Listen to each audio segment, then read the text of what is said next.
Good morning. All right, guys, we're going to call this meeting to order. All good. We got it. Good morning. Let's call this meeting of the TRPA Governing Board to order. It is Wednesday, January 22nd, 2025, and it is 10:29 a.m. The first item on the agenda is the roll call to determine quorum. Staff, can you please call the roll? Ms. Olding? Here. Mr. Aguilar? Yes. Mr. here. Bass? Here. Ms. Conrad Seda? Here. Ms. Faustinos? Here. Ms. Gustafson? Here. Ms. Hayes? Here. Mr. Hennickman? Here. Mr. Kiekefer? Here. Ms. Lang? Here. Ms. Loomer? Here. Mr. Rice? Here. Mr. Settelmeyer? Ms. Williamson? Here. Thank you. And we have a quorum? Madam Chair, we have a quorum. Thank you. All right, next up is the Pledge of Allegiance. If we could all stand, please. Pledge allegiance to the flag.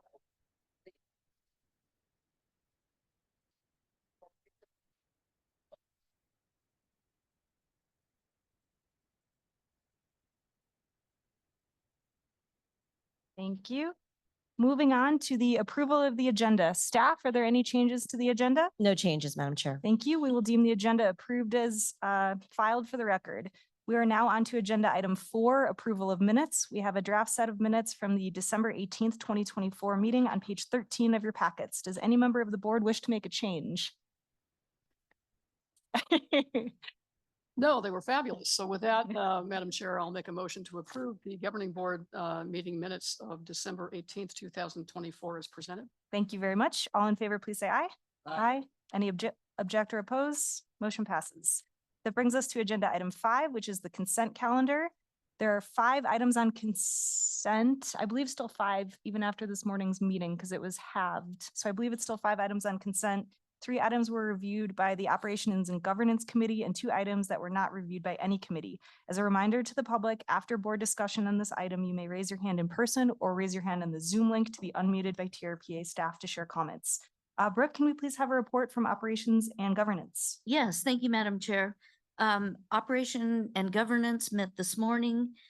We recommend approval of number 1, which were the December financials. We're also recommending approval of the audited financial statements for the year 2024.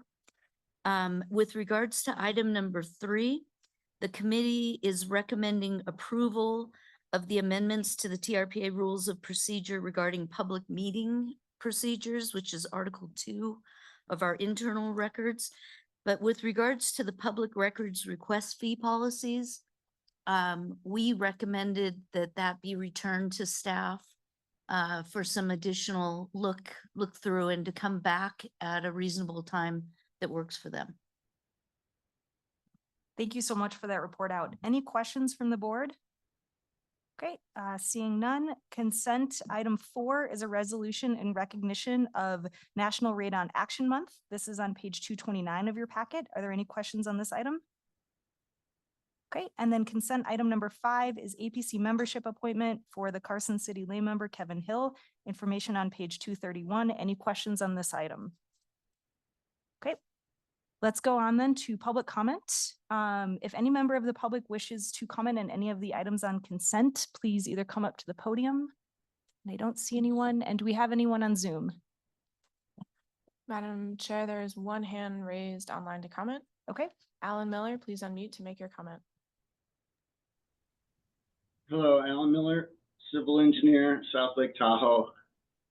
I sent substantial written comments on this item. You have them posted on your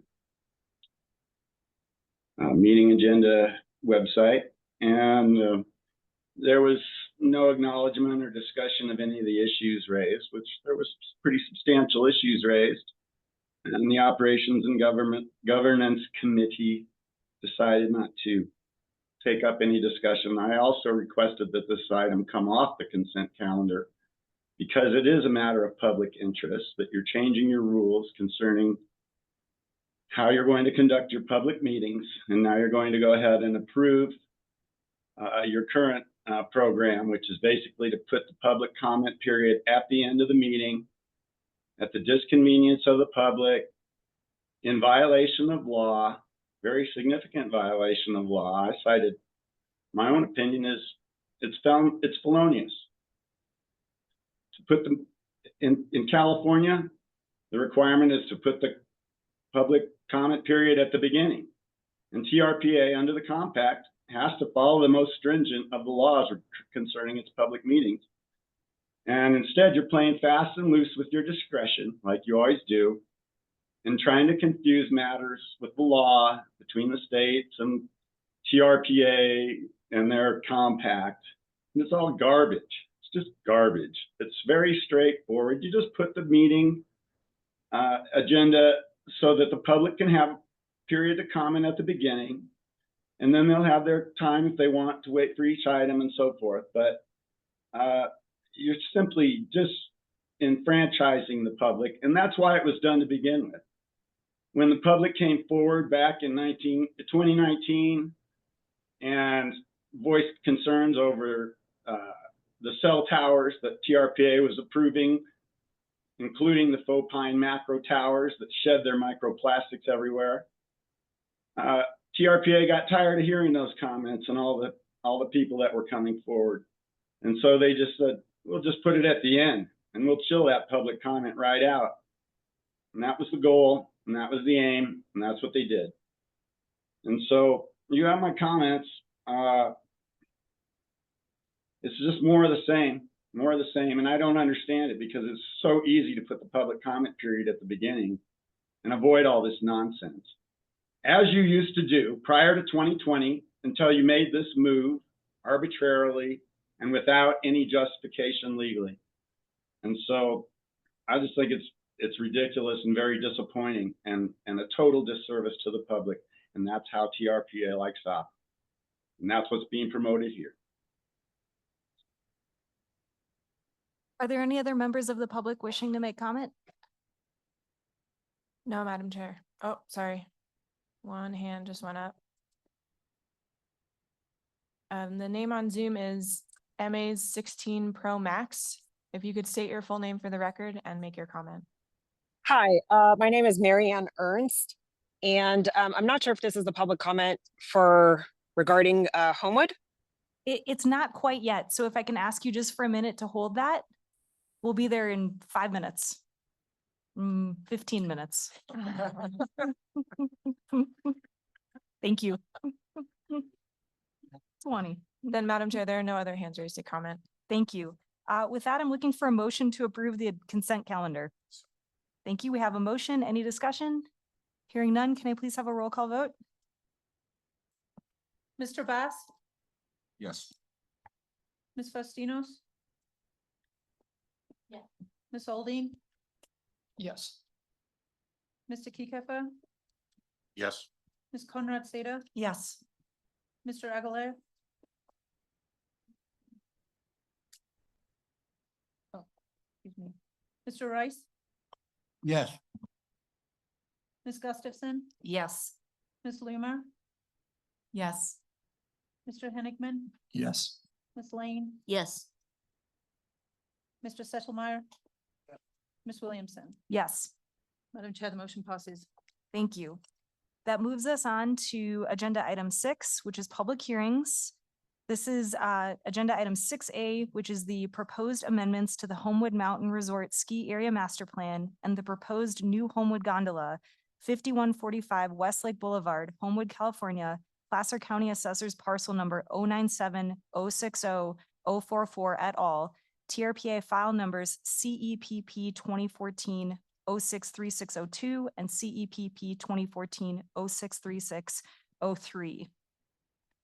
The amendments would increase consistency with recently amended TRPA regulations and state housing regulations. Information on this item can be found on page 233. So a couple things as we talk about Homewood. First, I'm going to have staff and Discovery Land Co. do presentations to the board. And then if my fellow board members could indulge me, what I'd really like to do then is go to public comment.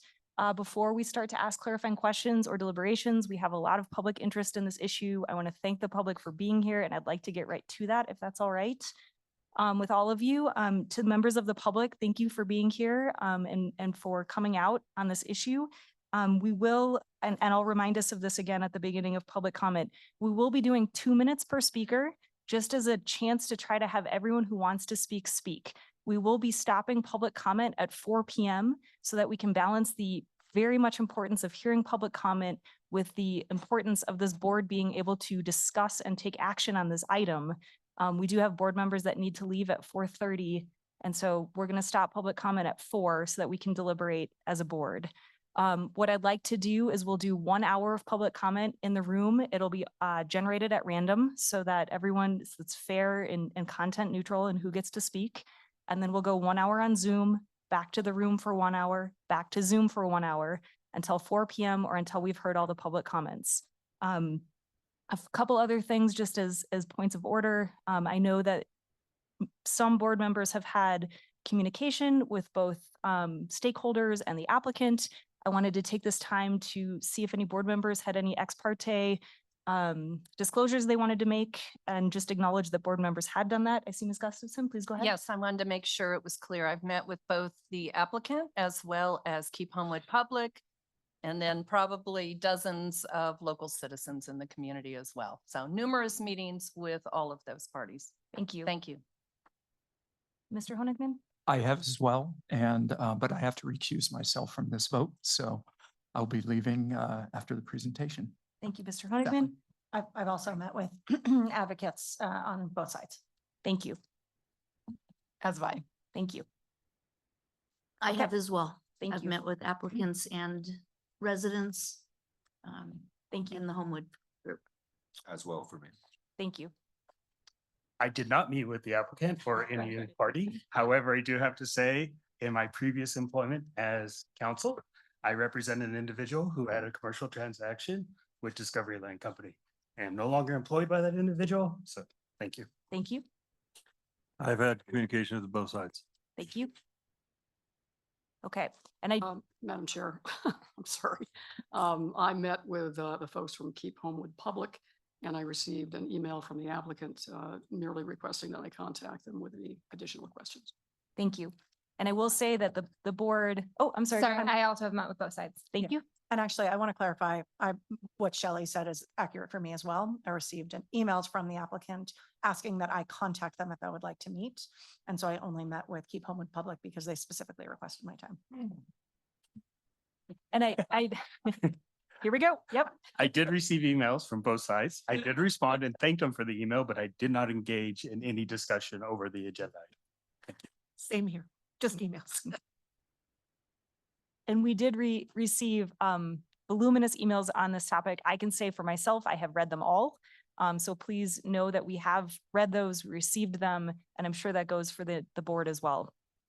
So with those initial things, I would like to pass this over to Director Reagan to kick us off. Thank you.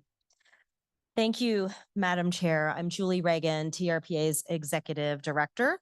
I just have a brief introduction to this important item, and then we'll pass the presentation over to Special Projects Manager Paul Nielsen, who has worked diligently to bring you our staff recommendation today.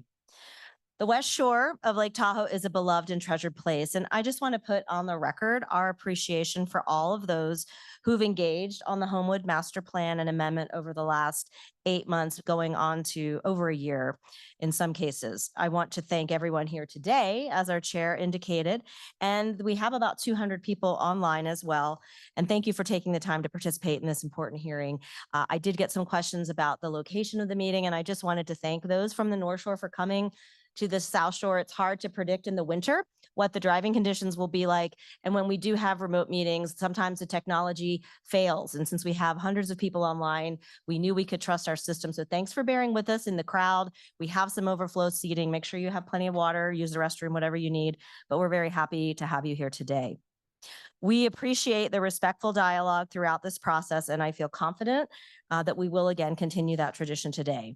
What has stood out is the shared love for the lake and the West Shore, and our collective desire to see revitalization and environmental improvements become a reality, including advancements in fire safety. With the LA fires burning today, it's still very much top of mind for all of us. The package before you is an amendment to the master plan that the governing board approved in 2011 with less development than was originally proposed. The gondola permit is also being revised to accommodate a new site plan. Our staff has been dedicated to public transparency from the outset of the application submittal back in May, and we've dedicated substantial resources to a thorough review and public vetting process. We've received and reviewed over 1,500 comments, and public access has been a key focus of the input received to date. TRPA staff worked with the applicant and stakeholders to thoughtfully incorporate much of that feedback while striking a balance is what is within TRPA's regulatory authority when it comes to setting products, prices, or experiences offered by a private business on private land. The proposed master plan amendment before you today reflects this careful balance, in our opinion. At your board meeting in July at Grand Labakan, you'll recall the outdoor sign saying "get it in writing." And I'm pleased that the package that we're bringing before you today does just that. I want to be clear that TRPA stands firmly behind the integrity of its permitting process, and we're ready to enforce the provisions in the master plan amendments to ensure final agreements made throughout the process are upheld and continued. I want to thank again all that have participated along the way to bring this item forward, and I'd like to turn it now over to Paul Nielsen. Thank you, Julie. Good morning, Madam Chair, members of the board. My name is Paul Nielsen. I'm the Special Projects Manager at TRPA. I do want to start with some good news this morning, which is we have cut our presentation in half, so it's only going to be an hour. Just kidding. We got 15 minutes for you. I'll take 5 and Ryan will take 10. Next slide, please. So why are we here today? What do we want to accomplish today? We want to hear from the board on our recommendation related to the master plan and the gondola. Like I said, we got about a 15-minute presentation, answer questions from the board, take public comment, and again, hear deliberations at the end. We are requesting action today. Next slide, please. So what is a master plan? I think most of you probably know what a master plan is. Here's the TRPA definition. You know, it's a large scale, broad brush look at an area and its developability. What it is not a specific development permit. And so that's really why I put this up here, is really that second sentence. A specific or master plan shall not be construed as a project approval, and its adoption shall not guarantee approval of any level of development. So if the board chooses to approve the master plan today, development permits will come later for the different phases. Now, an example of how other permits will come after the adoption of the master plan is the permit that's before you today for the gondola. So that would be the first phase.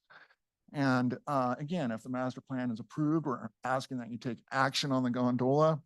And the reason that these subsequent permits are required is so we can look at the specific details of a plan, like the water quality improvement plan, measuring the height of buildings, make sure they're in conformance with the specific height when we get those construction plans, land coverage calculations, all that kind of good stuff, and mitigation fees, which will be collected as these permits come forward.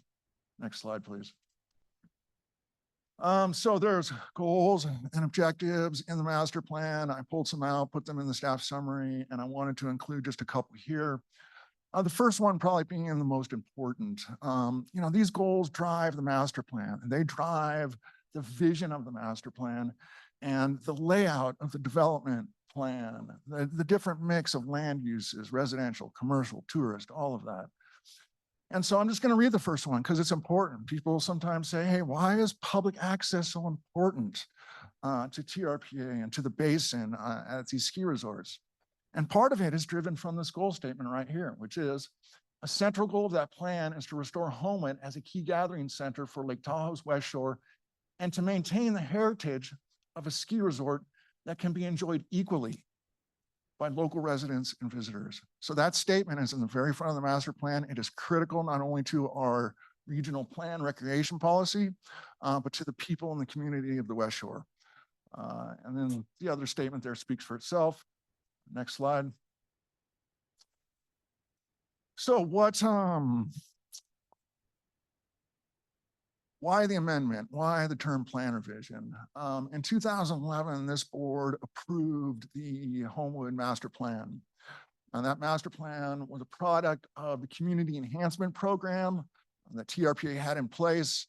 It no longer exists, but that program was designed to incentivize projects to come forward.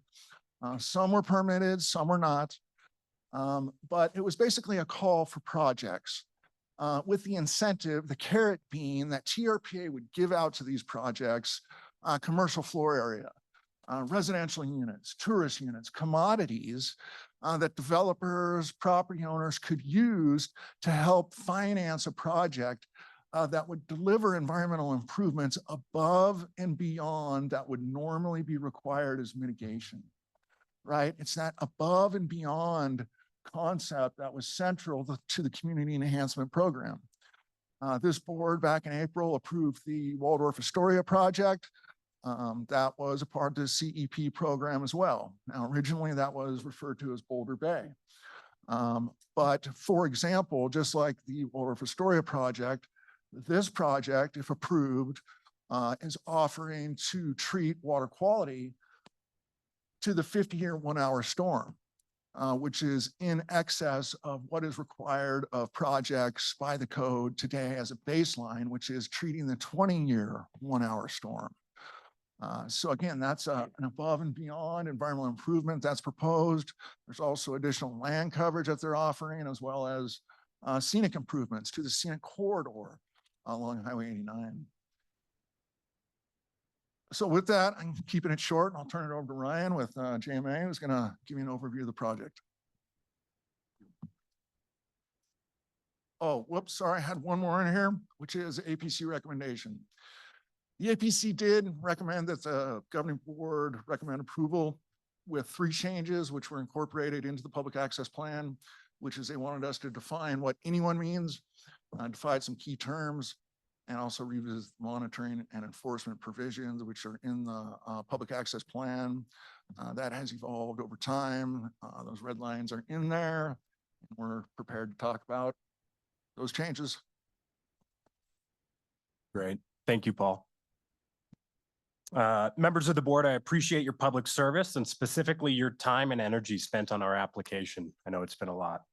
I am Ryan Porter. I work for JMA Ventures, one of the members of the partnership of Homewood Mountain Resort, and I'm here to represent the HMR. And I'm so excited to see all the support that's turned out today.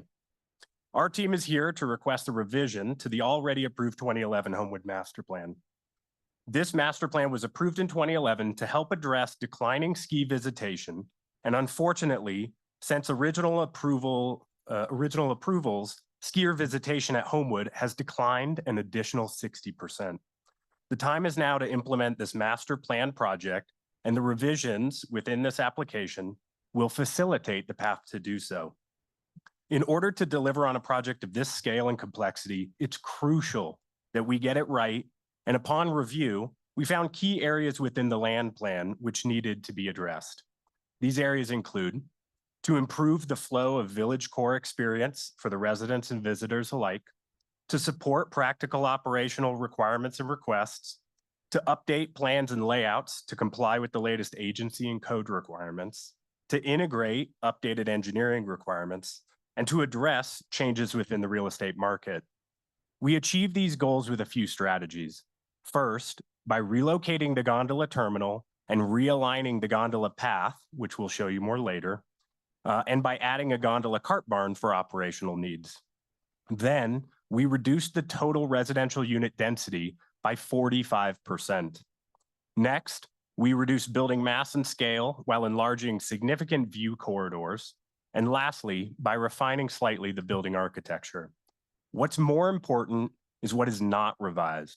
We have not revised access to recreation for the general public and any representations in the existing approvals. Next slide. So what does the process look like? Over the last 18 months, we've undertaken extensive community outreach efforts to help inform folks of our proposed changes and our reasoning, but also to gauge feedback and improve our plan where needed.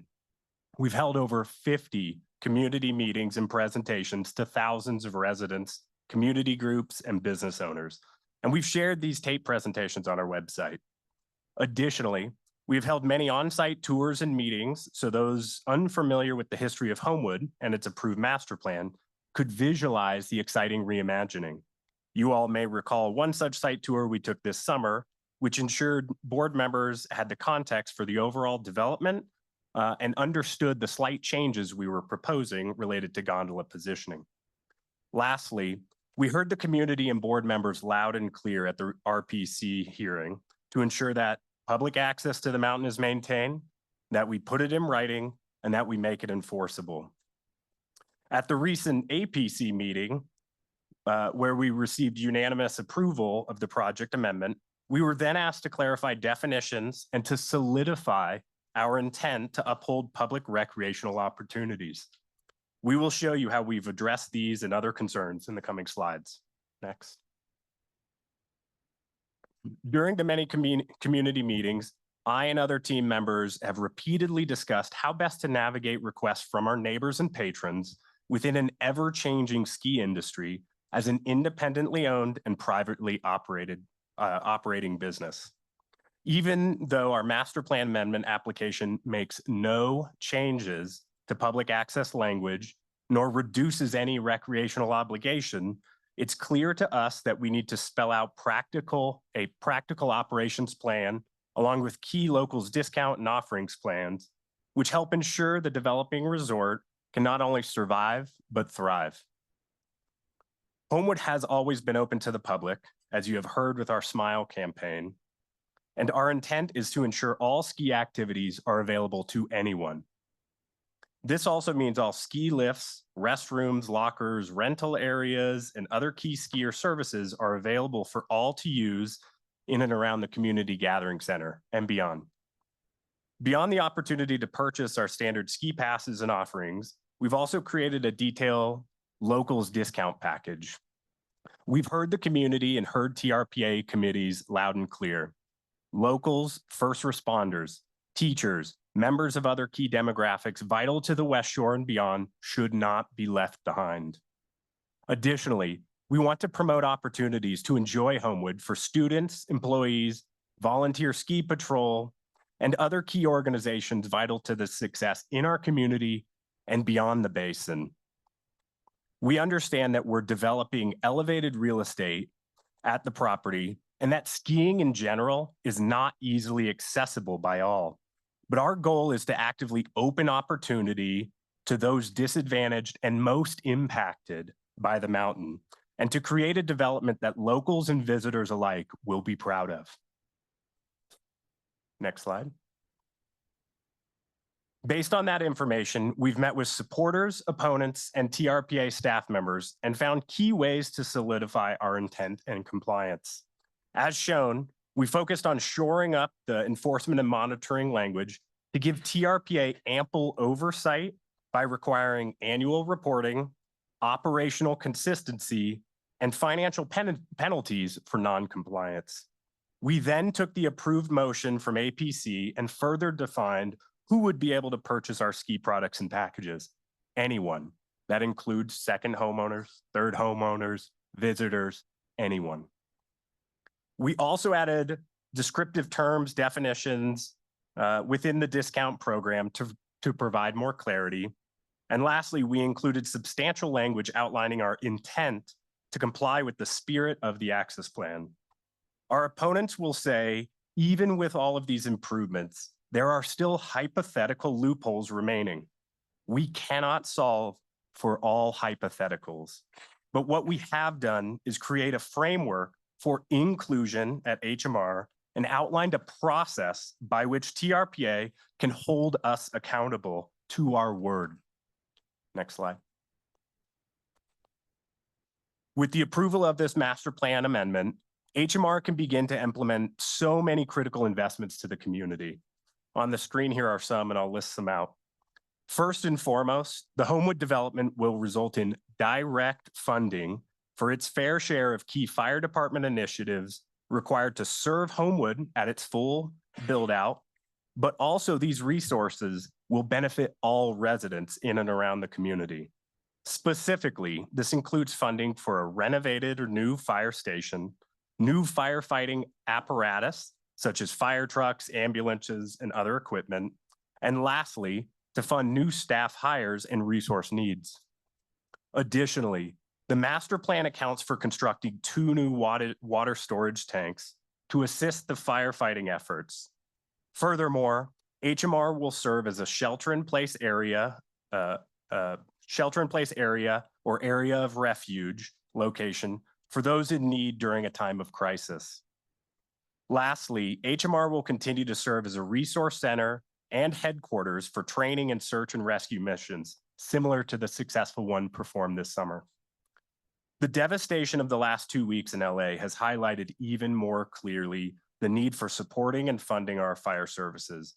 We stand behind our commitments as outlined within this project and as stewards of the land to support these initiatives. But to be crystal clear, with no development at HMR, none of these funding mechanisms will come to fruition. Next slide. So with the highlighted offerings, discounts, and benefits addressed, let's switch over to the physical plan. These changes will assist in realizing Homewood at its full final build out. Homewood consists of 3 main development locations, including the north base adjacent to Highway 89, where the main lodge is located today, the south base residential enclave located near Tahoe Ski Bowl Way, and the mid-mountain located at the top of the new gondola terminal and old Madden chairlift location. Next. Here you can see an overlay of the 2011 approved master plan in red and the proposed master plan revision in beige. You can clearly see the similarities of building positioning while also noting the improvements made by separating the contiguous village structures. Here you can clearly see that pulling the gondola down closer to the core of the village will improve skier access from both the day skier parking garage and from shuttle and bus transit options to ensure a safer and more enjoyable experience. Next.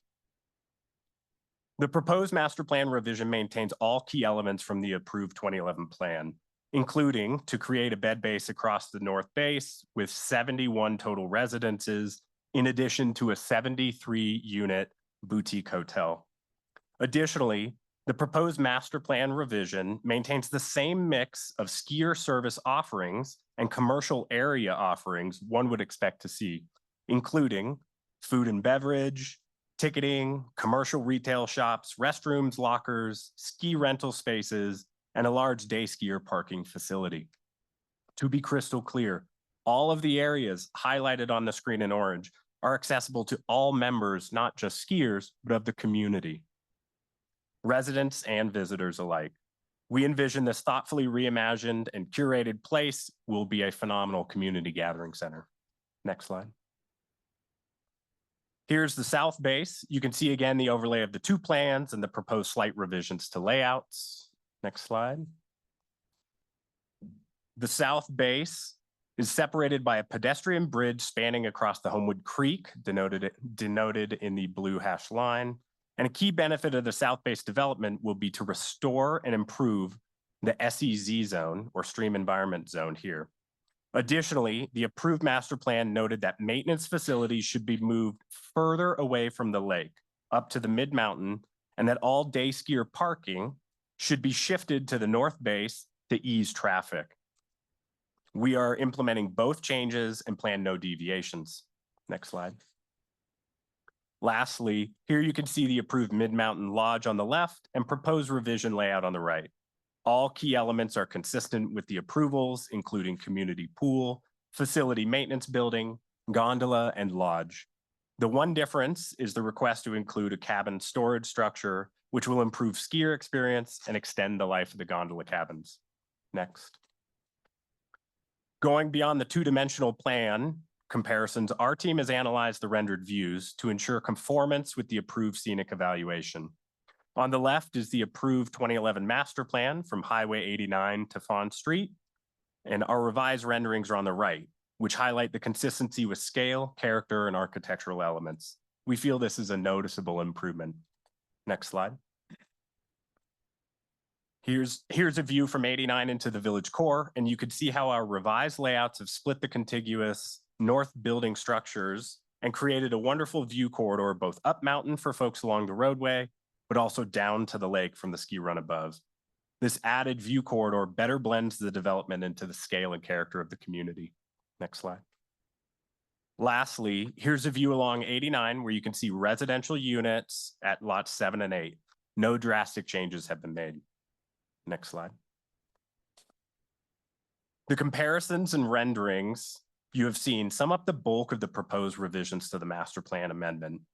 That said, Homewood was originally approved due in major part to the environmental and traffic benefits and reductions that would come with the sustained and thoughtful development. And it's important to highlight those where we're consistent with and or improve upon.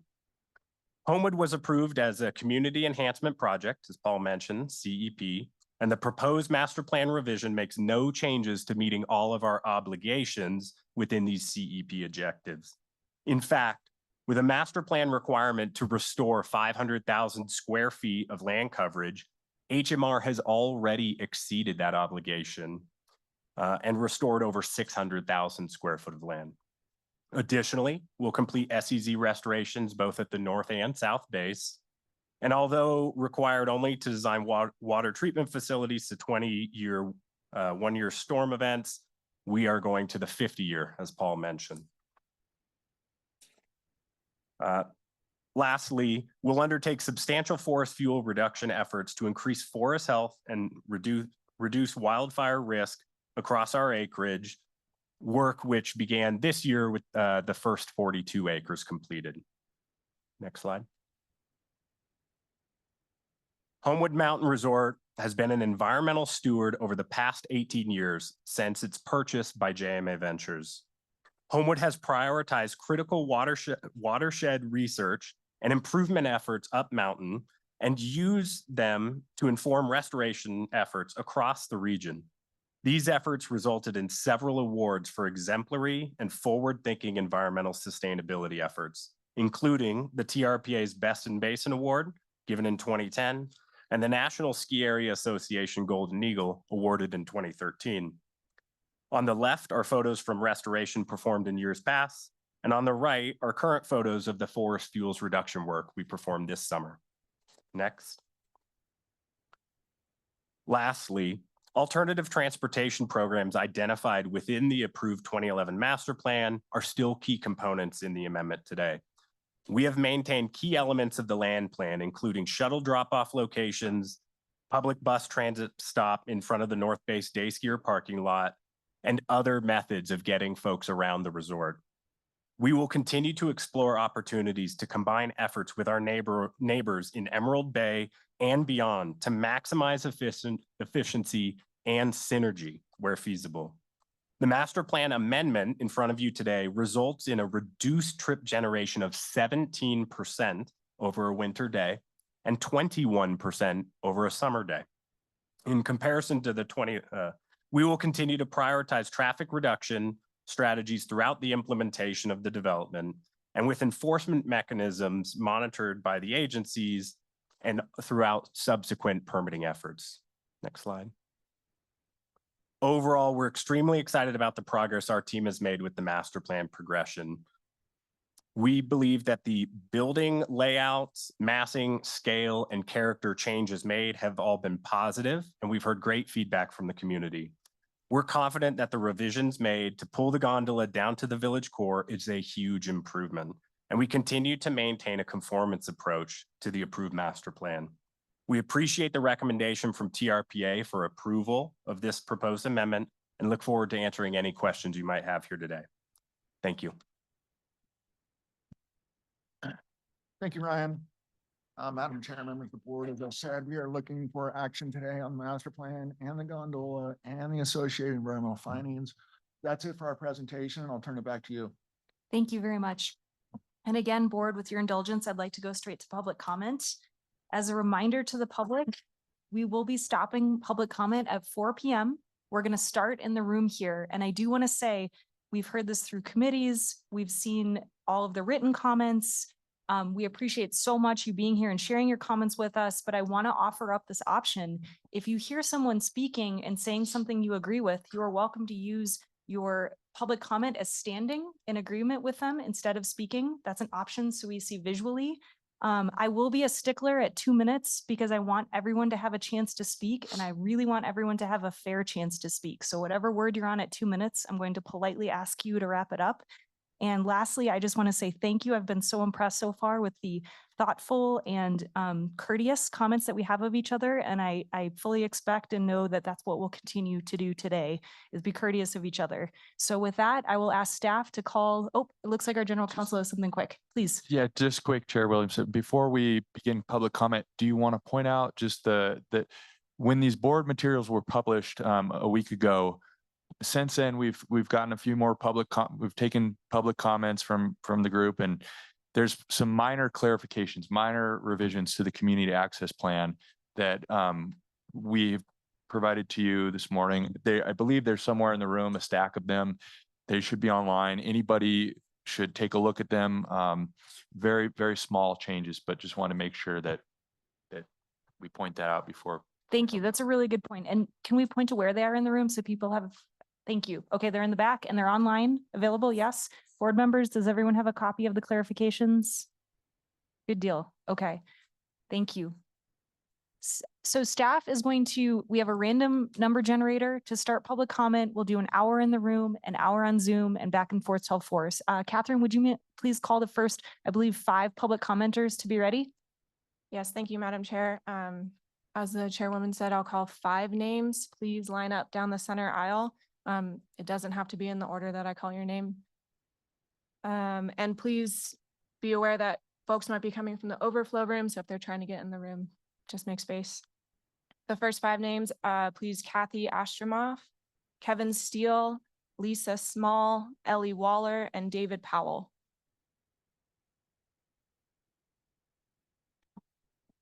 I'm Kathy Astromoff. I represent 3,000 local residents and visitors who want to keep Homewood public. In 2022, JMA informed TRPA of their club concept, where community members could purchase memberships, in which locals could only ski multiple times each month, no holidays or weekends. There was no way for second homeowners or short-term tourists to ski. TRPA correctly responded, that's not public. In today's community access plan, local residents would get more access, but second homeowners or short-term tourists still can't ski. This is not public. It contravenes the master plan, which says that Homewood is to be enjoyed equally by local residents and visitors. Why is this happening?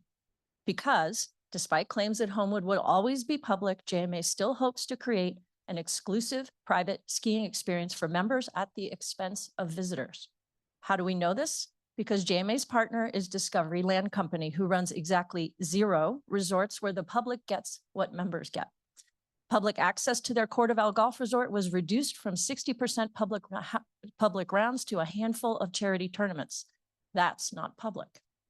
To be clear, we want a project. We're okay sharing the mountain with members if that funds a gondola we can enjoy. We're okay with 70-foot tall condos if selling them keeps Homewood open. We're even okay with 10 years of construction, noise, dirt, and traffic, but only if visitors and local residents and members are guaranteed public recreational access. That is public. So please ask JMA, how many members can be on the hill, non-members can be on the hill at any one time? Who gets to ski on blackout days? What pass pricing do you think is reasonable? Please keep asking until you get good answers. And if you don't get them, please send this application back to JMA to do better, or at least include the changes that we asked for in the draft motions before you. This is a once in a generation decision. Doing it right is way more important than doing it quickly. Thank you.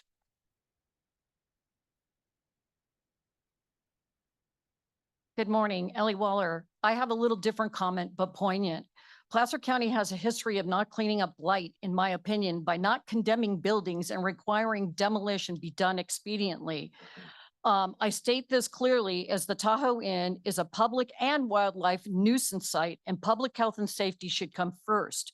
You as the governing board have the authority to change the 2028 date requiring demolition. Should be done as early as May 2025 before approving the gondola and other improvements or commencement of other improvements.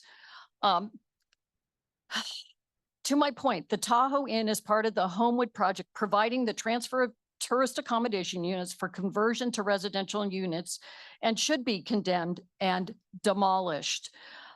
The old Hendrickson building didn't come down without public complaints. The Sandy Beach campground is still sitting empty and is used as dirt parking for boats and the public. 6731, future site of Alpine View States, also didn't come down until vagrancy and bear problems happened. This is a big issue. The Tahoe Inn needs to be demolished now. The good news is the Calneva is in progress, although Washoe County has a similar problem with the Biltmore, now Boulder Bay, which could be the next dereliction that needs to be taken care of. I'm sure the Calneva would like to see the Tahoe Inn down. Thank you.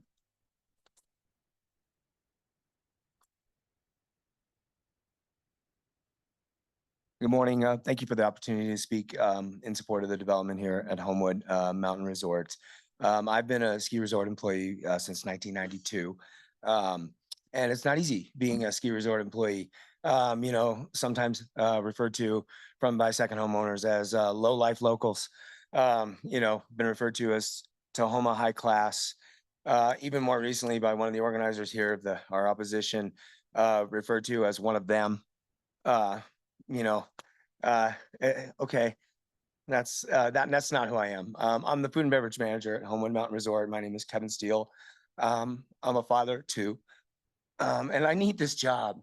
And this development is a good thing for the community. And I've known since the early 90s that Homewood needs a lot of these improvements.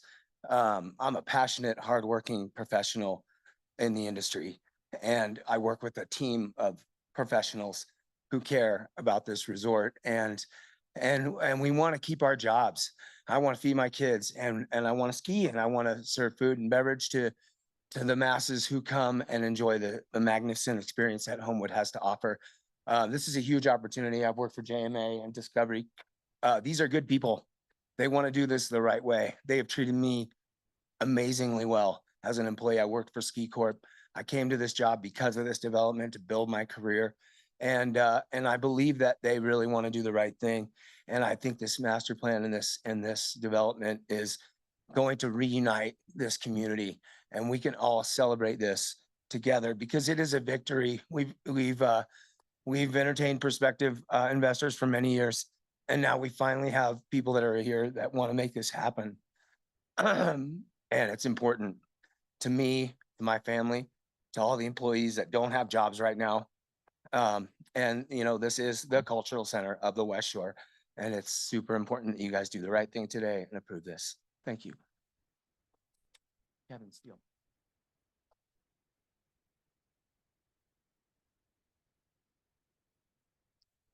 Hello, board. My name is Lisa Small. I lived on the West Shore for about 10 years, from 2010 to 2020, and have recently relocated to Carson City, Nevada, due to the lack of resources that I found on the West Shore to raise my family. I'm here today in support of Homewood, and also emphatically in support of the Homewood employees that sit behind me that work incredibly hard and depend on this resort for their livelihoods. I'm going to read a letter from the public, somebody who supports our plan, the plan here, and wasn't able to attend in person. This is from Rhonda Stratton. Dear TRPA, I'm a supporter of the Homewood Mountain Resort and enthusiastically back their proposed amendment to approved master plan, including replacing the Madden ski lift with a new gondola. The 2011 approved master plan outlines critical investments in ski infrastructure, environmental improvements, wildfire risk reduction, and needed amenities and services our communities lack. These investments are vital to the protecting both our community and Lake Tahoe. Homewood has demonstrated its commitment to addressing community concerns and ensuring continued public access to the mountain. She was a homeowner in Tahoe for the last 25 years. Another letter from Monica. As we begin the new year, I'm writing to voice my support for Homewood Mountain Resort's amendment to the master plan. This proposed amendment conforms with TRPA state and county requirements. TRPA staff has done a thorough job with working through the details with HMR to ensure that this is the case. I'm going to skip to the bottom part here. Business climate changes. What happens in the future will be dealt with at that time. It's already been stated by TRPA staff that any changes not covered by the master plan amendment, for instance, moving forward towards privatizations, will require the resubmission of plans and new rounds of reviews and approvals. Homewood investors are aware and have agreed to these conditions. So now the decision to approve the amendment is in your hands. I urge you to vote to move the project forward as recommended by both TRPA staff and the advisory planning. Thank you. I'm going to call the next 5 names before you start, sir, and then you can go ahead. Is that right? Yeah. Just let me call the next 5 names. So Nick DeSomber, Frederick Crosby, Don or Kathy Bean, Candace Wilmuth, and Greg Light. Please line up to make your comment. I'm aware that HMR heard the public concerns with respect to public access and made changes to the operations plan portion of the master plan amendment presented to the APC in December. I'm also aware that some people still felt it had ambiguities, but I'm convinced that the meetings between HMR and TRPA staff after the APC meeting have fully resolved the public access issue in the community access plan that is now part of the amendments to the master plan. I therefore strongly encourage the board to approve the proposed amendments to the master plan so HMR can move forward in creating a first-class area. Basically, I want HMR to improve the facilities to match the supreme setting of their mountain and at the same time make it profitable business so it can keep operating over the ensuing decades for everybody. I've been involved with West Shore decision-making for the last 35 years. I was a member of the Citizens Advisory Committee for revising the West Shore General Plan that came out in 1998. I was on the Homewood board, Homewood HOA board for 25 years, president for 10 of those. So I'm familiar with the difficulty of getting things done in Homewood. Generally, there are some who don't want anything changed or new things added. Examples, there were opinions expressed that opposed any new commercial activity for Homewood in the 1998 master plan. There were some who opposed the completion of the bike path through Homewood. In fact, they call it the Homewood Hole. I've also heard lots of opposition lately about the extent of the HMR additions, and I am in favor of change and improving HMR. In short, I want a first-class ski area at this beautiful site. I want the amendment passed today so HMR can get started on the gondola and the rest of the master plan. Thank you for listening.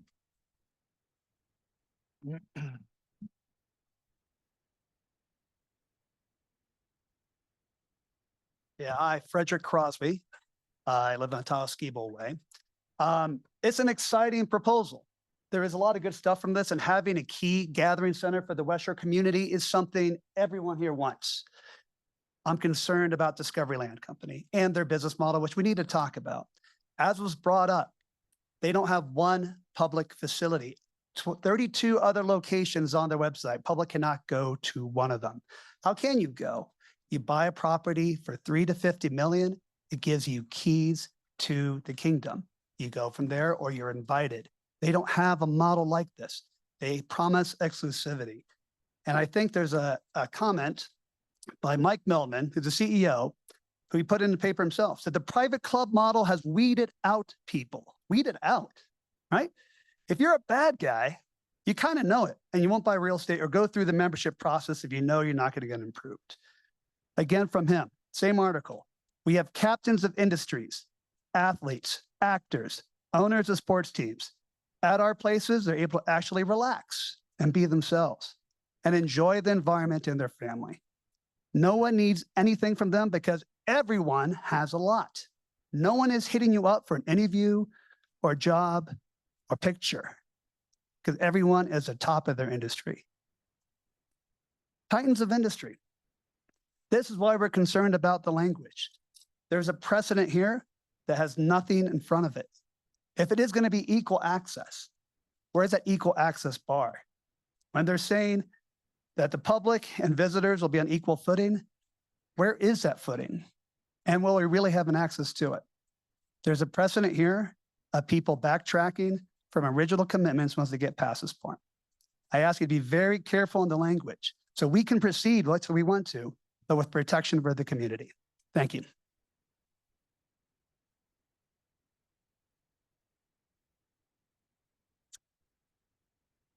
Hi, my name is Candace Wilmoth, and I am a Keep Homewood Public board member. My boyfriend and I are full-time West Shore residents and taxpayers and Homewood pass holders and obviously Homewood lovers. TRPA Governing Board, thank you for your time and spending that time protecting Lake Tahoe.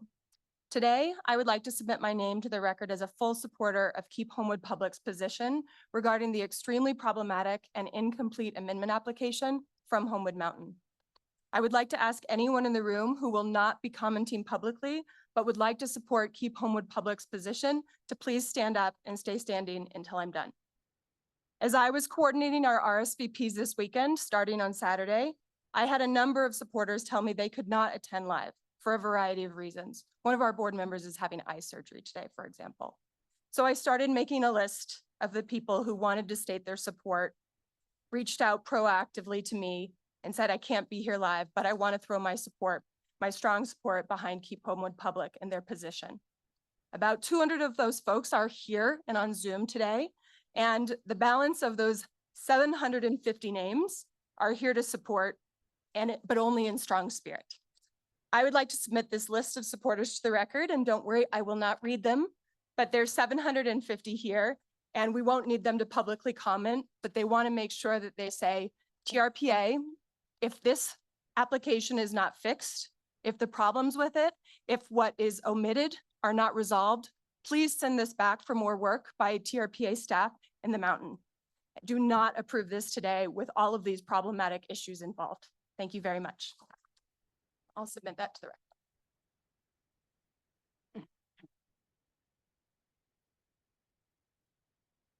My name is Kathy Bean. My family and I have owned property on Sacramento Avenue in Homewood for the last 60 years. My husband and I moved here 10 years ago permanently once we retired. We are members of Keep Homewood Public. However, you've already heard those comments. My comments right now are specific to the fire protection piece and the public access piece.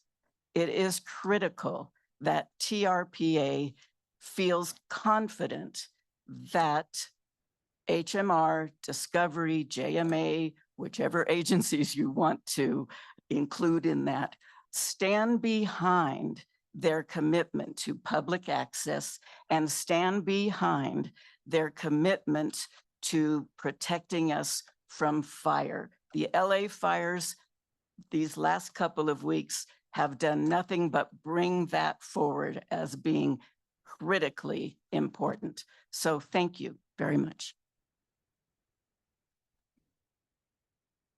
Sorry, Nick, I'm just going to call the next five first.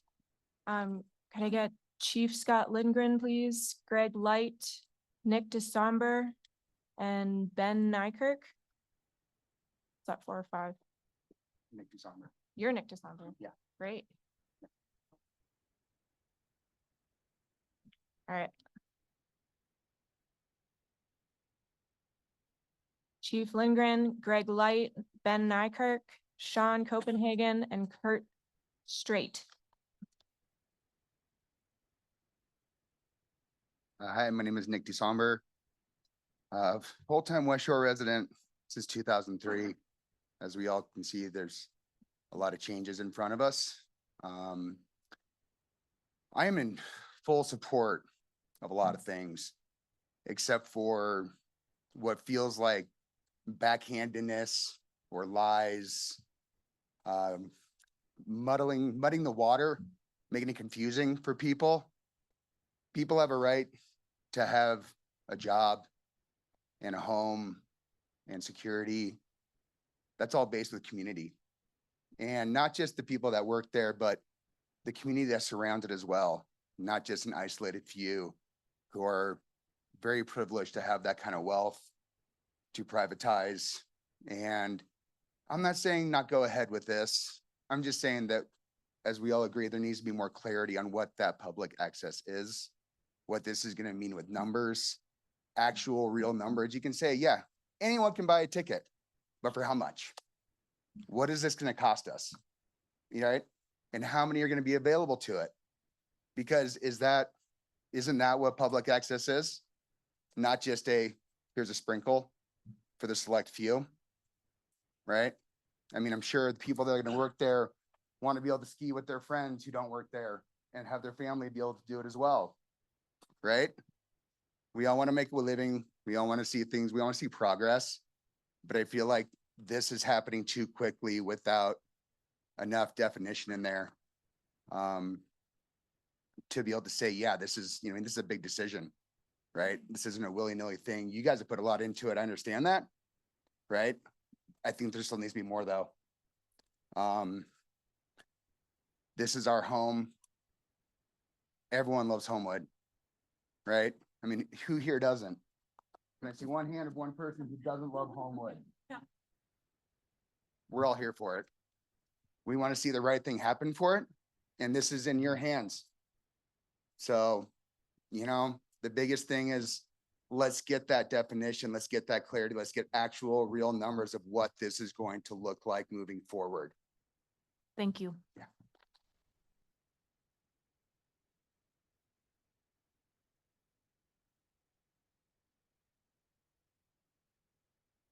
Good morning, board. Good morning, public. My name is Scott Lindgren. I'm the fire chief here in Tahoe, Douglas, and I'm actually representing the Lake Tahoe Regional Fire Chiefs Association, which is all the agencies in and around the basin. I'm the chairman of that group. I'm also the chairman of the MAC, the governing body that oversees the Tahoe Fire and Fuels team. And I just wanted to kind of update a little bit of stuff that we're doing in the basin to address fire concerns mainly, obviously, right? We've done a lot of great work collaboratively within the basin with all the agencies working together, communicating, getting grants together, coordinating our work. But we have a lot of work to do. We don't want to candy coat that. We definitely have some big issues with fuels reduction in the basin. We definitely have some evacuation issues and concerns, as you know. And I wanted to just highlight a couple of our main priorities with the Tahoe Fire and Fuels team. And the number one priority is to reduce the fuels along the evacuation routes to make it safe for people to evacuate. Because of the limited evacuation that we have in the basin, we know that if we have a massive evacuation again, like we had during the Caldor, that people are going to be sitting in their cars, right? And we don't want them to burn up like in the campfire or in Hawaii or anything like that. And so we've got a lot of work to do, but we wanted everybody to hear that that's our number one priority. Our number two priority is getting some fuel breaks on the Forest Service land around our communities, because as you all know, our communities touch the Forest Service. And a lot of that Forest Service land, because there's so much of it, it's not all maintained and it's not a healthy forest. So we need to have that barrier. This project is important, obviously, but with this project has to come the importance of making sure that we're able to protect the community. And I heard him address some of those things, and we're happy to hear it. The fire marshal from North Tahoe is going to speak a little bit later, and he can give more specific, but I just wanted to cover the good work that we're doing with the Tahoe Fire and Fuels team, and that we're aware of this stuff. We're very aware, because anything that happens in the basin affects all of us. Thank Okay, you. cool. Thank you. I want to talk anyway, so thank you. Have a great day. Thank you. And thank you for being here.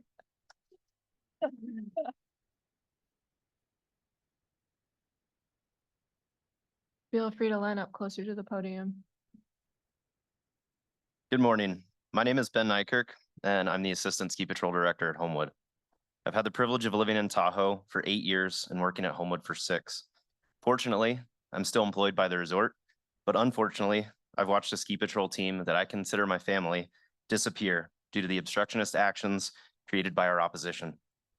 Some of our team members with years of medical expertise, snow science, experience in incident management, and technical rescues have had to relocate to other resorts or even return to their hometowns as their livelihoods have been taken. And this loss extends beyond just ski patrol. Homewood has seen a departure of ski instructors, line cooks, mechanics, ticket scanners, essentially all of the hardworking individuals that make this resort run smoothly. Right now, Homewood feels eerily quiet. We want to get back to hearing the sounds of chairlifts in motion, music played by lift operators, the energy of skiers enjoying powder turns and Hobbitland or out on Quailface, because they've all vanished. But more broadly, there's an emptiness on the West Shore that reflects the loss of our vibrant community. This resort is in desperate need of investment, and our partners are prepared to provide the necessary capital to restore Homewood to its rightful place as the jewel of the West Shore. I urge you to do the right thing and move this proposal forward for our employees, for our community, and for the future of Homewood. Thank you.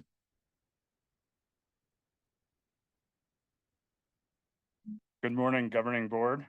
Bear with me. I think my mom's watching this, so I'm a little bit nervous.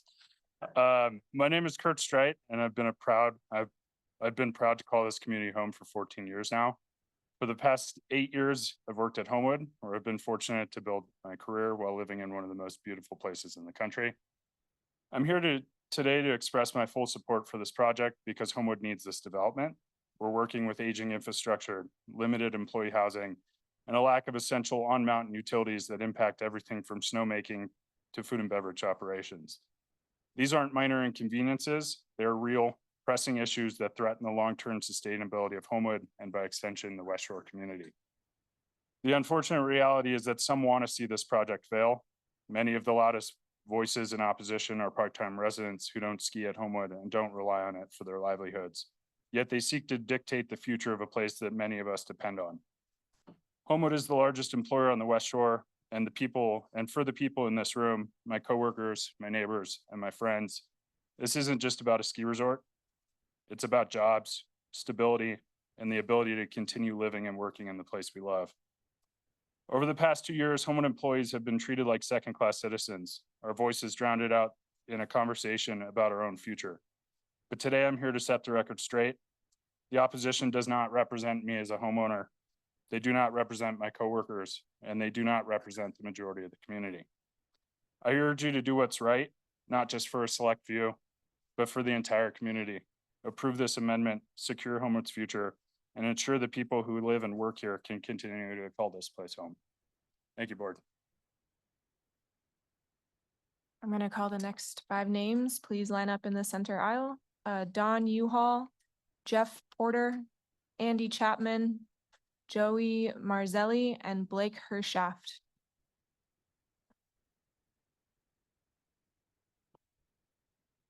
Good morning. My name is Sean Copenhagen, and I learned to ski on the Mighty Mite at the age of 2 at Homewood.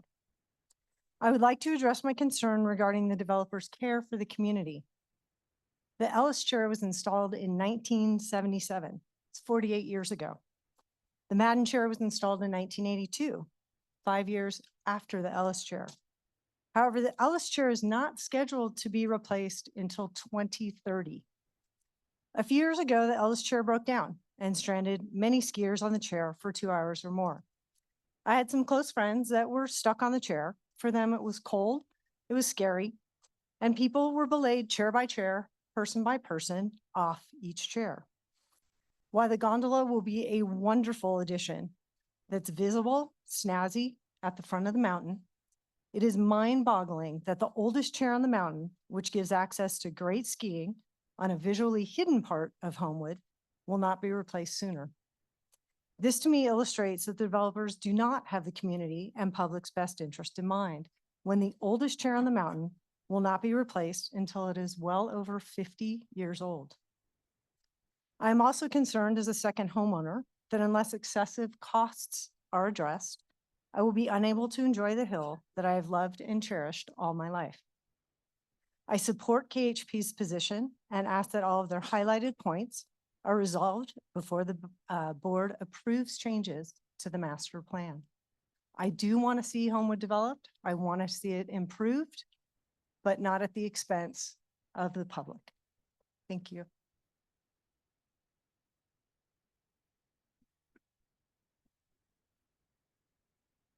Good morning. Good morning. Is it still morning? Still morning.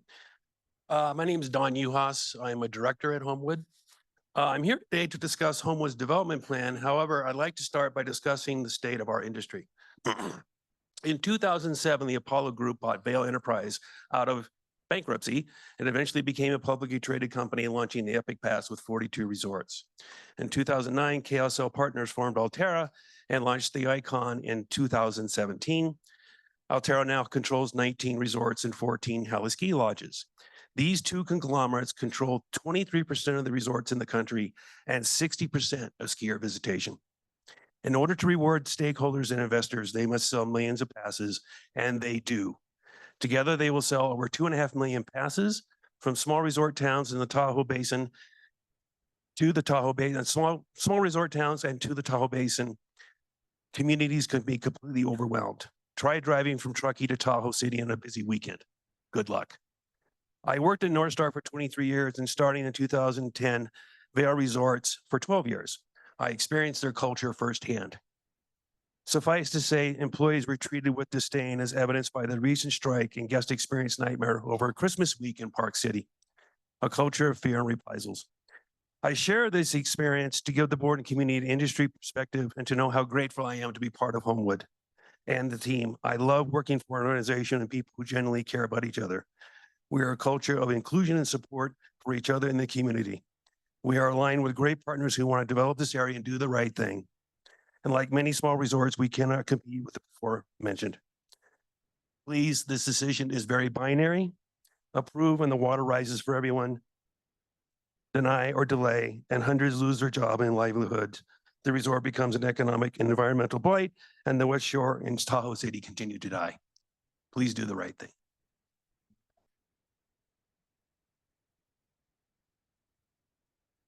Hi, my name is Giuseppe Marzelli, go by Joey. I'm a second homeowner in Tahoma. I want to talk about the local businesses and kind of the local economy with what's happening. I'm a true believer that we should keep Homewood public. I'm a true believer that we should also get these plans approved so these guys can get their jobs back. But one of the things, when I grew up in a small lake mountain town in New England, and we serviced the second home community and we serviced the tourists, and we had 2 seasons to make our money, right? We had summer and winter, and that's really all you had. And if it was a bad summer and winter, we felt it as a family. And as a small business, we made our money through the locals, through the second home community, and through the tourists. Who we didn't make our money from was the people at the private yacht club with the big homes and the private country clubs. We didn't make a lot of money from them. Why? Because they had these big homes that they would probably visit once a year. They wouldn't see them. And, I could care less if we give them a private lodge where they can eat caviar and all giggle about their wonderful lives. But this is a huge piece of our community. This is the heart of the West Shore. I saved up for years to finally buy that cabin in 2019 that I could be in Tahoma next to Homewood, and I worked everything that I could finally have that. And the only reason I'm in Reno is we have children now, and it's, we don't have as many resources to be there primarily, but we're there all the time. And I see the small businesses. I look at like Dog and Bear, where we met all these businesses that are really struggling right now because we've taken away their economy from tourists, from the renters, from everything this winter by taking away the Homewood community. So I'm just standing behind, all these people just saying, let's keep it public. We can find a fair balance of keeping it public, having private sectors of the resort. That makes sense. Let's get these guys their jobs back, and let's support the local community and the local commerce.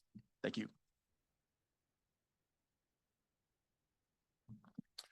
Good morning, board. My name is Andy Chapman, and I'm the Chief Operating Executive and President of Travel North Tahoe, Nevada.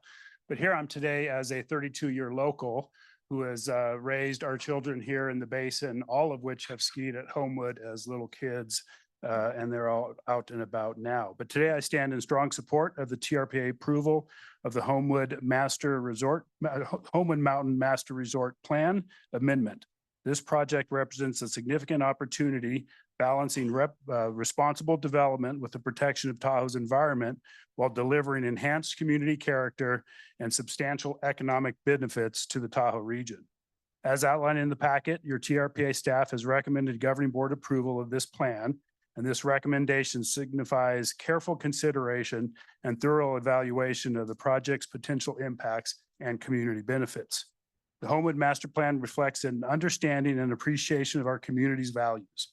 The central goal is to restore Homewood as a key gathering center for Lake Tahoe's West Shore while maintaining its heritage as a ski resort enjoyed by both locals and visitors. This aligns perfectly with the community input, which emphasized maintaining the resort's scale and character, improving the quality of life for West Shore residents, and ensuring the resort ski operations are financially viable. Homewood Mountain Resort has long been considered West Shore's local ski hill. This plan ensures that tradition continues while providing the necessary updates to enhance the experience for all. By supporting this project, you are not only investing in the future of Homewood, but also the economic vitality of our entire region. In conclusion, the TRPA approval of the Homewood Mountain Resort Master Plan Amendment represents a balanced approach that supports economic growth, protects our sensitive environment, and enhances the quality of life for residents and visitors. I urge you to support this important project. Thank you. I'm going to call the next 5 names to line up in the center aisle. Chloe Lombardo, Ted Peterson, Dave Paulson, Dan McNamara, and Nancy Martin. Hi, my name is Jeff Porter, and I had a 25-page PowerPoint, but I didn't think I could fit it in 2 minutes, so I shortened it up a little bit. As I said, my name is Jeff Porter. I'm the guest services manager at Homewood. You've heard a bunch from the development team and Keep Homewood Public, and I wanted to introduce a third group of mountain people and employees. I feel I'm uniquely qualified to speak on the public support for the project. I interact weekly with thousands of guests and 300 employees each day, and the thousands of guests during the week during the ski season. We've had numerous discussions over the last 3 years. Therefore, it's especially important to state that the very large group overwhelmingly support a membership public model with public access. I've sat in that office and they go over and over, Jeff, what's happening right now? And so I've had that discussion with them. And of course, they'd like to win the lottery and just buy it and be employee owned, but that's not going to happen. So this investment group, we feel, is a good plan. There's a small opposition group, Keep Homewood Public. I think there's a feeling that the group of skiers, guests, and employees I'm talking about are farther apart from KHP than they actually are. The very large group agrees with KHP on many points about public access, upgrading infrastructure, and responsible development. But the group I interact with does differ from KHP in believing that you should base your approval for the project by what's actually being presented, stated, and backed up in writing, not just a feeling of mistrust. If you agree with the opposition group's angle, you would have to believe that the developers are misleading everyone, maybe outright lying about public access, and I don't believe you can base your vote on that. We have to be guided by the facts, and the facts are in writing. Homewood will be public. Day tickets to ski on the mountain will be available to anyone equally. The TRPA staff has even stated in the last meeting that to go private in the future, developers would have to come back with a new plan and get TRPA approval. So please approve this project. I can call my employees and tell them we're going to be open next year. And I can call the thousands of guests that come and ask me, go ahead and start renting your second home. Not renting your second homes, getting your Airbnbs and get everything ready. Thank you. And visit the restaurants. Thank you. Good morning. I'm Nancy Martin. My family have been second homeowners in Homewood for over 60 years. I worked for many years at Homewood Mountain as a ski instructor, as well as summer jobs in the community. I am speaking for my entire family who spends our summers and winters living and playing in the Homewood community. We've had season passes all those years. We know every run in the mountain. We spend time in the lodge and have taught multiple generations to ski there. As the developers pursue this new model of a private public resort, it's critical that they designate and define public access to skier services, such as specific allocations to restrooms, shuttles from north and south, bases, lockers, and hotel reservations. This needs to be in the master plan so that the public has a comfortable skiing experience in this private public model. We look forward to continue skiing at Homewood with this new development. Thank you.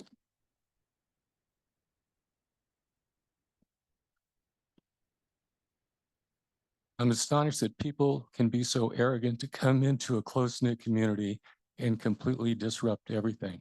Residents and visitors have been enjoying the ski area for 64 years, generations of family members. They should be ashamed of themselves. Art Chapman has shown himself to be a very deceptive and dishonest person. it was learned that he didn't even disclose to his investor, Discovery Land Company, that the community is dissatisfied with the resort going private. When Ed DeVita of Discovery came out to see the project, reportedly it was the first time he found out that the community's opposition. Chapman was so distrusted and inept at public relations that DeVita took over dealing with the public. All statements from the group are deceptive, manipulative, and not transparent. We bought our house near the resort in 1993 so our young kids could learn to ski there. Since we can't afford a membership in the private club, with the blackout days being the only times our kids can get off work and our grandkids will be out of school, we won't be able to get together as a family and ski at the mountain where kids grew up skiing and where we all love. That is lost forever. Everyone was behind the original master plan. HMR did nothing to improve the area for 13 years. When people drive from beautiful Emerald Bay to Tahoe City at HMR, they would have seen architecture so inviting they would want to stop in. With the currently proposed style, it will be an abomination and have people wondering how something so out of place could ever have been approved. I encourage the commissioners to again watch the JMA video for the original plan that shows Tahoe Tavern-style buildings with green roofs and rocks, then view the brutalist architecture style proposed, which resembles a stark government housing project. Thank you.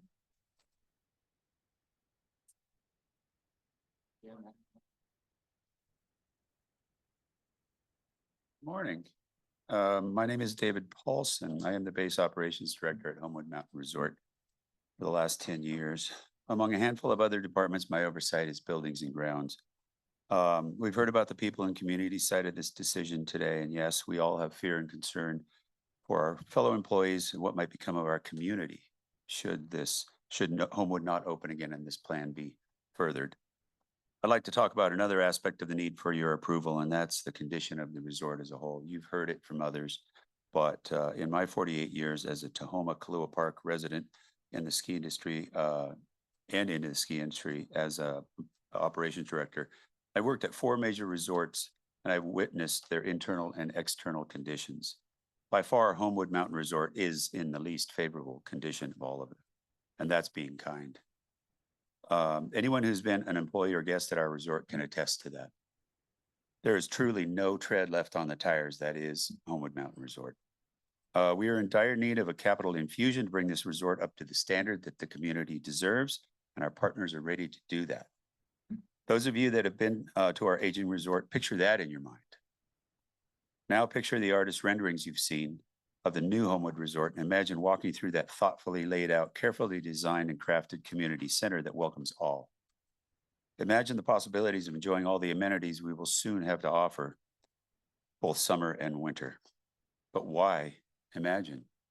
Homewood can once again be the economic center of the West Shore, the desired employer of choice for 300 to 400 employees, and the driver that leads to successful businesses we stand shoulder to shoulder with, like Dockside, Obexers, West Shore Sports, West Lakewood, Dog and Bear. It's all right there. It's so close.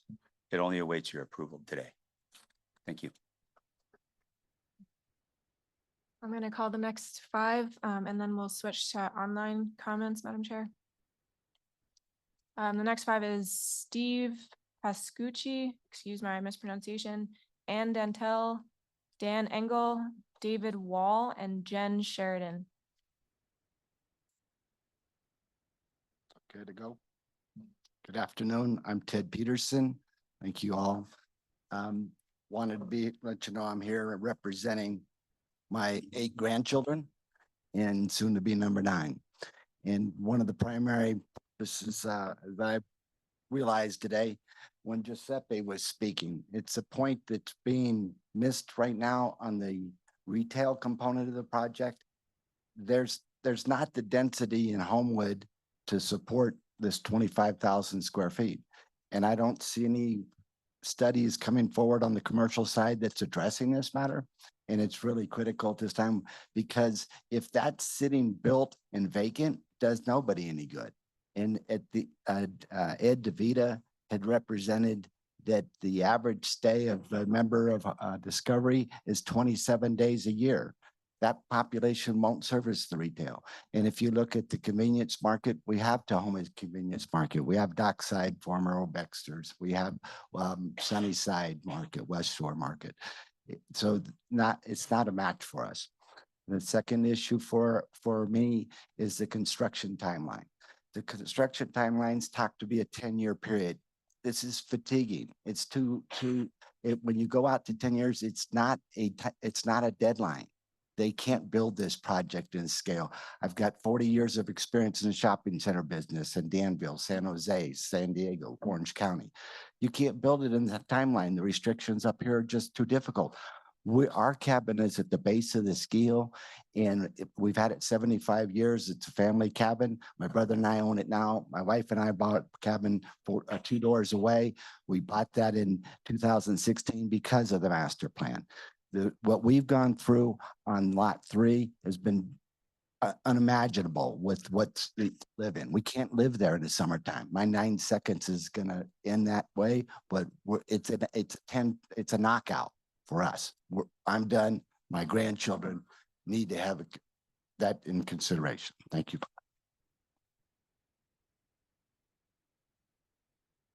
My name's Rosaline Walker. I've been a second owner of a house in Skyland, not Homewood, for about, we moved in 1964. But I started skiing at Homewood when I was 18. And one thing I've learned is nothing is forever in my 88 years. Anyway, I was also a realtor for 45 years until I retired. I agree with everybody here, but there's one thing I haven't heard or read. I don't see any permanency. What if the present owners sell in a year? Is there anything in the contract that says the rules will follow? Will present the next owner to, or even the owner decide to change in a year and make it non-public? I'd like to see something in the contract that makes this permanent, if you agree with the people that live around here and support it. And that's it.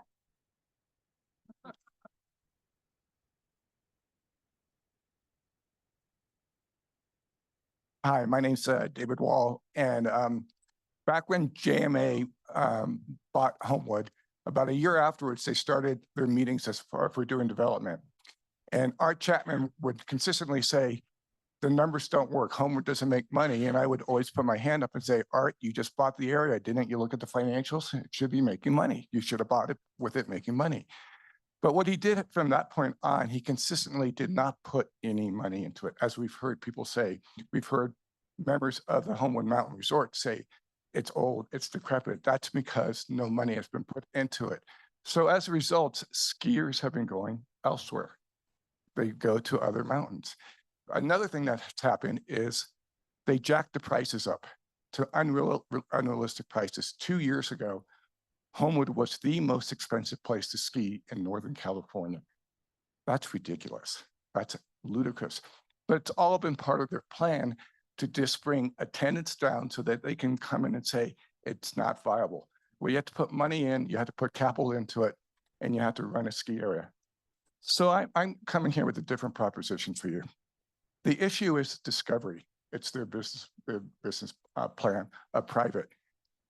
You have a developer, JMA, you have money, Mahari. Let's get Discovery out of the picture. Let's have the two entities that know what they're doing go forward, get them out of the picture and do a nice development. That's it. Hi, I'm Steve Pascucci. I'm a homeowner on the West Shore. I've been coming to snowboarding at Homewood since 2003.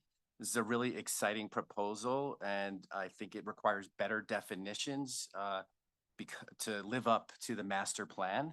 And it's because of the history of the company in the last, 11 years. It's unfortunate that this is the case, but the history is making it harder for the Homewood Group to gain the trust of the public. And they can do that in two ways. Number one, better define public access. And they said they couldn't do it, but it can be done. Anything with a little time can be better defined. For example, the first come, first serve, that's very wishy-washy language, and that can be improved upon. And then secondly, ensure that it doesn't dwindle over time as happened at their other properties. Thank you very much.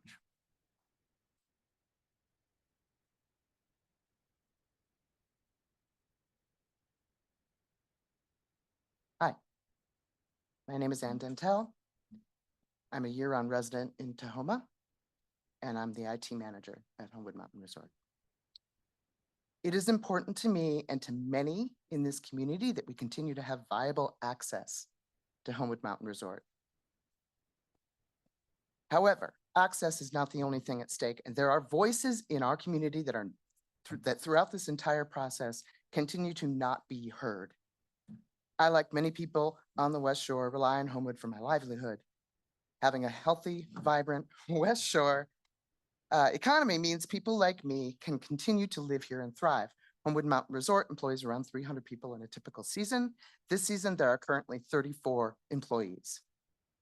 The population of Tahoe and Homewood combined is around 1,700 people. When you remove 300 jobs from that community, it has a significant impact. When you remove all of the people that would be skiing, staying in local lodging, eating at local restaurants, etc., you lose even more jobs. We need good quality jobs with a pay scale, not just for entry-level seasonal workers, but also salaries a family could live on here on the West Shore, not in South Lake, not in Reno. As we speak, we are losing valuable employees that want to raise families, that want to continue to contribute to this community. They can't. They're leaving because of the uncertainty. The failure of this project would cause a terrible toll on the local community and economy, not just in the short term, but for a long time to come. I myself would be forced to leave. In my area of expertise, IT, there is nothing locally that could take the place of my current salary or job responsibilities. The Homewood operating partners are in business to make a profit. I can't see this. Their bottom line will always be the money. Their first priority is not our community, but I believe that there is a path forward whereby they can make their profit and this community can benefit. I have no problem letting some millionaires pay for a revitalized resort. Thank you very much.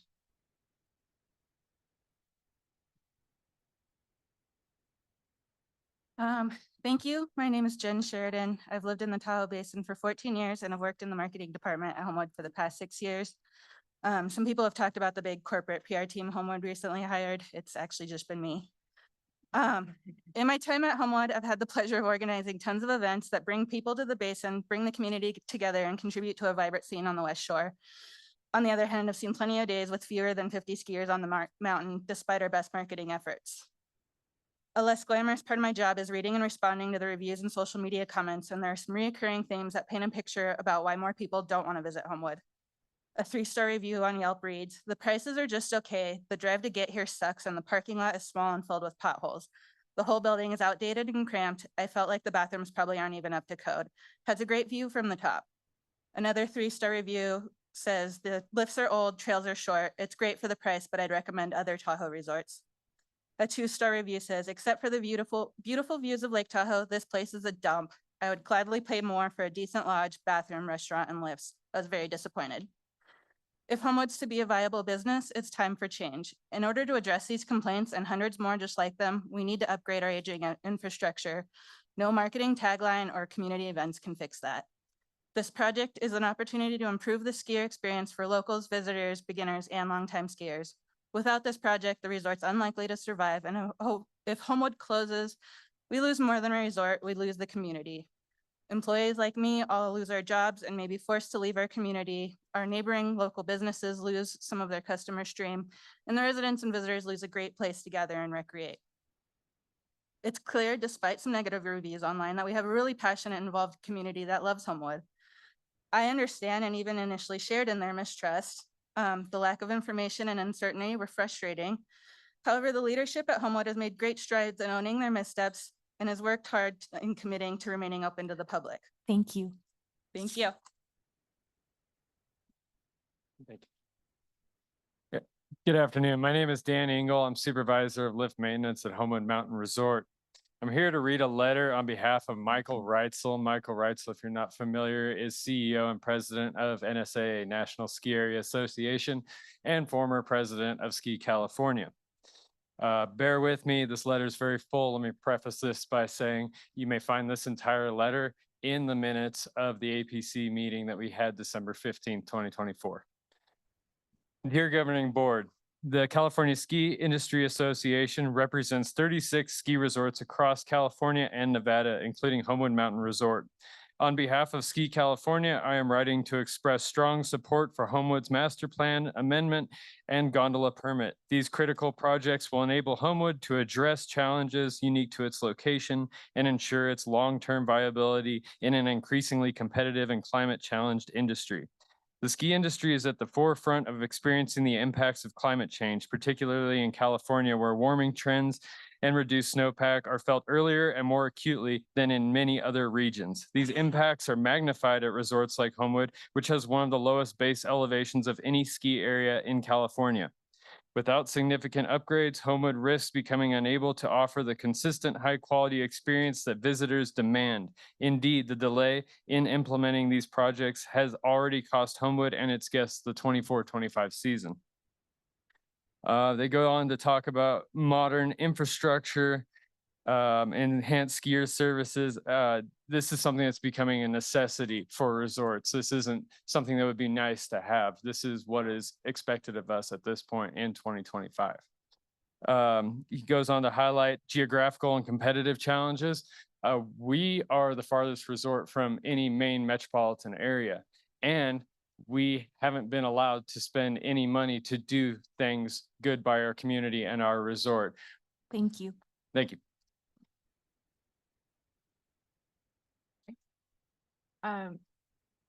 Madam Chair, that's been an hour of in-person comment. There was a talk of potentially breaking to grab some food, or I can switch to online. I think while I would like to switch to online, can we do like a 5-minute food grab and come back so we can start with our online comments and everyone, we can eat while listening at my board's indulgence? Thank you. It's 12:06. Let's come back at 12:10, 12:11, and we'll start with online comments. Thank you. Thank you.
Happy to come up.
Why not?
And also bring.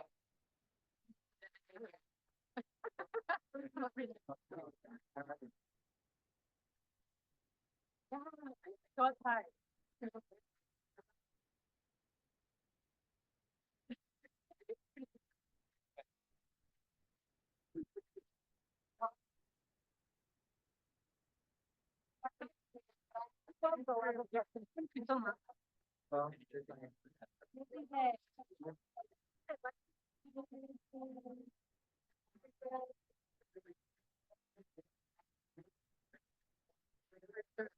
Literally.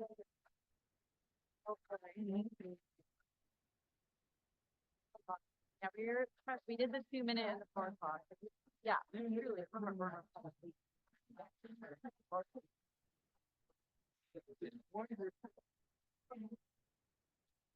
He has that house. No, that's only.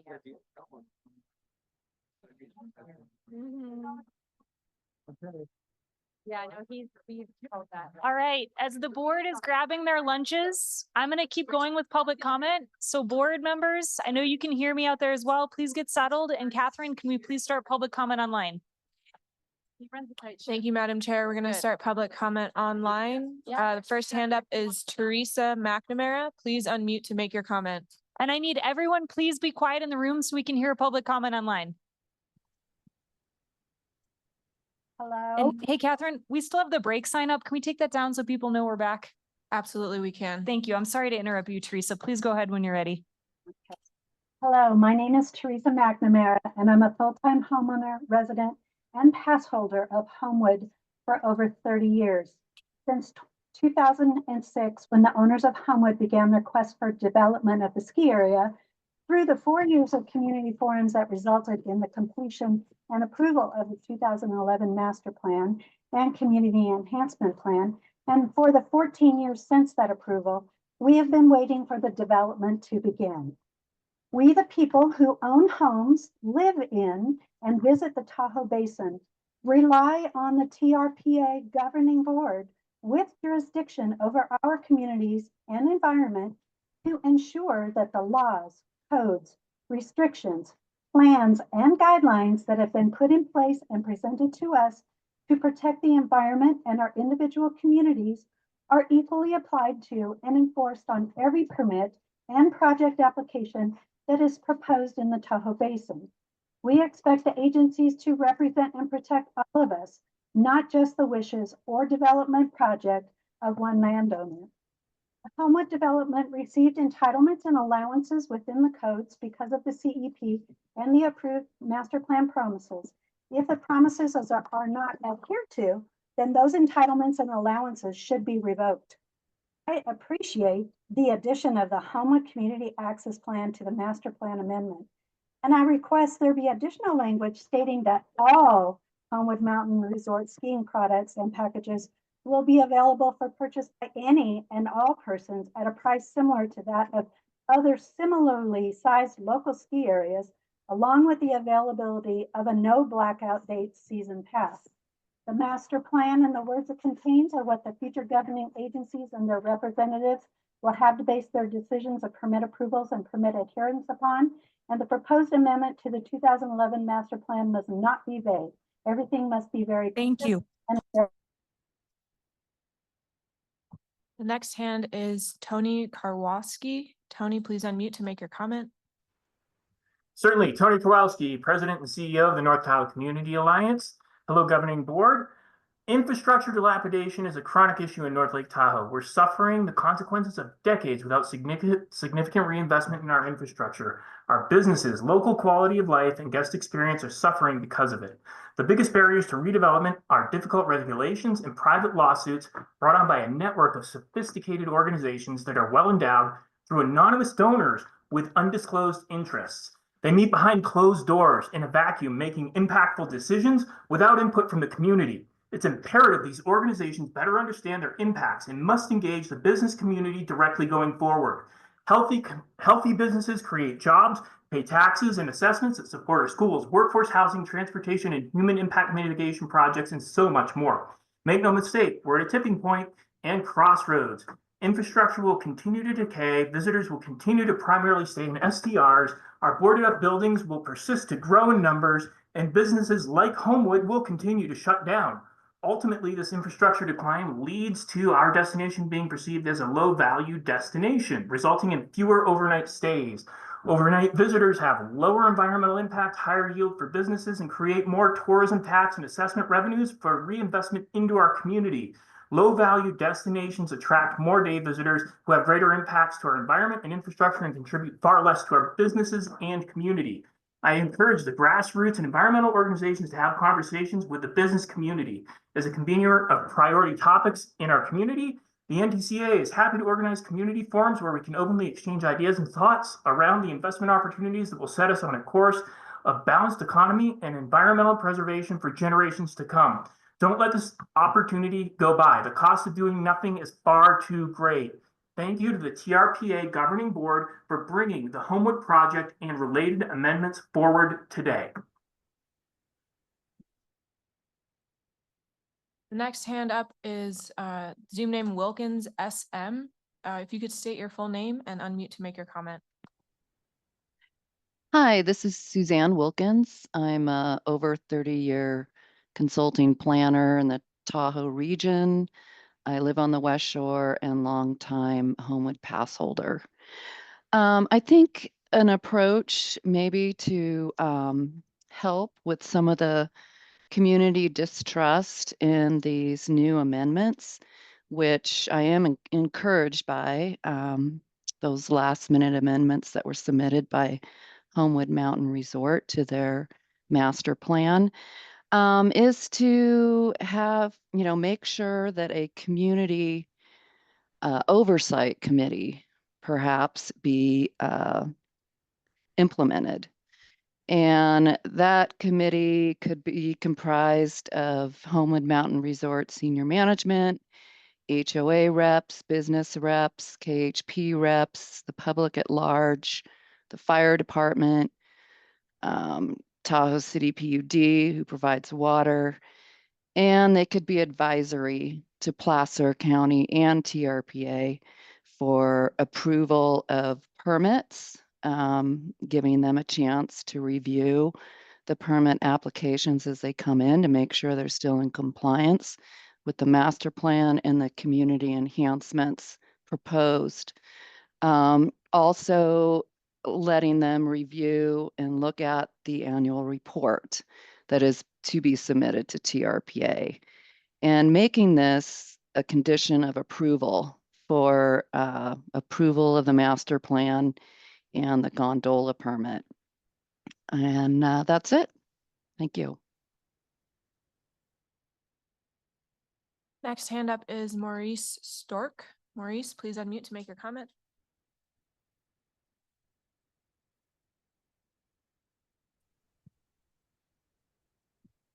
Yes, hi. My name's Maurice Storch. I own a home on Alpine Avenue in Tahoe Pines. I've owned a home in Tahoe Pines since 2011, and we've purchased season passes at Homewood pretty much every year that they've been open, except for the year in which my kids were born. We bought this home with the intention of raising our kids here and having access to the mountain. I was in full support of the redevelopment plan in 2011, which provided community access. So therefore, I would like to have community access, and I would like it enshrined in whatever approval is made. If they don't, plan to go back on their word, then why don't we make the fines for not complying $100,000, $200,000, $500,000 a day? It shouldn't really matter if they don't plan to reverse their decision. But a fine of $5,000 a day or $2,500 a day or whatever they suggested isn't going to get it done. It needs to come with stiff penalties for noncompliance. And if we have that and the public's included, then they have my support and I wish them well. Thank you. The next hand up only has first name Blake. Blake, please unmute, state your full name and make your comment. Hi, my name is Blake Hershaft. Am I unmuted? Thank you. My name is Blake Hershaft. Thank you to the board members for your service and for the opportunity to speak today. I'm a full-time resident of Tahoe City, a Homewood skier and snowboarder. I'm also speaking for my wife, a teacher at Tahoe Lake Elementary, who could not make this meeting because she is educating our local first graders. I've had the privilege of serving as a chair of a local planning board in Ocean Beach, California, where public access is a constant topic due to the California Coastal Act and associated commission. I want to thank everyone here today for your passion for this amazing local asset. At the same time, I want to apologize. None of us want to be here today, and we shouldn't be here today.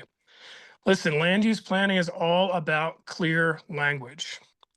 We are here today spending thousands of hours between us because the TRPA, the public, and Homewood failed to get clear language on public access in the 2011 plan. The last thing any of us want to do is have to come back because we fail again. I'm going to point specifically to the words "but not limited to" in the operational constraints language. So it says these discounted ski products may be subject to advanced reservations based on operational constraints that shall mean but not be limited to strikes, severe labor shortages, or staffing limitations, blah, blah, blah. I just want to note that is a complete open door for Discovery and DaVita to do whatever they want in the future regarding a reservation system, which could offer as low as 1 reservation per day. I strongly encourage you to get that language clear today so we don't have to come back in 5 years and do all these meetings all over again. Also want to say that idea by Ms. Wilkins of an oversight committee is a great idea and would be a significant improvement. Thanks to everyone, especially the workers at Homewood. Next hand raised is Samir Tuma. Samir, please unmute to make your comment. Good afternoon, Samir Tuma for the public record. Today I want to speak about the extremely high cost of doing nothing, including the negative impacts on the environment, the social fabric, and the financial health of our community. Look around north and west shores of Lake Tahoe and what do you see? Between the stunning Tahoe Rim Trail and the cobalt blue of our treasured lake, we have a decaying built environment that is negatively impacting not only our lake, but is also eating away at the social fabric and economic health of our community. Over the last decades, despite various attempts to infuse new life into the North Lake Tahoe, involving tens of millions of dollars, countless hours of community planning, these projects have all failed to come to fruition. Not a single major new lodging project and only one single major workforce project has been built in that time. To fill the void, many homes in our community have been converted to short-term rentals, further reducing housing stock for locals and driving community members out. Meanwhile, along the main corridor of our town centers and throughout the West Shore, there are too many vacant, boarded up buildings, empty lots, chain link fences. Projects started, stalled, and in limbo litter our community. While there are myriad factors that have led to this, one thing that these projects all have in common is litigation. Instead of working in earnest to come to compromises that are viable, small groups of watchdogs have chosen to delay tactics using lawsuits. This strategy stalls projects, escalates costs, and ultimately leads to community decay. Back in 2011, there was a very different business plan for Homewood, but a decade of delays, increased costs have meant that they had to change that business plan. Yes, there's going to be significant community access, but more delays will only make this more difficult and permanently cause a closure. Governing board, please move the project forward, and community members, please do not sue. And instead, The next hand raised is Seth Howard. Seth, please unmute to make your comment. Hi, my name is Seth Howard. I am a field representative with Northern California Carpenters Union. I represent basically all the counties in the basin up here. And I just want to say JMA Ventures has had a letter of intent to use a signatory contractor up here, which will be hiring local to work on the project. And there's just a lot of people in this area that depend on these jobs, you know, for to provide for their families and whatnot. And I already received a call about a year ago, just one of the subcontractors inquiring. He was looking to hire 20 drywallers and 20 metal stud framers locally. So I just want to say it's a really good job creation for the environment, you know, for up here. And that's all I have to say. Thank you. Next hand is Rick Woodward. Rick, please unmute to make your comment. Hi there, Rick Woodward. I am a West Shore Homewood resident, and like most of the people that have been skiing, I have a passion, or been speaking, I have a passion for Homewood. Unlike a lot of the people who've been skiing, I also have about 35 years worth of professional experience dealing with approval processes like what is going on right now on the West Shore. I can tell you from that experience that Discovery Land and the development group is as high a quality a group as I've ever been witness to in my professional world. They're committed to bring jobs, sense of community, high quality development to the West Shore, desperately needed. Change is hard for a lot of people. I get that. I see that. The compelling arguments for the public-private model should be considered very, very carefully by the TRPA board. I would ask the TRPA board to, for the sake of the West Shore community, to avoid the temptation to nitpick and deal with all the hypothetical situations come up, and approve the master plan amendment. And let's move this thing forward. Thank you. Next hand online is stbecker@aol.com. If you could state your full name for the record and make your comment. Hi, yes, my name is Steve Becker. I've been a homeowner on the West Shore and Chamberlain's now for 36 years. I learned to ski at Homewood, my children did, and I hopefully one day my grandchildren will. But I've spoken to quite a few of my neighbors, probably 24, and they all have the similar interest in mind, in that we want to approve the measures to move forward with to get the mountain developed. Don't want to stand in the way of that progress, but we need to do it with some reasonable terms and conditions. I think the loopholes that Keep Homewood Public would like to close, so to speak, are reasonable. I'd recommend that the board, governing board, not approve the conditions as they state now, but to meet with the two parties and resolve those differences. The one that is the most troublesome to me is the mountain's insistence that only full-time residents would enjoy certain privileges and benefits and not homeowners.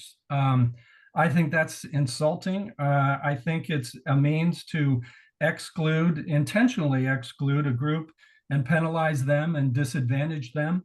The vast majority of my friends and neighbors are second homeowners, not full-time residents. And I think it only gives the Homewood Mountain Resort more of a feel of a private resort as they would wish. So I support what is moving forward with if those loopholes can be resolved. Thank you very much.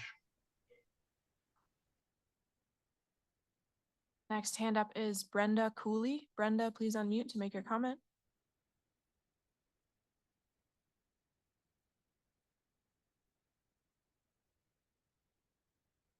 Brenda Cooley, please unmute to make your comment.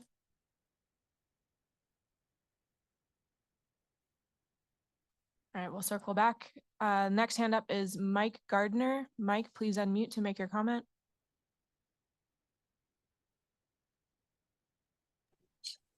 Hello, TRPA governing board members, thank you. I want to express my support for the original master plan as intended as a community enhancement project. Wehowever, as many people have stated, the big issues are public access. And unfortunately, we've done research, we have reviewed discovery land companies, business tactics, and I wrote in and gave a prime example that if they said they would give you $1 million for a park and it was accepted, what's to prevent them from giving you $1 per year and them saying, well, we're giving you the money. So without codifying what these terms and what these statements in the master plan must be, it shouldn't go forward. And if the TRPA board doesn't force DLC and the KHP teams to come together and come up with that language, then TRPA needs to submit the language to make sure that it's a conditional use permit for this community enhancement project. I don't know anyone who does not want this project to move forward, but we want it to move forward with guaranteed and codified public access for all. And I want to be able to get a pass again. I want to be able to ski there. It's in my backyard. I want to see guys I've known for ages, Kevin Steele. I want to see you back at work. But if we don't close those loopholes, there's nothing to prevent DLC from changing it down the road. And there must be enforceable specifics. And to do that, you make it a conditional use permit with very firm and enforceable numbers. So please be very careful with this. Don't approve it as currently submitted. Get the language in writing and agreed to by the public. Thank you.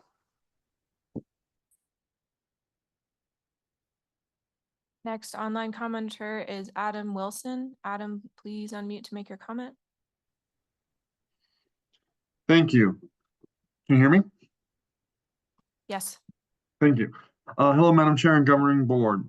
My name is Adam Wilson, and I'm the COO of the North Tahoe Community Alliance and past employee of Homewood back in the early 2000s. Today, I'm commenting from the perspective of the North Tahoe Chamber of Commerce, a division under the NTCA. One of our roles at the Chamber is to advocate for small business and to create opportunities for them to thrive. This opportunity exists within the approved and proposed changes of the Homewood Mountain Resort Master Plan.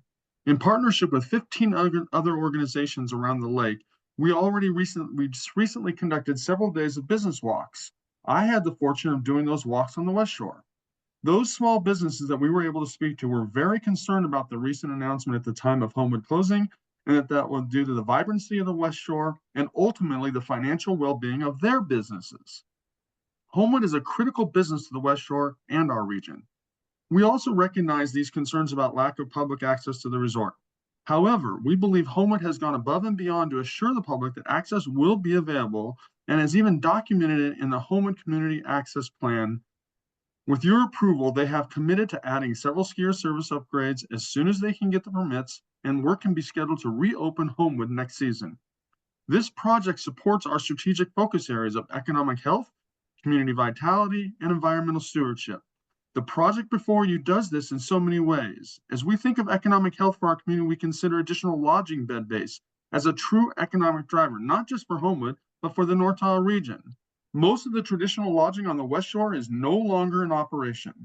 When we think of community vitality, we think of the commitment to public access, 5+ miles of new hiking and biking trails, connecting to other regional recreational areas, enhanced public amenities, and the contributions to maintain public trails.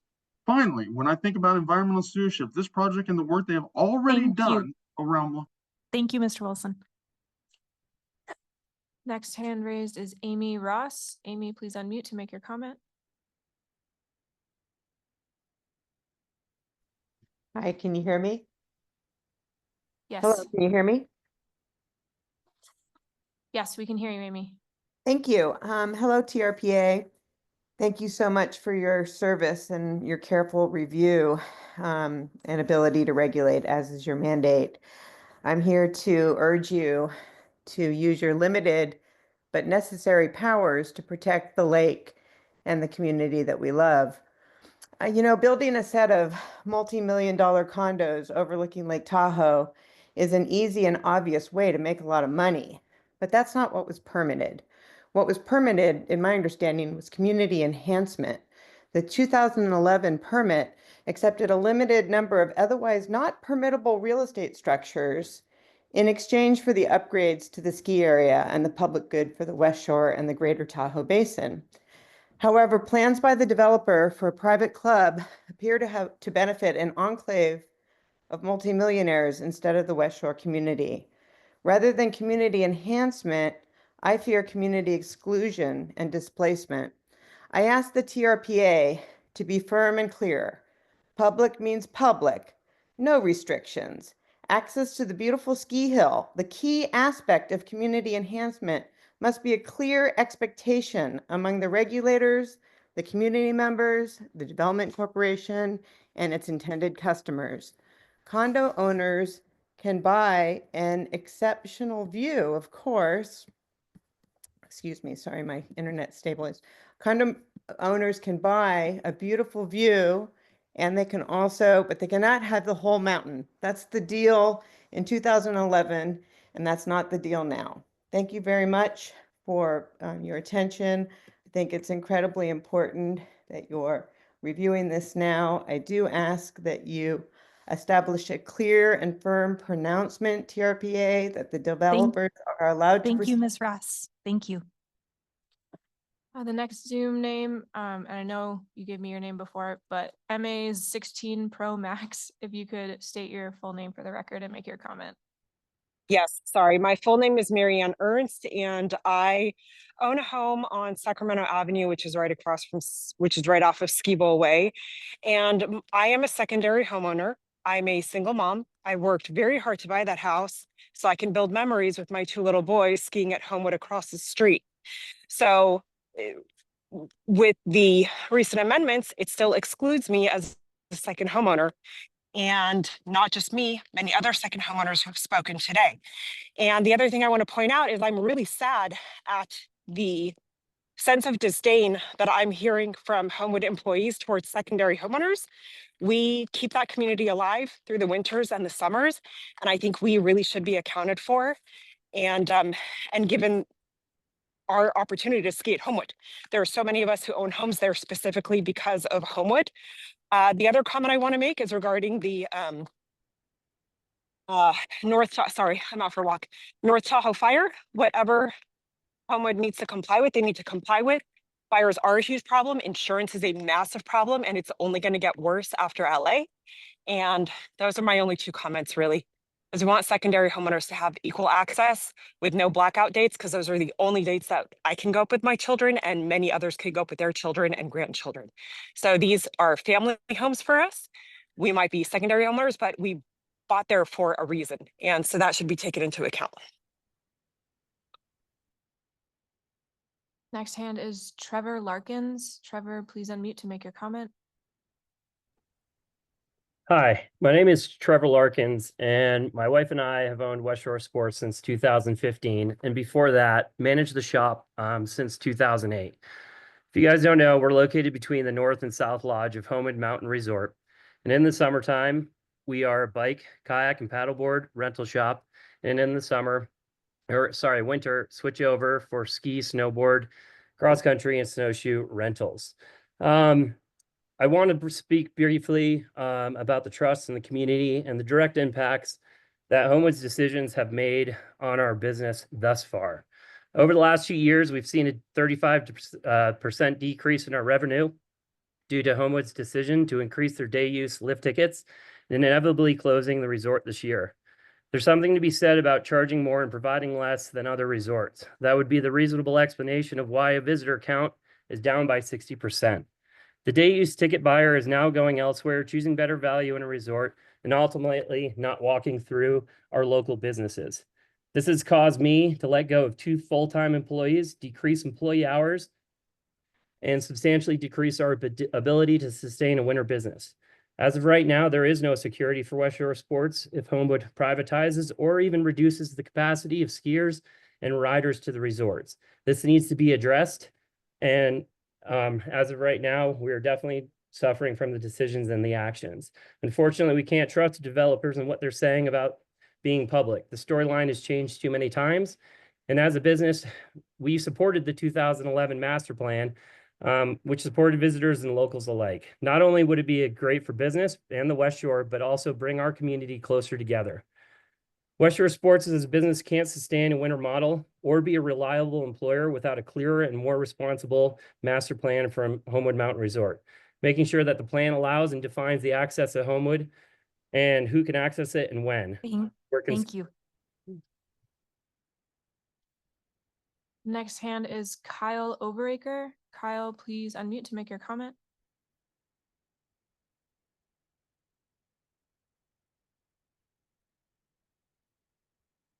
Kyle Overacker. Can you hear me? Yes. Okay. My name's Kyle Overacker. I'm the general manager at the Hampton Inn in Truckee. Hearing everybody talk today, I reinforce, I think everybody loves Homewood and loves the area of Tahoe. I'm speaking in support of the approval of the amendments for the plan for Homewood. I think as a hotel operator in this area, I know firsthand the impact on the local economy. I think everybody from full-time residents to second home to visitors to workers in the area, everybody has various goals in mind, but I think in order for the long-term economic viability in the area, for the workers, for the full-time residents.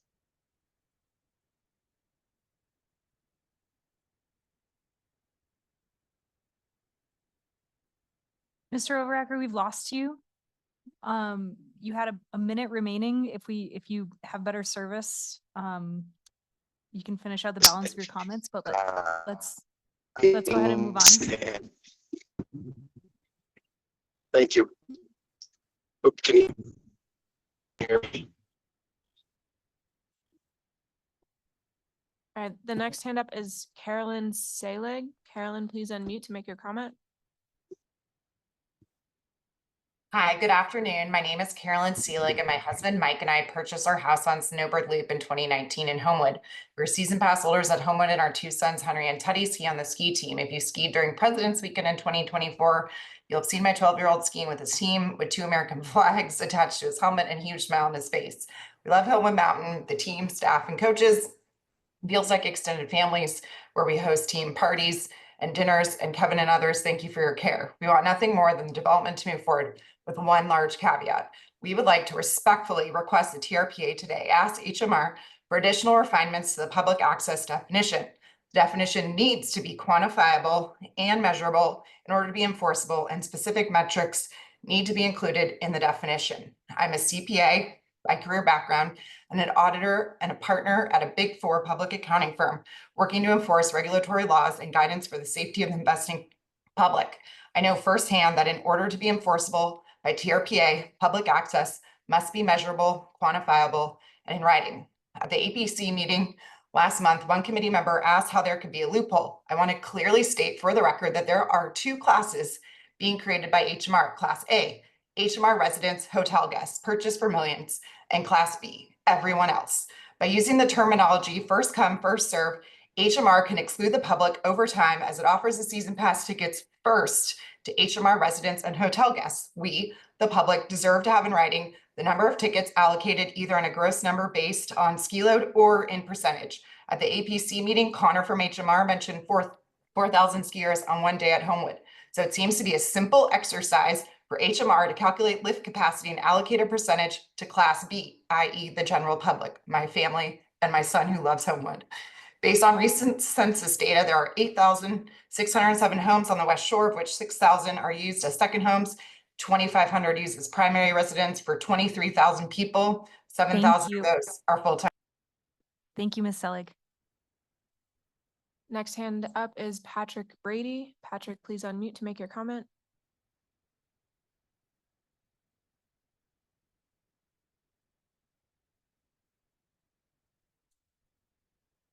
Patrick, we see you're unmuted, but we're not getting any audio from you. Please check your mic settings. And I'm going to circle back to Patrick. Next hand up is Ann Nichols. Ann, please unmute to make your comment. Yeah, Ann Nichols, North Tahoe Preservation Alliance. The Homewood Resort must agree to raise the Tahoe Inn, blighted Tahoe Inn now. Waiting until 2028 is a slap in the face to the community. It feels like waiting for hell or Tahoe to freeze over. They want us to wait till they complete the gondola, remove the Madden chair, make ski terrain and snowmaking improvements, build North Bay's food and beverage, construct the North Bay's gondola, pay TRPA impact fees, and construct a beginner ski area. We're back in line with creating a hardware store. This is unacceptable. They've got to get this as a condition of the permit. Also, I had asked for Cindy Gustafson to be recused because her husband made more than $10,000 in 2022, according to her FPPC Form 700 with Placer County. And, you know, they're saying that, oh, no, it's fine. But I think there is a conflict here. Certainly, they've had a very close relationship. And I think, you know, although she's a very good person, you know, this is just too tight, too much cronyism. Thank you very much. Next hand is Elena Kuslis. Elena, please unmute to make your comment. Hi, everybody. I hope you can hear me. Yes, we I'm can. Elena Kuslis. I'm a visitor to the West Shore and currently have a ski lease in Homewood together with fellow Swiss expats. But I also have relatives who have owned property in Homewood for generations. Shout out to the Petersons and the Jennys on Sacramento Avenue. I honestly wasn't planning on commenting, but I feel compelled to do so despite being an outsider for two reasons. Firstly, I see the pain that being excluded from the resort causes to families deeply rooted in the area. My Aunt Heather has hiked that mountain while pregnant with all her 3 children, and I see the impact that had on my cousins, her children. And I cannot fathom how missing out on these opportunities will affect future generations. Personally, we have been following and discussing this project among our Swiss friends, and I know none of us would accept such a loss to our own community and children in our own mountains. Secondly, I am shocked and saddened to see how a corporation managed for a community to turn on each other. In no way I mean to discount the terror of losing your livelihood, but instead of requiring a sustainable development that truly benefits the entire community, you blame each other. You are the people of Homewood. It is in your power to ask the developers to do better. Don't accept being strong-armed by a corporation who does not operate in the interest of you and your families. Thank you.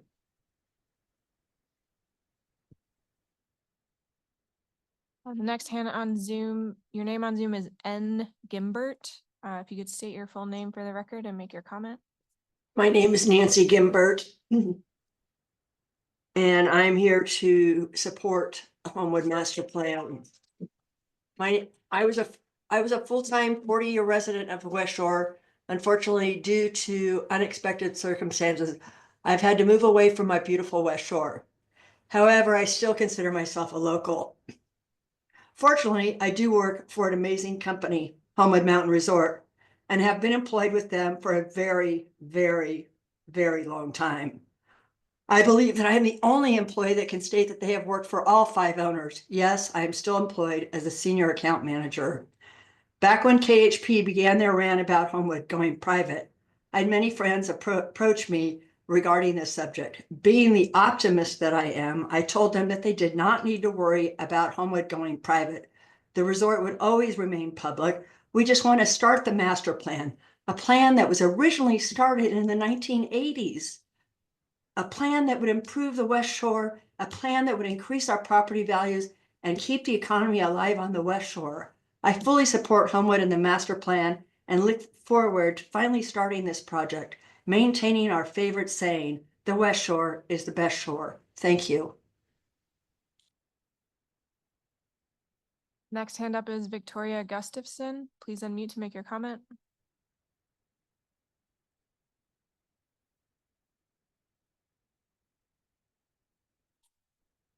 Victoria Gustafson, if you're available, please unmute.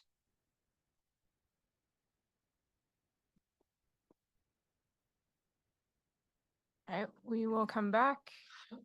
Next hand is Mike Peterson. Mike, please unmute to make your comment. Yes, this is Mike Peterson. Our family cabins of 75 years is directly across from the 7 modern boxes in the swamp on lot 3, which was committed in the 2011 master plan that was to be mountain rustic. Please consider our family on the record again to be 100% in support of the stated clarification and commitments by Keep Homewood Public that's been requested to be added to the proposed amendment.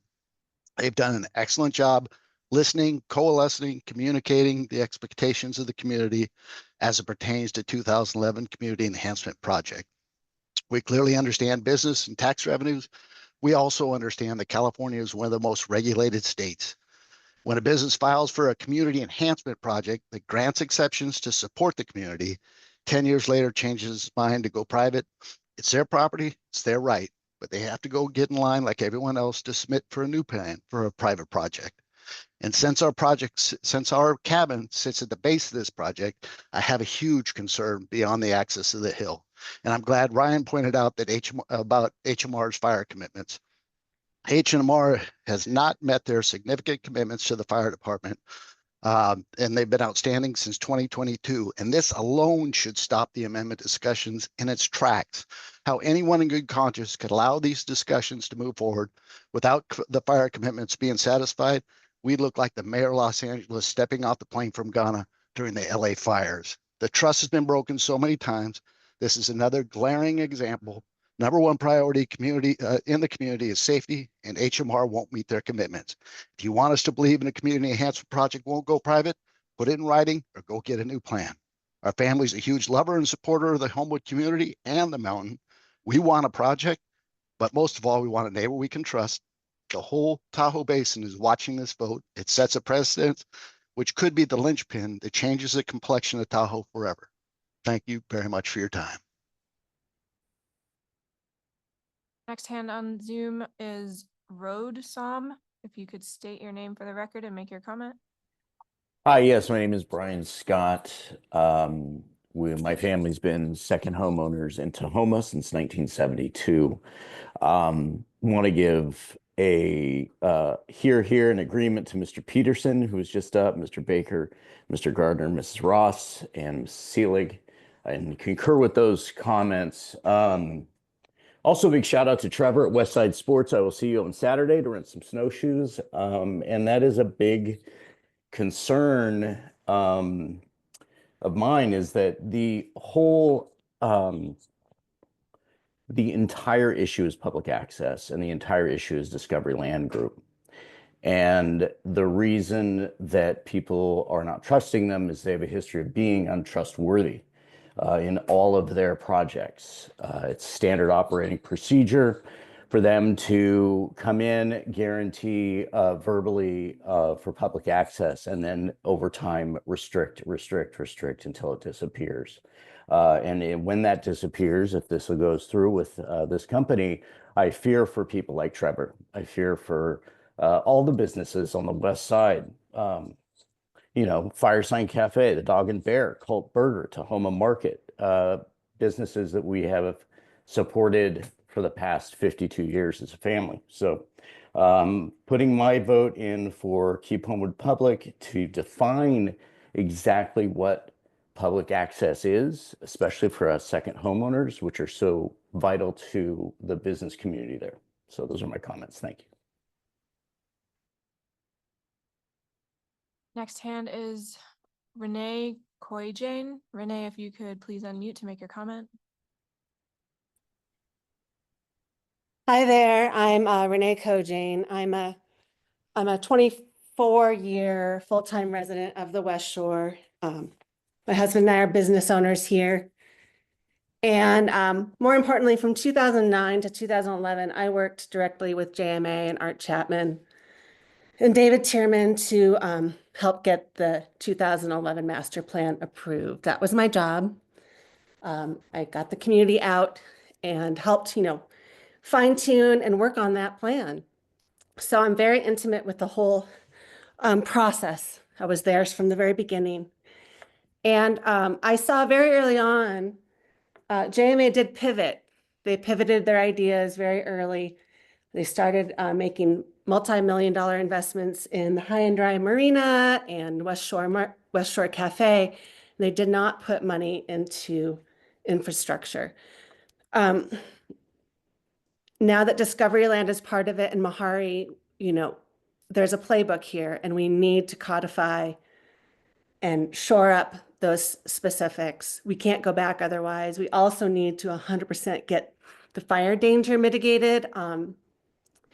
And this to me is as landmark a moment as it was in 1969 when the TRPA prevented the Emerald Bay Highway 89 project going through. And thank God the TRPA created a plan that prevented that. And this right now, to me, is as pivotal and as landmark a decision, what you can make today, because we will forever never trust this process again. Of the community input process will never be trusted again if you don't close up those loopholes. Carolyn Selig, my gosh, you said it so well. Let's not be fooled again. Thank you.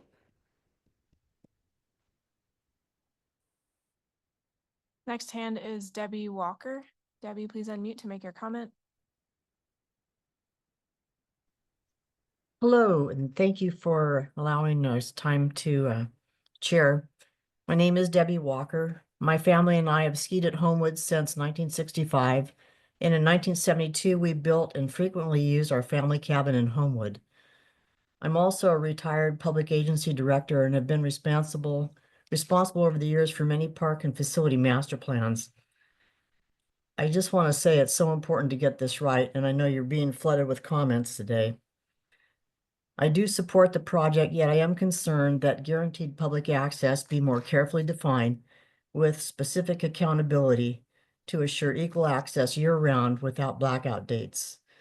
I'm hopeful your board will require that additional written public use language both clarify and guarantee the current and any future owners to the same standards. Thank you for your time. The next hand name on Zoom is iPhone 2. If you could state your full name for the record and make your comment. Can you hear me? Yes. My name is Scott Rundle. I'm from Lake Arrowhead, California. We are a private lake that is being overrun by mergers and acquisition and outside investors for short-term rentals. So we have a little different problem than you guys have. They sued us, they won, we've lost our private lake. This is a little different. I don't see this as a public-private situation. Homewood is a wonderful place. It sounds like I've never been there that I remember. It's got a lot of great homeowners, and you need to keep that character. Discovery is a mergers and acquisition big company they're not going to tell you the truth. They're not going to commit to stuff. There's reasons why they haven't committed to all the required things that they want. Why can't the TRPA make this a private deal where all the private citizens that own up there, except for the short-term rentals who get access to this for nothing, and while these billionaires pay tons of money, allow it for the private owners in that area and the second homeowners. That will keep your values up. And then if you decide to sell, that next person gets that, and your house becomes more valuable as time goes on. If you're going to have to put up with all these rich fat cats coming in your area, you should get something like an increased value and access to the resort for as long as it exists. So that is my comment. I would say be careful. Don't let the little verbiage slip by, like everybody said. Get it solid, get it writing, get it forever, and make your homes more valuable through this process, because it sounds like you're going to have to live through 10 years of building, and that's going to be a mess in itself. Thank you very much. Next hand is Marjorie Kosrovi. Marjorie, please unmute to make your comment.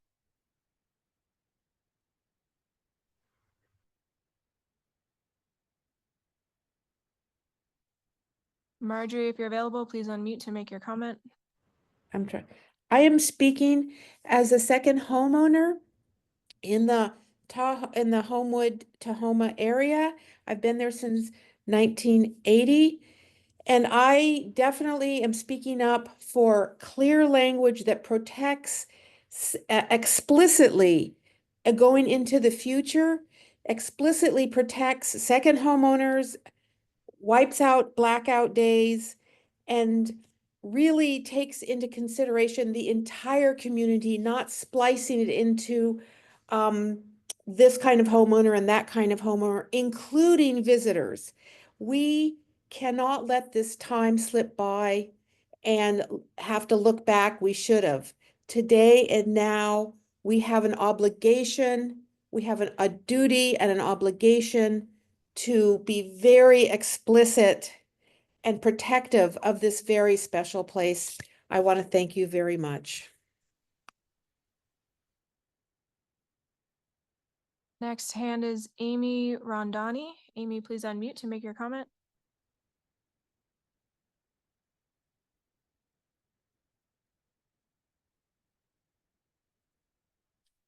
Amy Rondani, if you're available, please unmute to make your comment.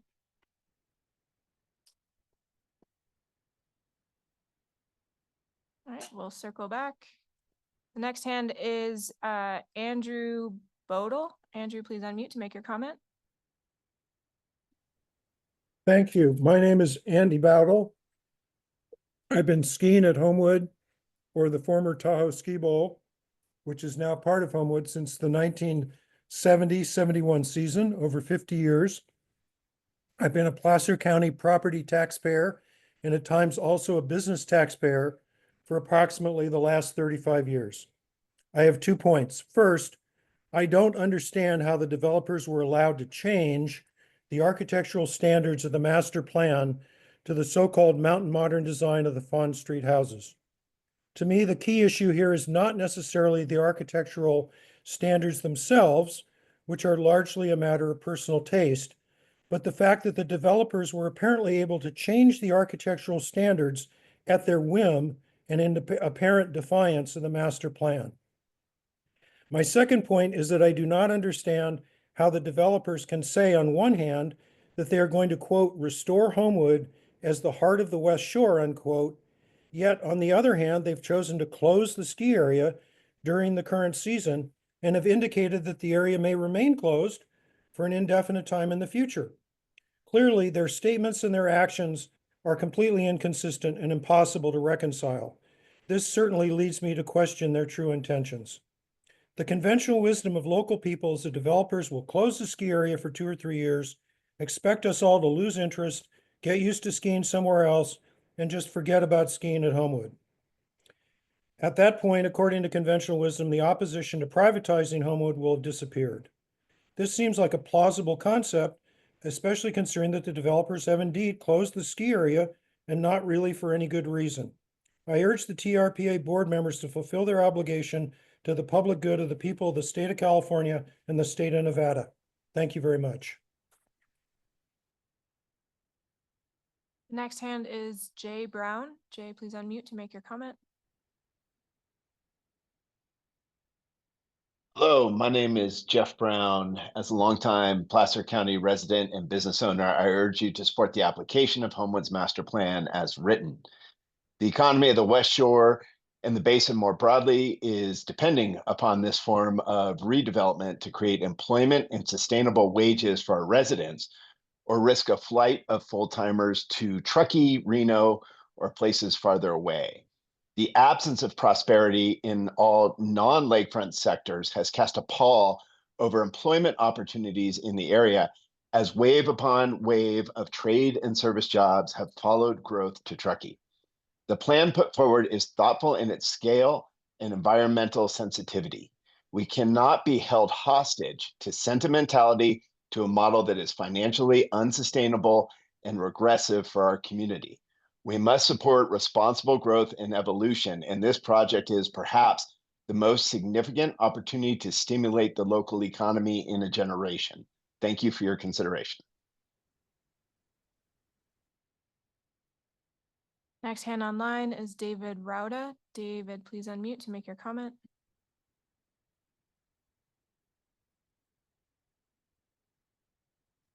Hi, can you hear me? Yes. Great. Good afternoon. Thank you for this opportunity. I'm David Ruda. I'm an attorney in San Francisco. I learned how to ski at Homewood Mountain Resort in 1968, along with my sisters who learned earlier. My family has owned property in Chamberlain since 1961.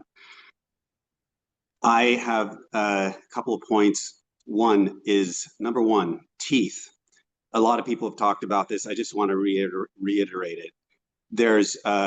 I agree with the CPA that spoke earlier, saying it's not that hard to create very quantifiable percentages or numbers of tickets that are allotted for the general public to be skiing at the resort for the future. The words that are being used by Mr. Porter of JMA and that I've seen in the master plan, words such as the public will have the opportunity to buy ski products. Opportunity is not enough. We need teeth, and that teeth, as some people have said, it needs to happen by two ways. One is penalties for non-compliance. First, quantifying, like the CPA said, the number of tickets. Number two, penalties, monetary penalties, and not $2,500 or $3,000, like the man said, hundreds of thousands per day, because otherwise it's like telling Elon Musk, So it's just going to become a cost of doing business otherwise. So then also the TRPA needs to put a condition of injunctive relief to shut down their operation if it is not complying and they're just paying the penalties day by day. Second point is that the fire. Sorry. That's it.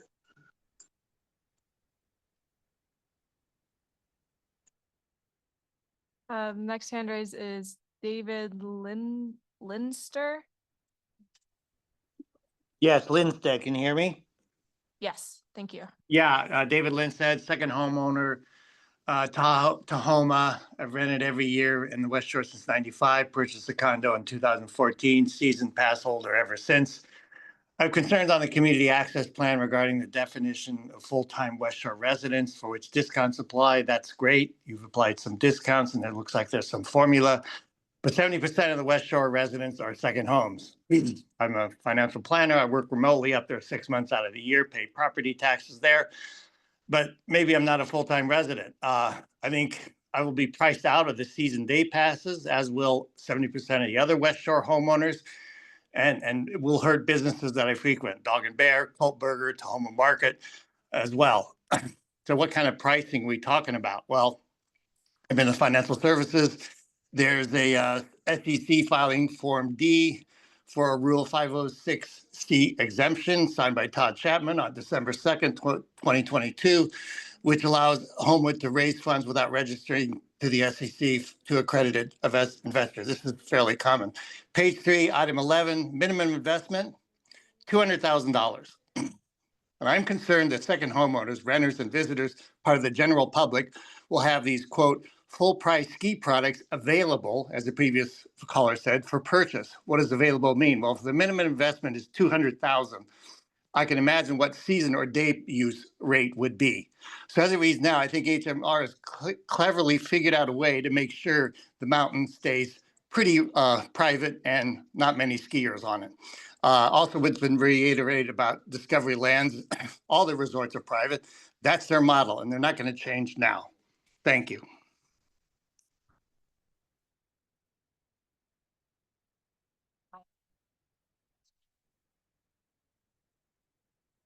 Next hand online is Mary P's iPhone. Mary, if you could state your full name for the record and unmute to make your comment. Mary Porteous, 40-year resident. I'm in support of KHP's position on precise enforceable language. I agree with West Shore Sports, our cherished sport equipment provider. I also agree with others, including the HMR PR employee that spoke earlier regarding neglect as the cause for 60% reduction in skiers. Unfortunately, the amended master plan does not include a finite timeline, nor any obligation at all to improve the infrastructure, with the exception of the gondola. The gondola is replacing one of the more dependable chairlifts, so I believe, like others, the gondola is only being replaced for show to lure resort ownership sales. Regarding public access, I agree with KHP that Homewood Ski Resort needs guaranteed and codified public access language. JMA stated they will submit public access operational data to TRPA for monitoring. Well, at December's meeting, TRPA stated they do not have any position or protocol in place for monitoring. Will the TRPA establish an oversight committee that monitors and enforces Homewood's public access? Will TRPA have an oversight committee with authority to impose financial penalties for failure to honor public access? That committee needs to be established before the TRPA approves. Lastly is pricing. Homewood establishing its season pass sales to align with those of North Star and Palisades lacks fiscal responsibility. Homewood at best reports 1,260 skiable acres. North Star reports 3,170 skiable acres. Palisade 6,000. To price Homewood passes to be comparable to resorts 3 to 5 times its size shows lack of financial common space. Please address these issues before approving this project. Thank you. Madam Chair, I'm going to go back to the room. It's been about an hour of online comments. Thank you. Okay, so the next 5 names in the room, please. Kathleen Anise, Christian Steering, Kyle, nope, you already spoke. Sandy Randano, Chris Hoffman, and Alyssa Gagliani.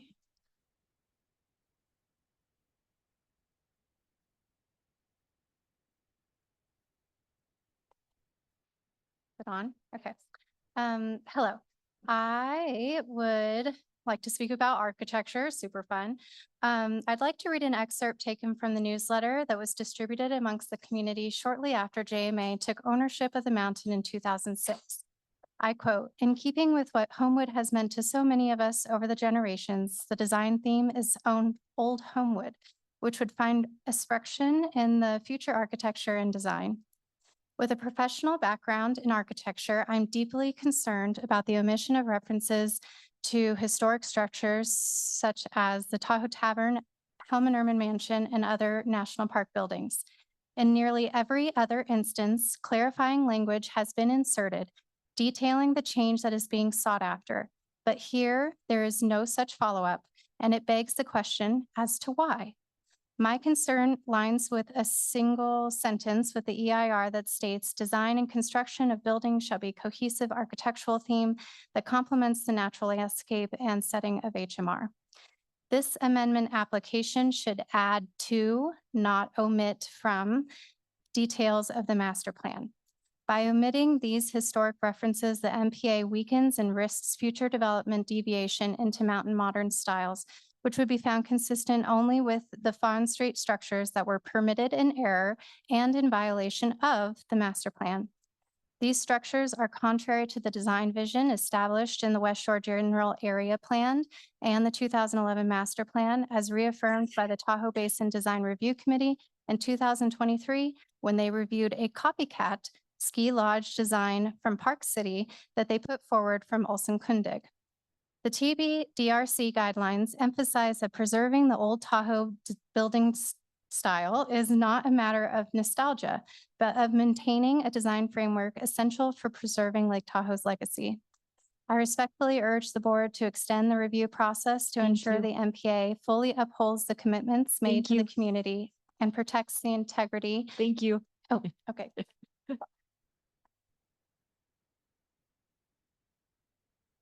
Next speaker, please.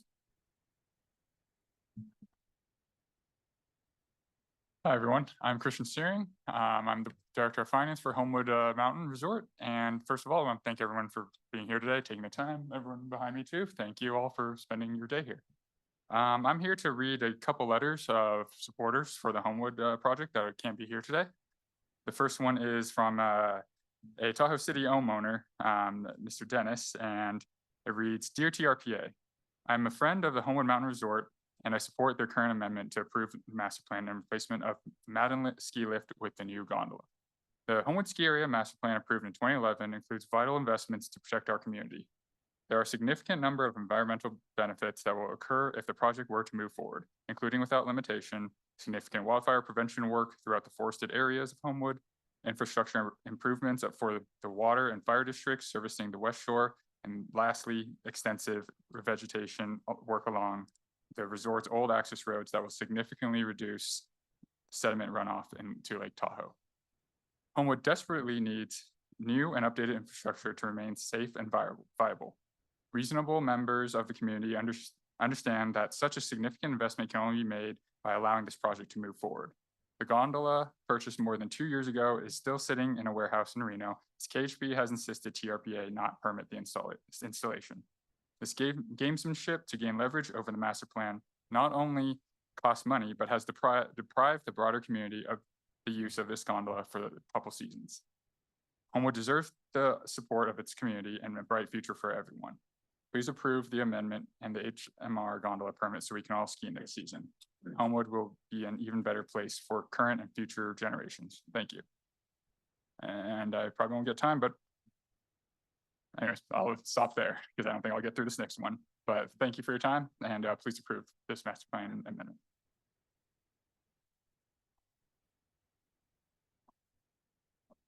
Next speaker, please.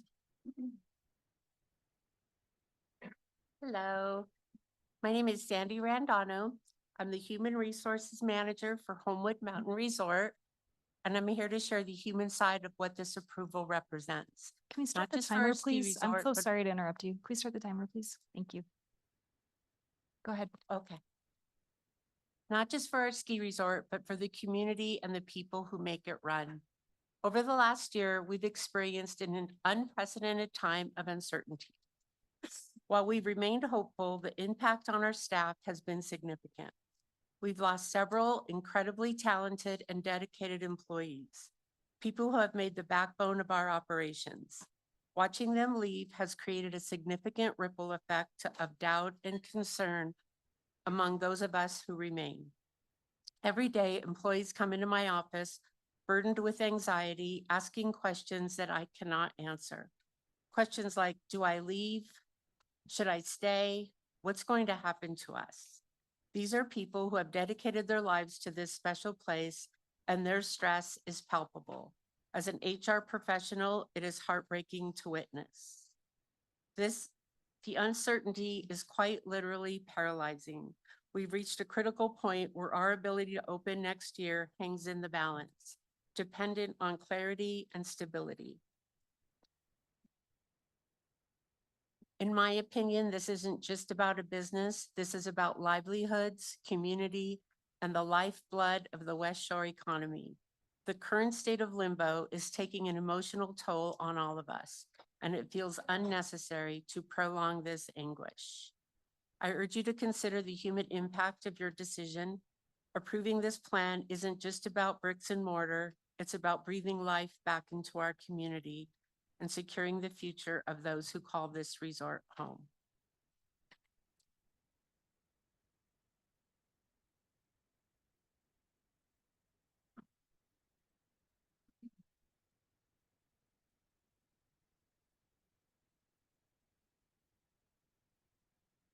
Hello, TRPA.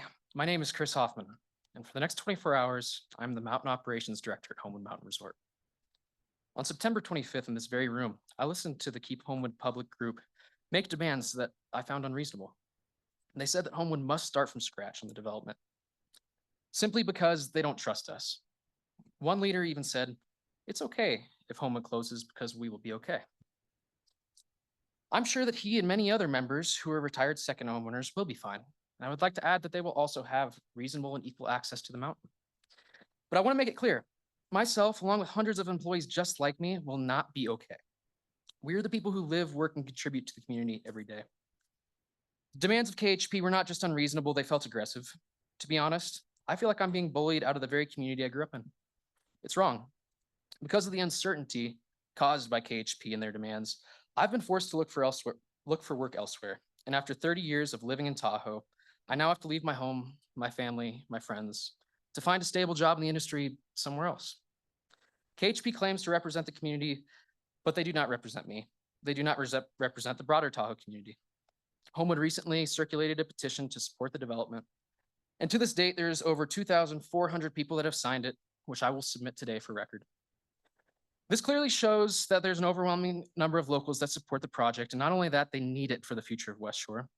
I urge you to consider the fragile economy of the West Shore. It's small, isolated, and unique. Unlike South Lake Tahoe, it lacks the infrastructure and sustainability other parts of the basin enjoy. Without Homewood and the proposed development to ensure its economic viability, the West Shore will become a ghost town.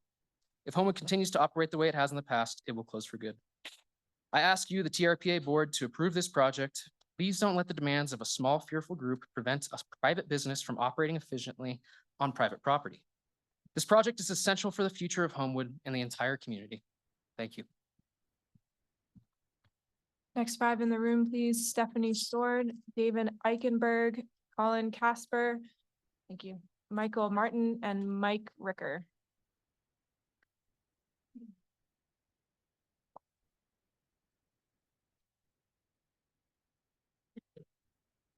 Hi, I'm Stephanie Sword. I've worked at Homewood for almost 10 years. I've lived in Tahoma for 30 plus. I would like to introduce Luz Navarez and Guadalupe Soto.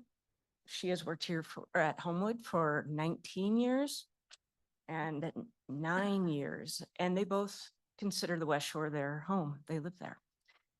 I would like to share with you their thoughts on what this approval would mean to them. Lupe says, "This is my house. My heart is broken by all this uncertainty and waiting. I worry all the time about if I will lose my job and must leave my work and my work family that I love. This is my life.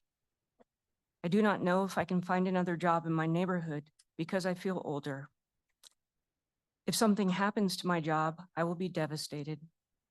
Homewood has always treated me and Luz so well, and we feel part of a family here. I do not know if I could find another company so good. TRPA, help me please, and support Homewood."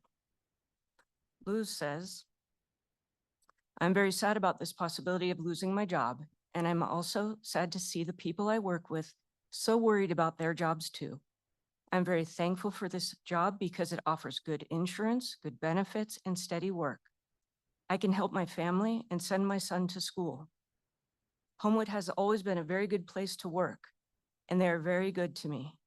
Losing this job would be devastating to my life. I take the bus to and from work, and to find another job that I love with all the same great benefits would be very difficult. TRPA, please help me." Thank you.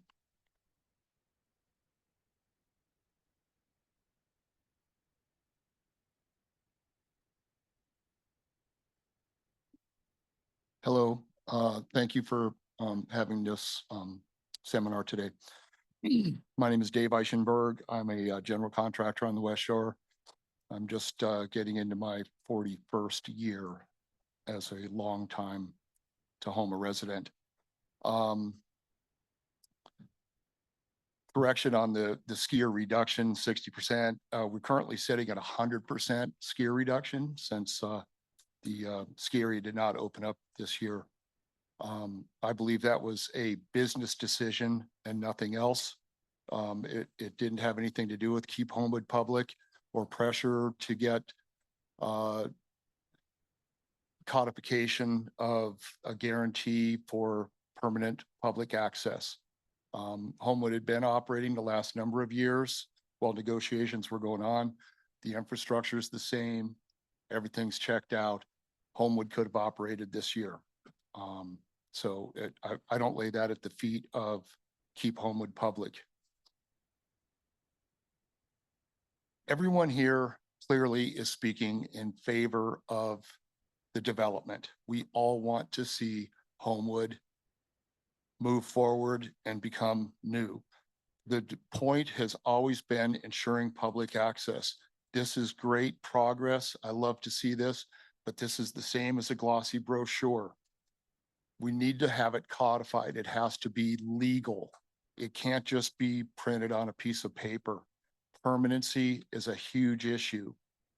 Outside development coming into an area should add to the community and not take away from a community. If we lose Homewood, and I'm seeing here that they want to work with us, we need to see this codified. When the lawyers say it's codified, that's when I'm going to believe it. We can all talk to each other forever. Thank you. Thank you.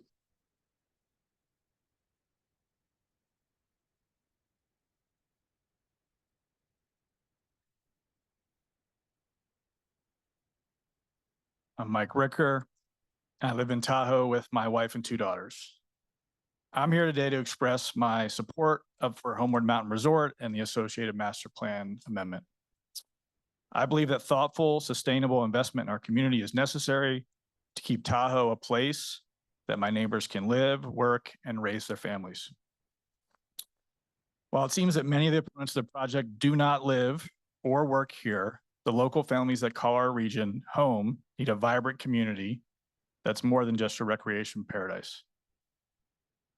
We need an economy that is fueled by thoughtful planning and measured growth. We need opportunities to work and support our families through investments in our community, both public and private. We can't be so opposed to development that our community continues to age, our infrastructure decays, and full-time folks are forced to work or live outside of our region. It's very important to me that we protect our natural resources in the Tahoe Basin, and I believe the amendment we saw today will accomplish this through reduction in density, improved view corridors, and smaller building massing than the 2011 plan.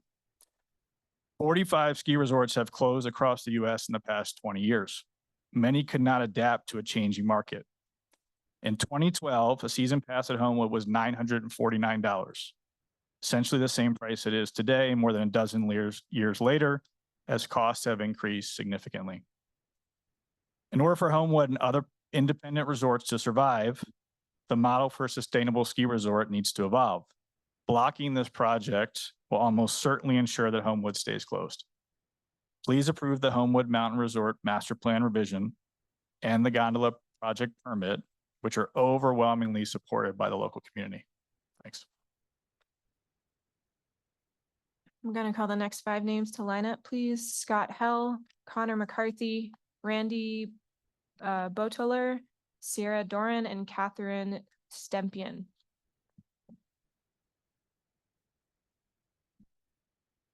Hi, my name is Colin Casper, and I've worked at Homewood Mountain Resort and been a part of this community since 2016. I first came to Homewood in 2007, though, as a summer intern program to learn about ski resort operations. I've been a ski racer, and I had always wanted to run ski resorts, not knowing how challenging it actually is to run an independent resort. A decade later, I had an opportunity to join the team as a part-time analyst, which then turned into a director of finance, and now I am JMA Ventures' chief financial officer. I lived on the West Shore since 2016, and I'm currently a Truckee resident. I used to visit the West Shore for almost 40 years, coming up first with my parents to ski. The West Shore, in particular, Homewood has played a pivotal role in my love for Tahoe, the outdoors, and skiing. And Homewood has made a clear commitment to the TRPA to always keep Homewood accessible to the public, which means that I will have a place to bring my partner, my parents, to ski in a safe environment. Homewood has also given me more than a career. It has accepted me with open arms and given me lifelong friends. I want to ensure that others will be able to have the same opportunity that I had here at Homewood. Much like many others in support of the master plan, I've been at Homewood through good winters and bad, early mornings, late nights, all the challenges in between. As a finance person, that means how do we navigate volatile cash flow, more volatile cash flow? Our business has significantly been impacted by lower skier visitation, increasing costs of insurance and labor. I've logged countless hours of trying to figure out just how are we going to make payroll, not once, but time and again. How are we going to pay our vendors? Who are our neighbors and our friends? And during COVID, I took a significant pay cut to make sure that my colleagues would be able to retain their jobs. Today, I ask for the support of the master plan so we can help ensure that my colleagues will be able to continue to make their livelihood here at Homewood, learn new skills, and expand their careers. I want to make sure we can continue to create and sustain jobs for over 250 people each year. I'm asking for your support today in approval of both the gondola, the desperately needed infrastructure improvement, and the minor amendments to the prior approved master plan. The gondola will provide community benefit to all skiers and snowboarders, and the revisions to the master plan will allow economic sustainability to the ski resort as well as maintain jobs in the community. Please take the time to approve this project.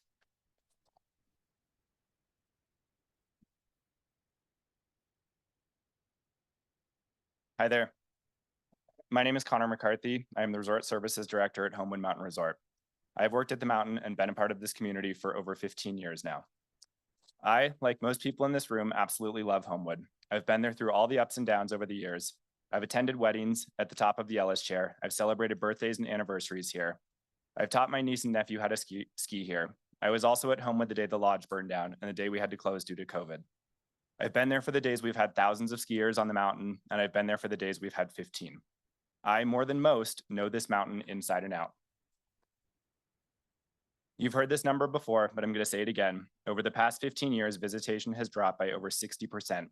Operating a ski resort, as I'm sure most of you know, is an incredibly costly operation. The amount of revenue we bring in a day does not even begin to cover the cost of utilities, insurance, workers' comp, labor, the list goes on. I, like everyone else in this room, also love to ski at a resort with no lift lines, but it's not a sustainable business model. We lose money every single year. Recently, the Keep Homewood Public Organization sent an email to their distribution list encouraging folks to email Homewood and CC TRPA, expressing their concern over this project. We received those emails, 180 of them to be exact.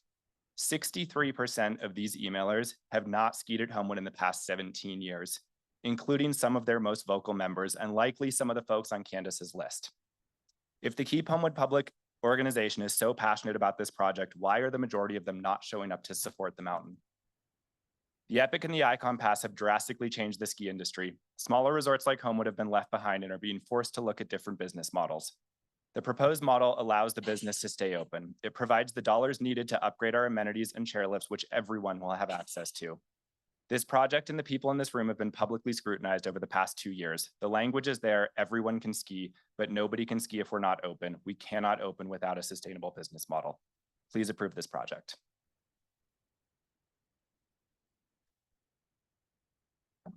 Good afternoon, Governing Board. My name is Randy Boatler. My wife and I own a home in Tahoe. With all due respect to HMR, the ill-conceived and poorly defined community access plan still has no commitments or capacity for the over 6,000 second homeowners on the West Shore. We bought our Tahoe home for many reasons: the natural beauty of Lake Tahoe, outdoor recreation, including hiking, biking, and yes, snow skiing. The friendly community along the West Shore has made us feel so much at home that my wife calls it her happy place. I'm sure several, at least of you, do that as well. I've skied Homewood Mountain many times over the past several years, and it's always a great experience. Being only 2 miles away is a big plus. But now there's a serious problem at Homewood. The developers have deliberately crafted a vague and non-specific community access plan that purports to offer public access to the local community, but it doesn't offer access for second homeowners or a commitment to sell them a minimum number of season passes and day tickets. Second homeowners at Tahoe pay property taxes like every other property owner at Lake Tahoe. But we're being discriminated against by the Homewood developers who are not including them in the very community we are part of. 70% of the approximately 8,600 homeowners on the West Shore are second homeowners. Homewood says they'll sell full-price ski products for purchase by anyone, including visitors from the general public. What they don't tell you is that there's no defined commitment to actually sell any defined products, and the key here is defined, to those visitors. It's also not a commitment to actually allocate some of the mountain's capacity. So we ask you, that's not flexibility. That's about exclusion. Thank you, sir.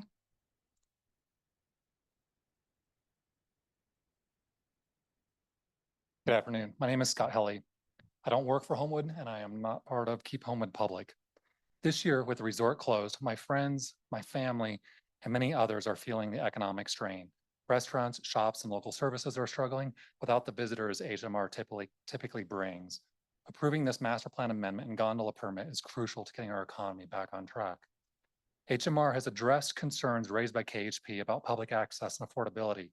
Their updated community access plan lays out specific enforceable commitments that TRPA has the authority to enforce with daily financial penalties, including fines or even shutting the resort down.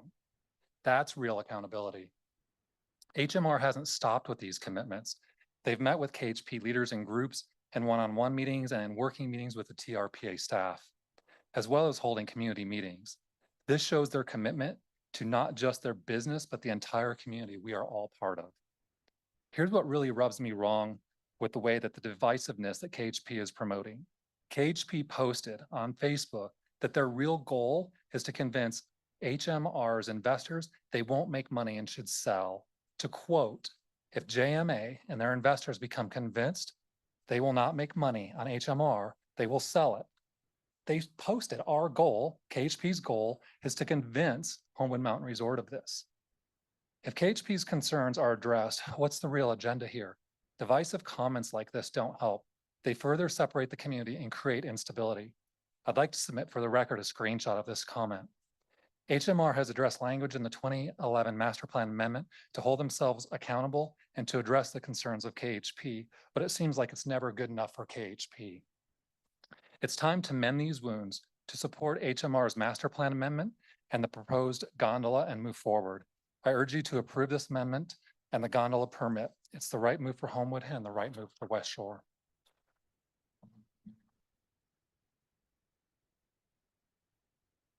I'm going to call the next 5 names to line up, please. Dan Copenhagen, Sherry Doran, Jason Collar, Kirsten Lant, and Doug Estelle. I'm Catherine Stempian, local architectural designer here in Tahoe and homeowner. I support the development with public access for all that is sustainable and inclusive. I'm here to speak on behalf of Building Smart. The American Institute of Architects has set an ambitious goal to make all buildings carbon neutral by 2030, which is a critical step in combating climate change and reducing the built environment's carbon footprint. As of now, the construction industry is responsible for approximately 40% of global carbon emissions. LEED certification, as outlined in the master plan, is the lowest of the 4 levels, just following the building code that California has set out meets that minimum certification, and I don't think that's enough. By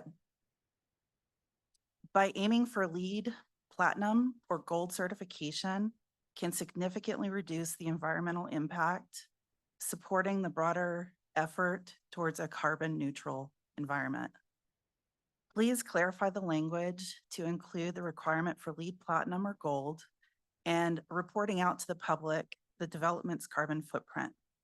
Thank you to the TRPA and all those here for listening to the public.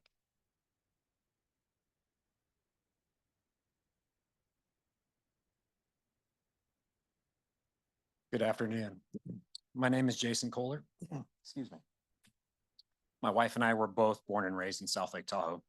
And while we now reside in Truckee, we maintain a deep connection to the Tahoe Basin and its communities.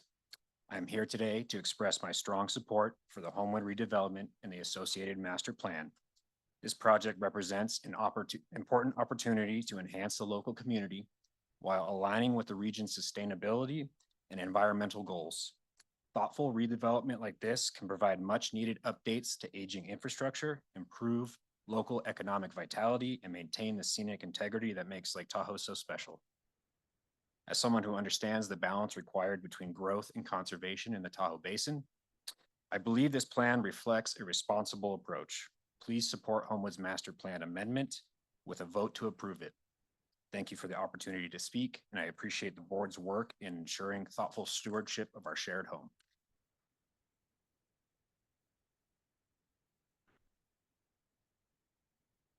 Good afternoon, everyone. My name is Kirsten Lant. I've lived in North Lake Tahoe for 22 years, and I have the privilege of raising my family here, working for a variety of hospitality companies. I'm a pass holder at Palisades Tahoe, but I love sneaking over to Homewood for untracked POW lines, gorgeous views, and lack of lift lines, even on a holiday weekend. It is important to me that public access remain as one of those day ticket purchasers. Today, I'm here to speak in favor of the proposed amendment to the 2011 Master Plan for Homewood. This amendment is not a drastic departure from what was previously approved. In fact, it's a simple update focused on the placement of a new gondola facility and realigning. Importantly, they are not changing any material element of the original plan, such as the community access to the ski area, the hiking opportunities, or adding significant traffic generating development. In fact, they are reducing the overall housing units from, I think they said over 200 to under 130. And I think that's something that will help preserve the essence of this beautiful area and not make it the next South Lake Tahoe. One of the primary concerns that they raised, or that was raised, is the idea that Homewood would privatize the ski experience. And I too thought that when I heard about Discovery Land coming in. They have addressed this concern directly, providing a written commitment to TRPA and the community that they will continue to sell annual passes and tickets to the public. Furthermore, they're offering discounted passes for local residents, ensuring that the people who make this area so special can continue to enjoy it affordably. I read about the honor roll free ticket program, and you can bet my kid's going to be on that honor roll, taking advantage of his favorite excused absence from school, an appointment with Dr. Snow. They've had numerous meetings with local community members, HOAs, and opposition groups to listen to their concerns and come to a compromise. They've revised their architectural plans and reflects a more classic mountain style. I hope that you vote to approve this. Thank you. Next up to comment, please, Chuck Murray, Doug Fagel, Don Fouts, Gavin Feiger, and Karen Flynn. Hi, I'm Dan Copenhagen with KHP, 58 years skiing at Homewood. Thanks for your time. I'm here to talk about the big secret today, and that is capacity. So we have a lot of discussion around language that needs to be locked down into the master plan and community access plan. The invisible capacity is a very serious omission.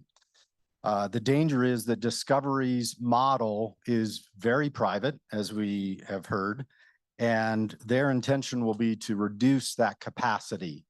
And because of this concern, we actually commissioned a study from SE Group. They're an industry expert on capacity and ski resort planning. I'll submit that for the record, and you also have slides, each of you, that show the culmination of that survey work. What it told us basically is that the comfortable carrying capacity is 1,800 skiers at one time at Homewood. This very much supports the original promised capacity in the master plan of 1,704 payouts. And you should be familiar with payouts because that was developed by TRPA. What's unsettling is that we know that the developers are intending to reduce that capacity to 1,000, and there is no capacity for second homeowners and visitors. The solution is simple. 1,500. That's the number. We want 1,500 capacity in the form of payouts committed to the general public as defined by visitors and second homeowners, full-time residents, et cetera. The rest of the capacity can be used by the developers for members, private members, et cetera. Okay, we've discussed this with HMR. They won't tell you anything about capacity. 1,500 is the number. Please don't approve without this language in there. Thank you.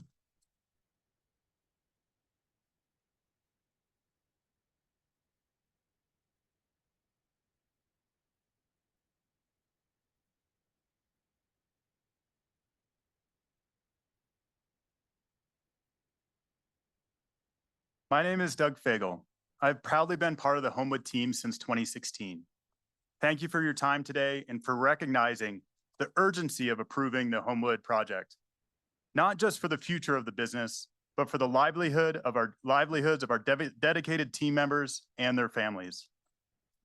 What does Homewood look like without approvals? We know it all too well. The mountain is closed. The Homewood workforce is decimated to only a fraction of what it should be, and the community is divided. The void's being filled with fear and uncertainty. I want you all to know we are in a fight, and that fight is for this community, to rebuild the heart of the West Shore and to heal the divisions fueled by misinformation. We all need to understand that now is always the right time for the community to come together. The project represents so much more than a redevelopment effort. It's a commitment to safeguarding Lake Tahoe's water clarity, reducing wildfire risk through fuel reduction mitigation efforts, and enhancing protection for all the West Shore residents. It's a commitment to reviving a ski resort with an operational model that will endure so that we can reopen and stay open. It is most importantly an investment in people, creating jobs, driving economic vitality, ensuring Homewood remains the heart of the West Shore for generations to come. To the Homewood governing board members, thank you. Thank you for supporting the integrity of the approval process, for being consistent and fair in how you govern all businesses in the basin, for helping this project move forward and enabling Homewood to reopen and stay open, not just for the resort, but as a Vitality Community Center. I'm also submitting a letter by Ron Parson, the owner and operator of Grand Labakan, who is urging immediate approval. Thank you for your time.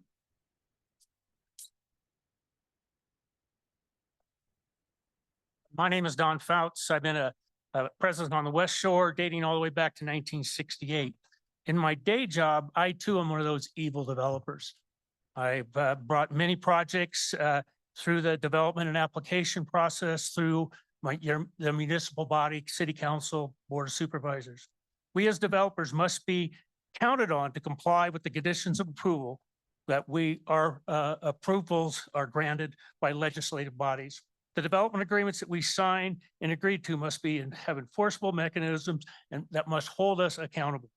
There are no such accountable levers to enforce the public access plan that Homewood Mountain Resort has currently brought forward. The current plan, though, is a move in the right direction, but again, it has zero accountability and enforcement mechanisms. Given HMR's clear desire to privatize their resort and their past lack of transparency is why there is no trust on the Homewood Mountain, on the Keep Homewood public side. As Ronald Reagan said, trust but verify. Homewood Mountain Resort's adamant smile, Homewood will always be public. If that is their policy, why are they so afraid to put it in legal enforceable language? There's no insurance in this current language. If they have no intent to do otherwise, why not sign a DA that would create enforceable language to that effect? Also, the DA with the North Fire Department, they have agreed to sign. They've yet to do that, to my understanding. Why is this not a key point in the approval process? The Caldor fire is warm in all of our memories. So is the LA fire. That should keep center straight and forward to all of us that fire, life, health, and safety must be a high priority. I am in support of the redevelopment of this project and I hope it moves forward. But I hope you require Homewood Mountain Resort to fulfill their obligations, that they agree to enforceable Thank you. measures. You bet. Hi, good afternoon. My name is Karen Flynn, and I identify myself a little bit differently. I am the girl next door. My family has been at 145 Tahoe Ski Bowl Way on the slope side of the South Base for over 50 years. We've tried to be a real good neighbor. When somebody parks in our parking place, we just go to the kind people at Homewood, try and solve the problem, and on and on. I've always appreciated the people that have been boots on the ground and working together with Homewood. At this point, when the plan came out in 2011, we digested that change was going to happen. We were very happy that the Homewood facility was going to shape up the resort. And at that time, we did not have a footprint plan that extended to the back of our house. The amendment, even though it seems like it's a small change to lots of people, for us, it's very significant. And I know I'm one person asking Homewood, TRPA, to listen to me on this, but this will result in a significant impact to my family of over 50 years. And it will wipe out our back views. It will change the experience of the people that live in the house.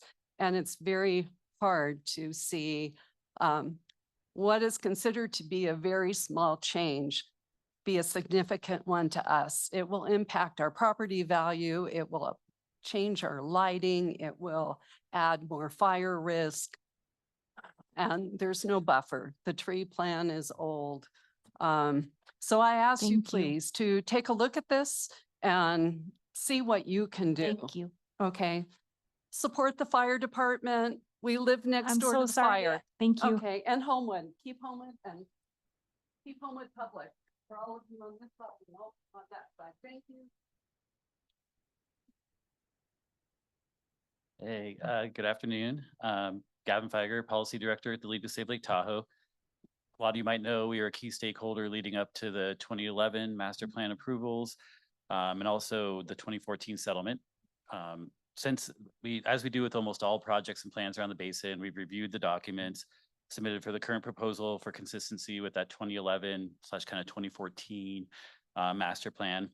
And really, we're not seeing any additional environmental impacts and commend some of the improvements that have been done, especially around SEZ restoration, increased stormwater treatment, forest fuels reduction, and some of the further VMT reductions that will come from the alternative transportation plan. Of course, monitoring enforcement and compliance is key. And one of the TRPA's fundamental roles is to create and enforce consistent regulations across the region. And on this one, we really thank you for ensuring that the master plan is consistent and listening to the public, which is all between TRPA's work and Keep Homewood Public and all the work and all the listening and all these meetings. The community access plan and alternative transportation plan, key pieces, truly do seem enforceable to us, and appreciate seeing that. We only like to see projects and plans approved that can be enforced. So in this case, it's ceasing. You can force Homewood to cease operations. The financial penalties are directly spelled out, the TRPA maximum of $5,000 per day per incident. And it's not just objective around the annual reporting on the ski products sold, but there's also this kind of subjective piece where if TRPA doesn't feel that Homewood and their partners are following the intent of all these meetings, which have been very well documented, you can still regulate or enforce them as you see fit. And we really do want to thank Keep Homewood Public and so many members of the public who have pushed TRPA and Homewood, JMA, the partners, to do the right thing and ensure public access continues consistent with the approved master plan. So we support the environmental improvements at Homewood and the overall size described in the master plan is appropriate for the location. There's mitigations, goals, and policies and permit conditions to offset the environmental impacts to the lake. So thank you for your time.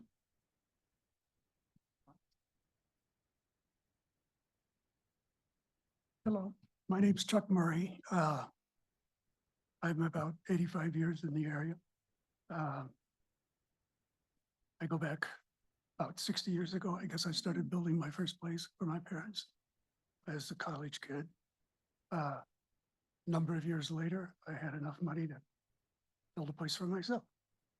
Very nice. And everybody here seems to be on the same page, really. They really want this project to go. Me too. When it first came out in 1911, I was blown away by the stuff I could see on the internet. Great renderings. And all I hear, though, is a lot of empty words. I haven't seen a budget.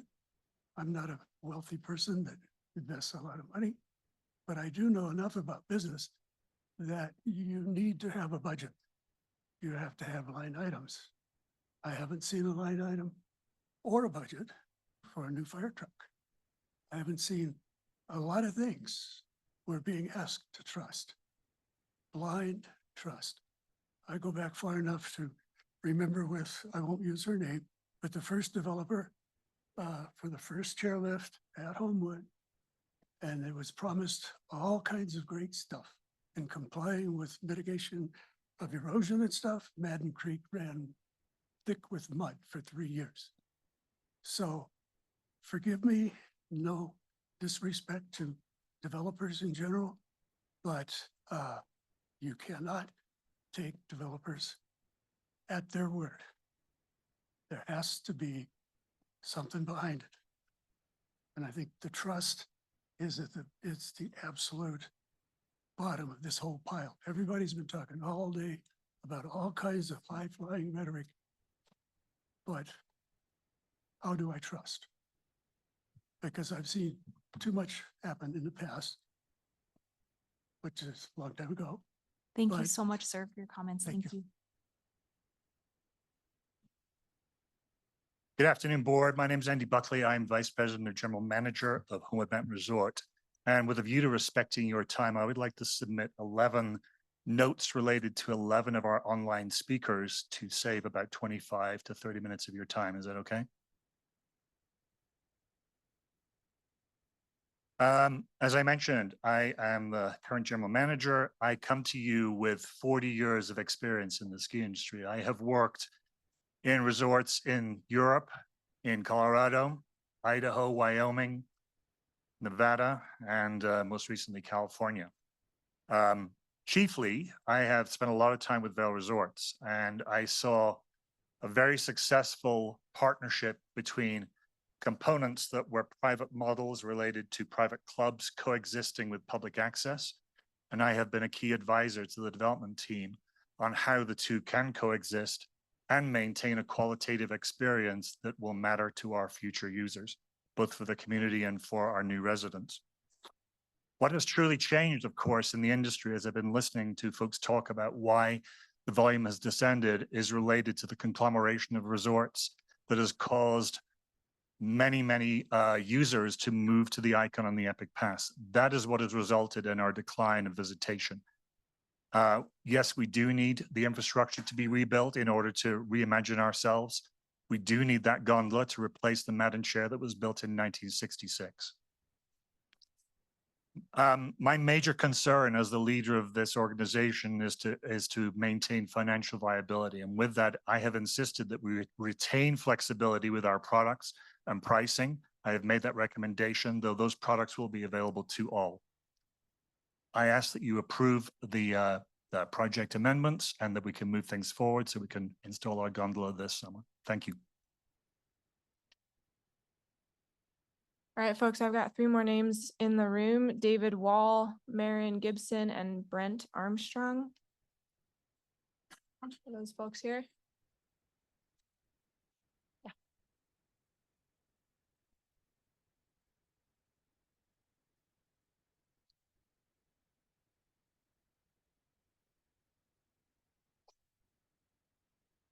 Good afternoon, almost said good morning. My name is Brent Armstrong, Division Chief Fire Marshal for North Tahoe Fire Protection District.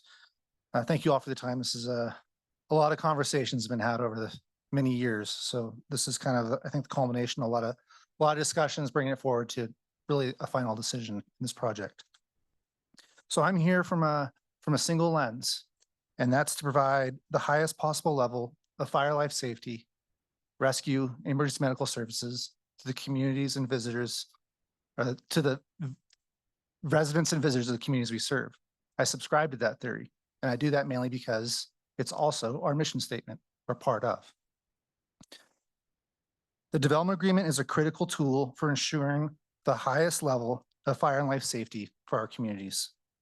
In a region like ours, where the risk of catastrophic wildland fires is ever present, specifically on the West Shore or the west side of the basin, this agreement plays a pivotal role in enhancing safety measures and reducing those risks. The recent fires in Southern California underscores the challenges we face in safeguarding lives and property. These events demonstrated the devastating speed at which wildfires can spread, the complexity of evacuation routes, and the logistics and strain placed on the emergency responders and resources. With a development agreement in place, we can better enforce requirements, integrate advanced fire mitigation measures, and strengthen community evacuation routes. I'd like to point out that this is not a new conversation. The development agreement discussion has been ongoing for over a decade, yet we are still remain to have ink on paper. A lot of promises are made, but no signatures, no follow through. By prioritizing fire safety and development decisions, we not only protect the unique natural environment, but we also ensure a safer future for those who live, work, and recreate our area.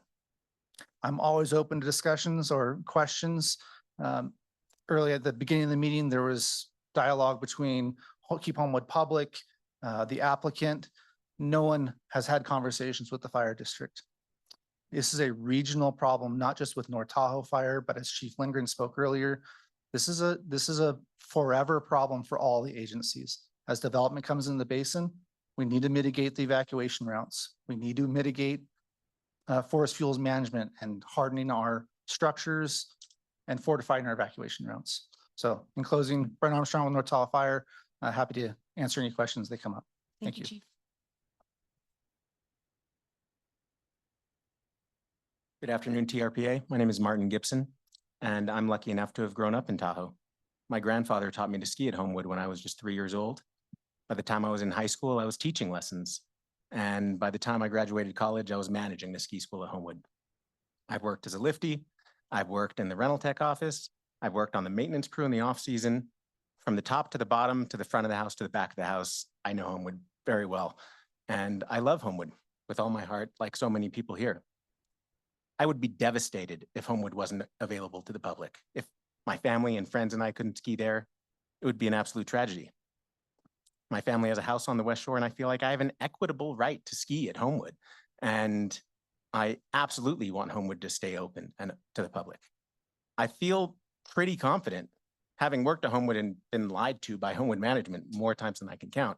I still feel very confident that the plan that is in motion right now has sufficient enforcement through financial incentives to stay open and through possible closure, that Homewood is going to be open to the public. And even to second homeowners, the first come, first serve model makes perfect sense to me. All you need to do is get up early, which is what my grandfather taught me to do when we were going skiing early anyways. So if you live on the West Shore and you have a second home, you can get there early enough to get there and ski. And if you live on the West Shore like I do as a true local, yes, there should be an incentive, a discount. So I am here in support of the plan. I encourage you to please support this plan. The current model is unsustainable. Homewood, you need to pass 2 or 3 other ski resorts, no matter where you're coming from. It's just further, it doesn't have the elevation, and we need a new model, and the hybrid model is a good model. Please vote yes. Thank you. I had one more name added, Seth Petta, if you're in the room. Thank you. Good afternoon, Governing Board. My name is Seth Petta. I am the lawyer for Keep Homewood Public. And in my work as an attorney at Shute Mahoney Weinberger, much of my work, if not most of it, is actually as agency counsel for agencies like yours and special districts throughout the state. So I know what it's like sitting on your side of this podium and listening to hours of public comment. I do want to acknowledge all of the work that your staff has done so far, which shows up in its latest form in the revised community access plan. And there's a lot of important stuff in there that I want to give staff credit for, but there are some remaining issues that you've heard about today. One is capacity, not setting it artificially low. One is ski products and what that really means and whether products will include day passes and other types of products available to the public. And third is making sure pricing is not exorbitant. I know you don't want those things to upend the public access language that you've gotten into the CAP. I know that's not your intention, but the problem is that you can't avoid doing environmental review pursuant to your compact just because you're assuming that these things won't happen. They're foreseeable. They're absolutely foreseeable. Any one of these factors could tip public access in a negative direction. And we had an outside engineer do a study, which we've submitted, saying it takes only 30 daily car trips to different resorts among people who typically attend Homewood to trigger your threshold for environmental review. That review is not in this application. You're instead basing this approval on a FONSI, a finding of no significant effect. So you have to take this back and either get further assurances from the developer that they will not do any of these things we're talking about, or you need to do the review of these foreseeable impacts. Thank you.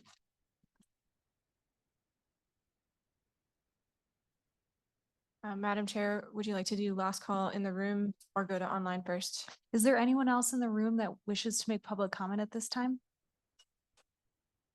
Okay, why don't we actually, come up and then Catherine and the board, we're gonna take a 5-minute break in between in person and when we go back online. But if anyone else in the room wants to speak now, please get up behind the speaker. Please start when you're ready. Thank you. Just a quick comment. My name is Gary Reeve. Has everybody read this document that's sitting over there? I keep hearing about that there is no criteria, there is no basis, there's no pricing. I'm guessing that these gentlemen here have put this together, and I truly believe that maybe people haven't read it. It does not address second homeowners. As second homeowners, usually that's considered a vacation property. I get it. My family is a second homeowner. I don't expect a discount. I mentioned this to somebody in the hallway. When I go to McDonald's, I'm paying the price for a burger, whether I'm a local, a visitor, or a traveler. I do get that the people that are considered full-time homeowners want to see something, but I believe this gentleman and I believe what's on this paper. I'm just a little concerned that everybody hasn't read it because there's very good details in here that address most everything. I don't think you can address every single thing perfectly, but boy, this is one heck of a good start. So I hope you guys approve this thing, but thanks for preparing the document. Anyone else in the room? Okay, why don't we take a break until 2:15 and we'll come back for our next round of online comment.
Can everyone take your seats, please? Let's go ahead and get started. Guys.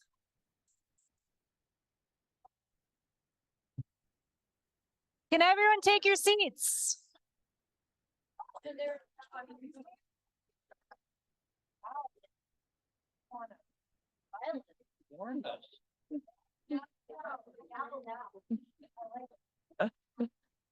Can everyone take your seats, please? And Catherine, when you're ready, can you please start calling Zoom?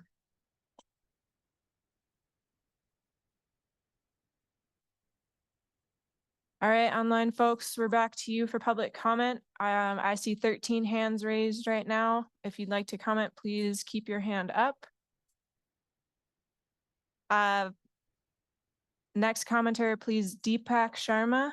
Please unmute to make your comment.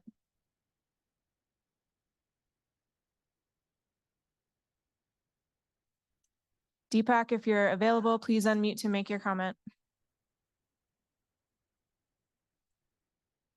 All right, we'll come back to you. Next hand is Linda Rich. Linda, please unmute to make your comment.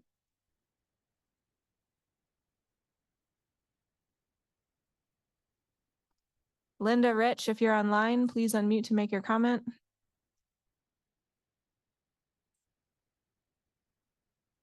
Moving on, Ann Wagner, if you're online, please unmute to make your comment.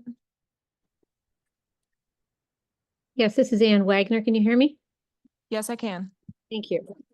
I guess I'm baffled. It sounds to me as if we're all in the same direction here. I'm very concerned about our small businesses, our bike shops, our restaurants and lodging. I know I want to keep this community vibrant for them. I'm also concerned about the viability of this and how much depth TRPA does in their research to guarantee us that this effort over a 10, 15-year period is actually not risky for our community. Discovery can always walk away. The West Shore cannot. It's very important to us that this have the legs to be able to accomplish it. And then finally, I want to address the employees of Homewood and all of the hardworking West Shore employees.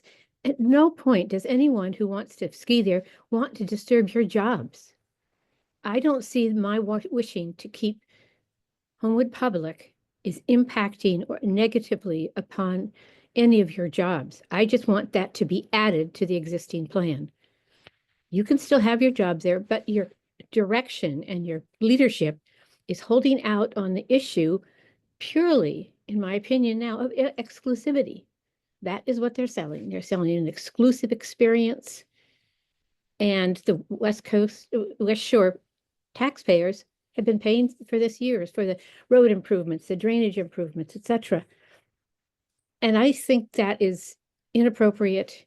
And I think you're fooling your employees and local West Shore businesses to say that you're doing everything you can when no, all you have to do is make that small tweak and generations of West Coast homeowners can enjoy it. Thank you. Next hand up is iPhone 4. iPhone 4, if you can unmute and state your name and make your comment. Hello, Victoria Gustafson. Can you hear me? Yes. Perfect. Thank you for your time. 15-year West Shore resident, full-time. Just want to put it on the record. I agree with everything Keep Homewood Public has presented. It's very important to me that public access be cemented in this decision. TRPA is the last, I guess, sayer on this matter. And we need to make sure that it's protected, acceptable, or achievable, both and affordable. The community wouldn't have approved this in 2011 had we known it was for the private. I respect private business model by all means. However, this is a community enhancement program, and we need to receive some benefits too for all of the headache we're going to endure. By all means, submit a new project if that's the direction we want to go. Second, fire. Fire funding has to be cemented, very clear. Finally agree with the gentleman who pointed out the operational constraints note in the public access. Seems like a big loophole. Please address it. Yeah, thank you for your time. Appreciate your help. Next hand is Jane Caterson. Jane, please unmute to make your comment.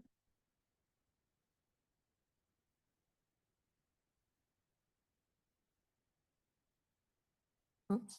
Jane, if you're online, please unmute to make your comment.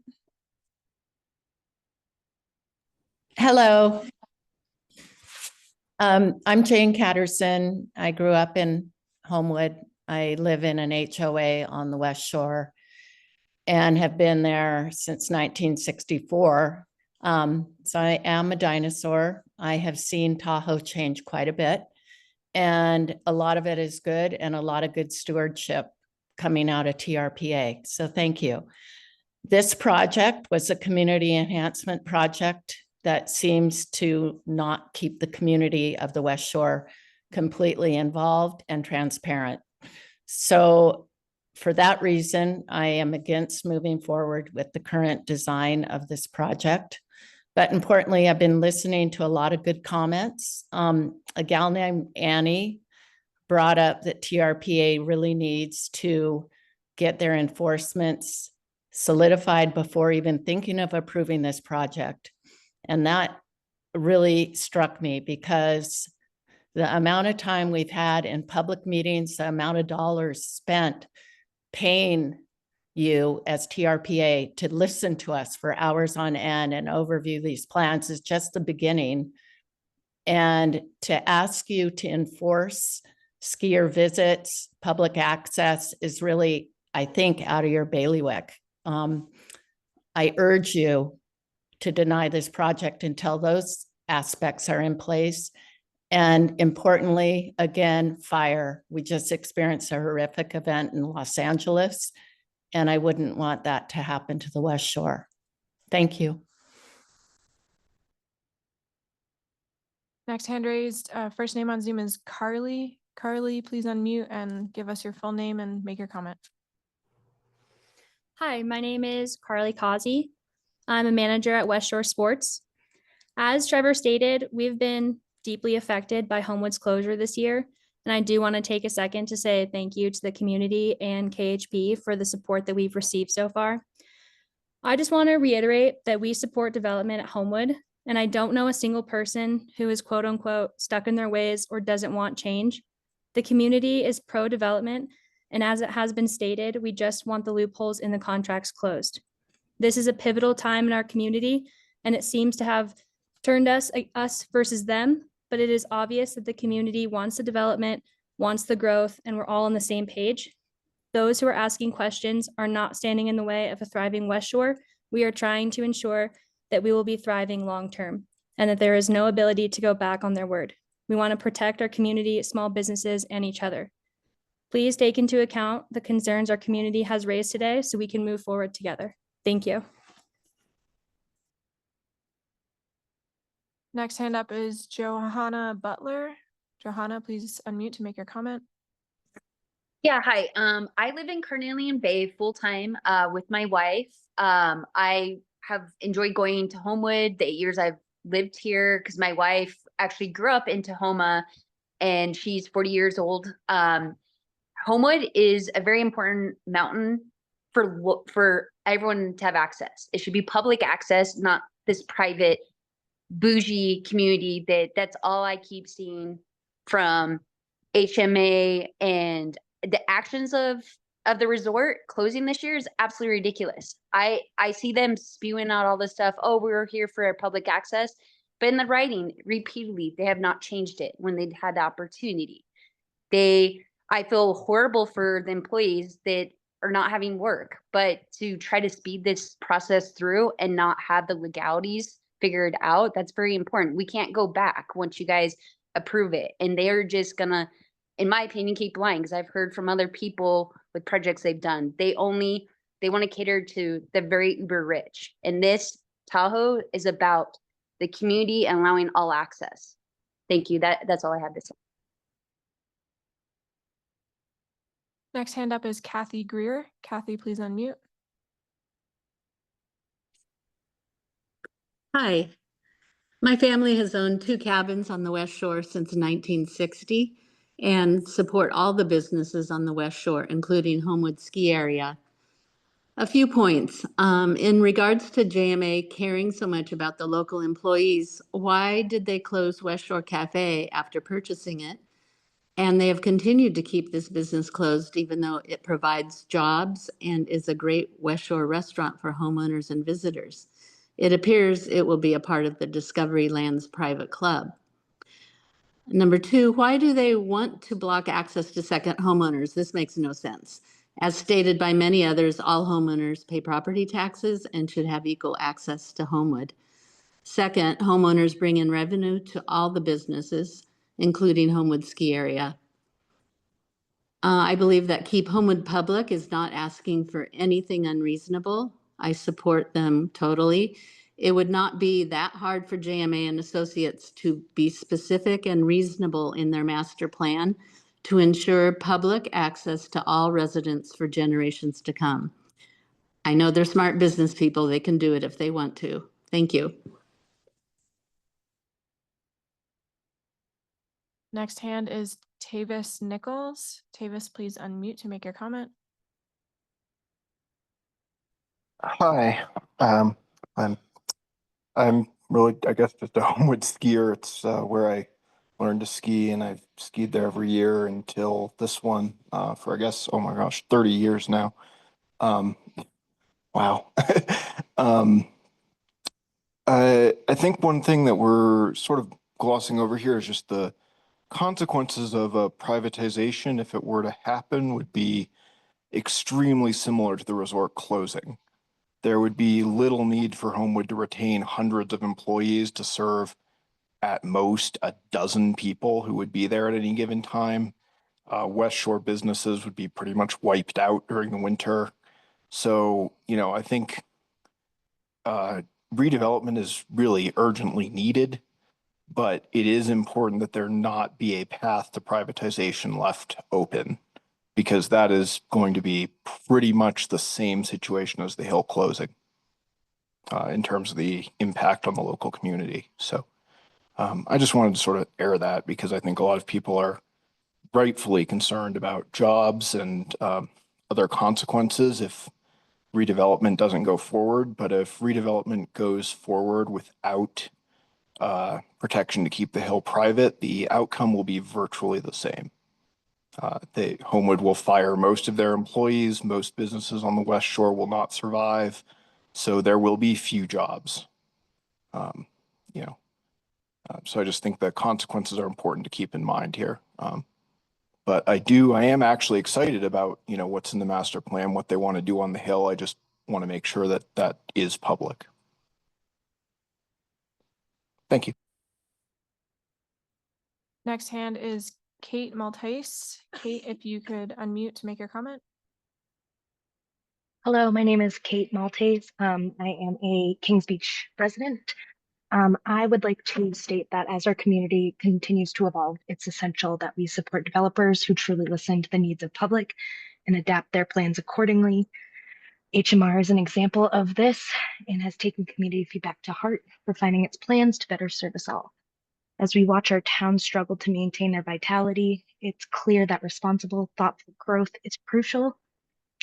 Approving projects like HMR will not only help preserve our unique way of life, but also ensure that we can continue to thrive as a community. I also want to add that I stand with Tony Kowalski, Samir Tuma, and Jeff Brown in their comments. Thank you. Next hand up is Kina's iPhone. Kina, if you could give us your full name and unmute to make your comment.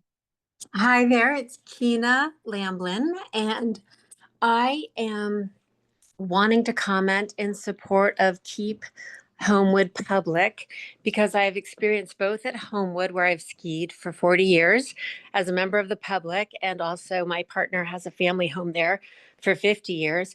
But more importantly, I was a homeowner at Sugar Bowl during a big change there, which is, somewhat similar to what's happening here at Homewood, where the resort was having a hard time keeping going and they had to restructure and redo things, but they were really good in how they kept the homeowners involved, kept the public access open and expanded it. They found a creative way to actually expand and attract more skiers from the public and sort of offer enhancements to the homeowners to motivate them to support the project. There are lots of creative ways to reinvigorate a resort like Homewood.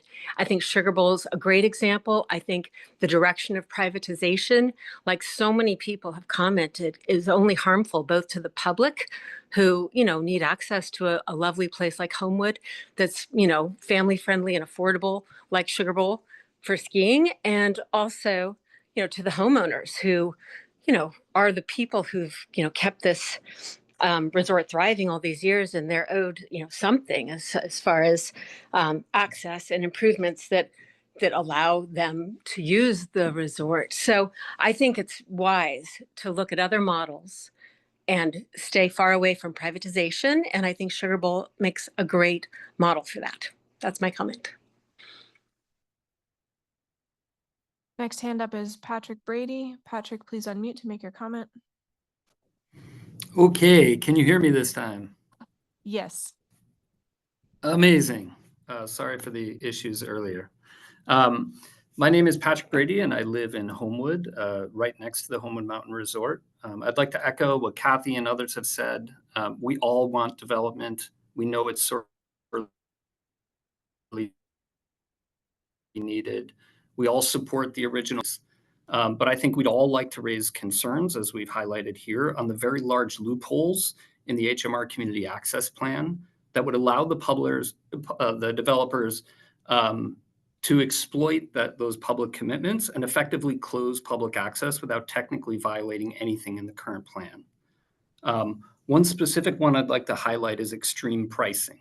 In the current community access proposal, pricing of regular ski products is not defined. We know from reviewing DLC's other properties and HMR's own financial filings that extreme pricing with buy-ins in the hundreds of thousands of dollars and annual dues in the tens of thousands of dollars is indeed an explicit part of the business plan. And that pricing would essentially foreclose access to the general public outside of the very wealthy. We should not allow such extreme pricing to so easily circumvent community access commitments and violate the spirit of the master plan approval as a community enhancement project.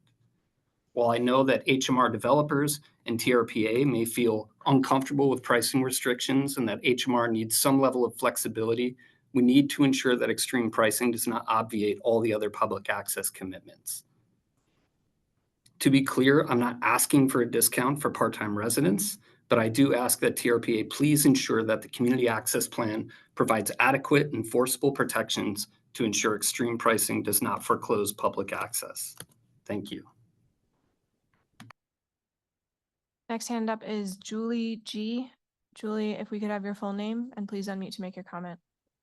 Yes. Hi, my name is Julie Gable, and I'm a member of the public. I have skied at Homewood for over 40 plus years without aging myself. There's some more years probably on that. I am supportive of a development, but I am not supportive of how this is going about. And I've been listening here further out. I do not own a home up there. I am a member of the public. I'd love to own a home up there, but I don't. But it doesn't mean that I don't support, the workforce or the businesses or the community. Generations of my family have lived and worked up there in different ways and means. We've volunteered up there. We continue to volunteer up there and contribute to the community. And we love patronizing the businesses. And one of our favorite shores is the West Shore, but Lake Tahoe overall is an asset that is incredibly important, not just for the immediate community, but for the region. And also, it's one of a kind.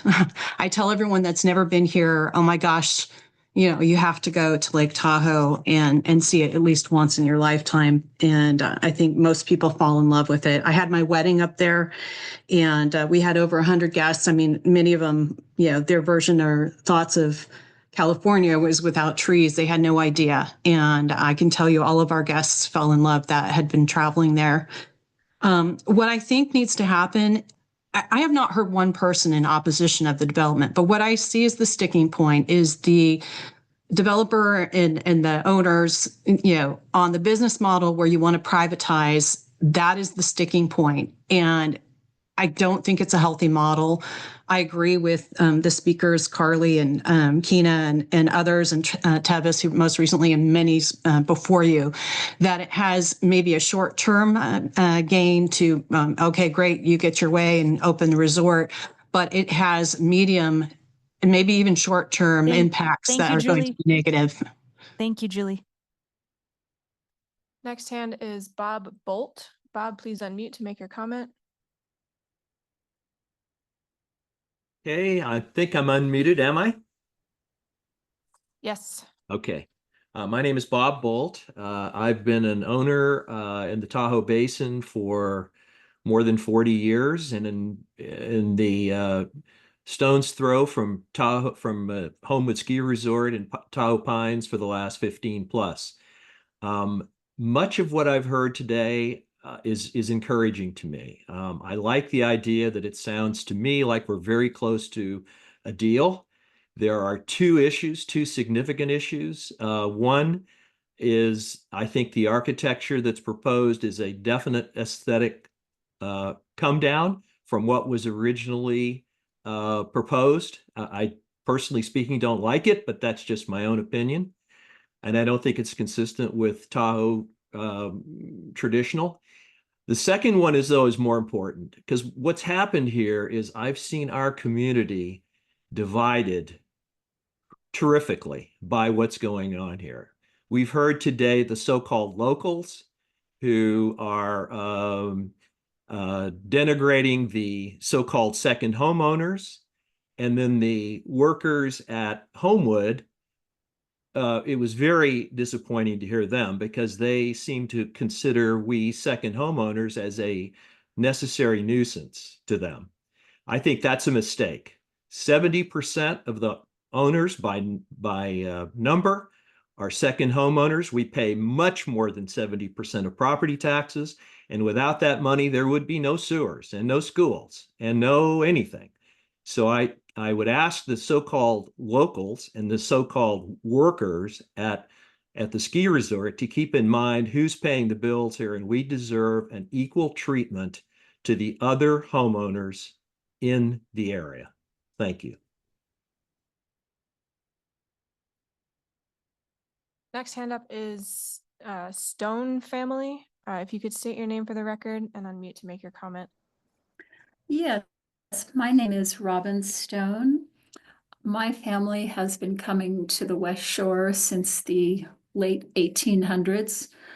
We've owned a home on the West Shore since 1963.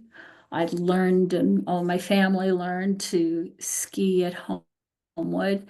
The West Shore is a beloved jewel, not just for our family and the community, certainly for California, and quite frankly, the world. It is a beloved place.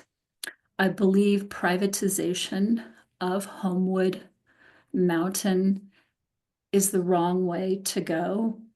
I worry very much when the head of, I believe, HMR uses the word flexibility and how important that is to them.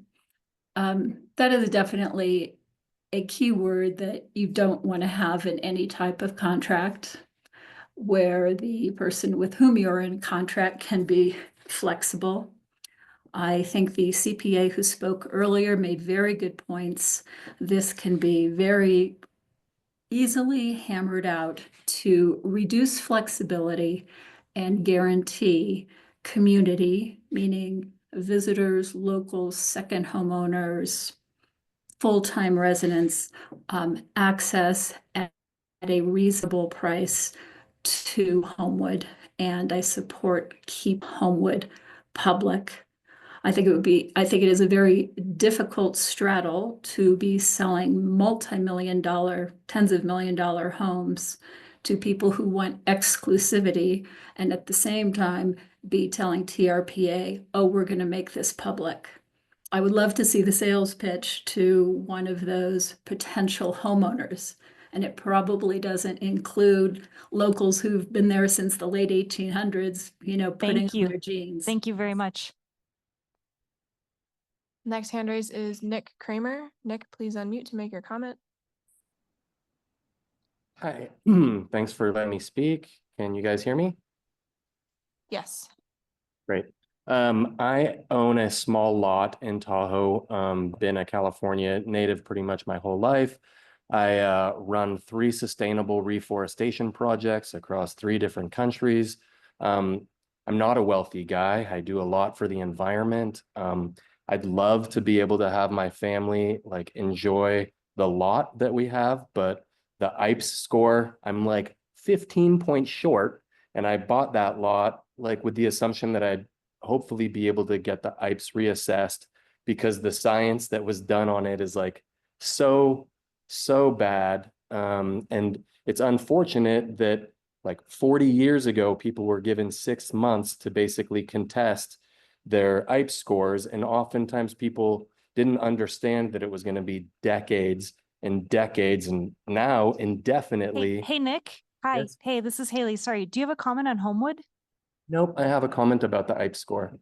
We have a closing public comment period that I would invite you back for, and we'd like to hear about it then, please. Right now we're doing public comment on Homewood. Okay, thank you. Thank you. Next hand raise is Stephen Sinnock. Stephen, please unmute to make your comment.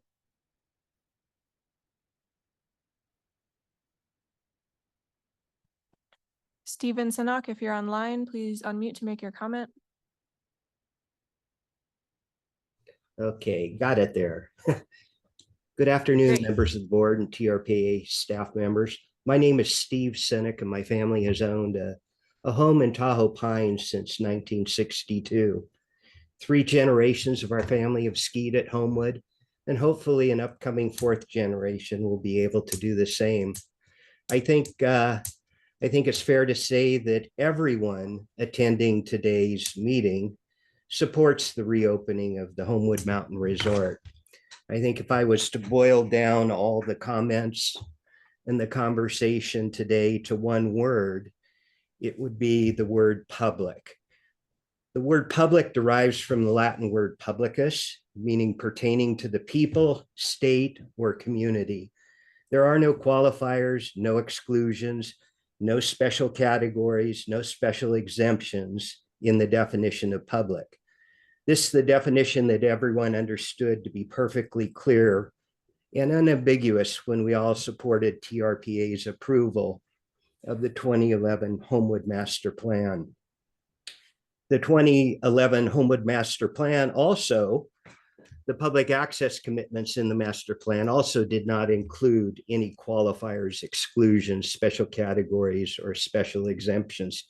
Never in my wildest dreams did I think we would have to spend so much time, energy, and money trying to define the word public. Yet here we are. I have read the January 16th, 2025 Homewood Community Access Plan, and which attempts to narrowly redefine the word public. I am in 100% agreement with and support the recommendations of Keep Homewood Public. I won't repeat any of KHP's recommendations, rather I refer you to their website. We're asking for nothing extraordinary or extreme. Rather, we are asking that the developer honor the commitments they made to the West Shore community and to the public in order to obtain TRPA's approval of the 2011 Mr. Homewood Sinnock. Master Plan. Thank you. Next hand up is Matt Forma. Matt, please unmute to make your comment. Hey, thanks. Thanks TRPA. I think it's been a super well-run meeting and it's been really cordial. My name is Matt Sales. I'm 3rd generation Homewood skier. My grandfather and father built our current 2nd home on Sans Souci, just north of the North Mountain Lodge, I guess. And so I just, I think there's been a lot of people from different sides, and everyone seems to have like everyone wants development, everyone wants it to improve Homewood. And I guess the big thing that I've kind of gathered from this is the discussion that small ski areas are not a sustainable business. There needs to be a hybrid model. They've partnered with Discovery Land Company, whose business model is one on exclusivity. We've talked their figures already. And it's just there's like a clear like access to public, whether you wake up early and show up on time, is like not conducive to their exclusive business model. And I think kind of moving forward with the kind of general plan amendment as it is a gigantic leap of faith that you would be putting in the hands of JMA and Discovery Land Company to do the right thing, when it's easy enough to have enforceable measures that you can incorporate into this going forward. Thank you.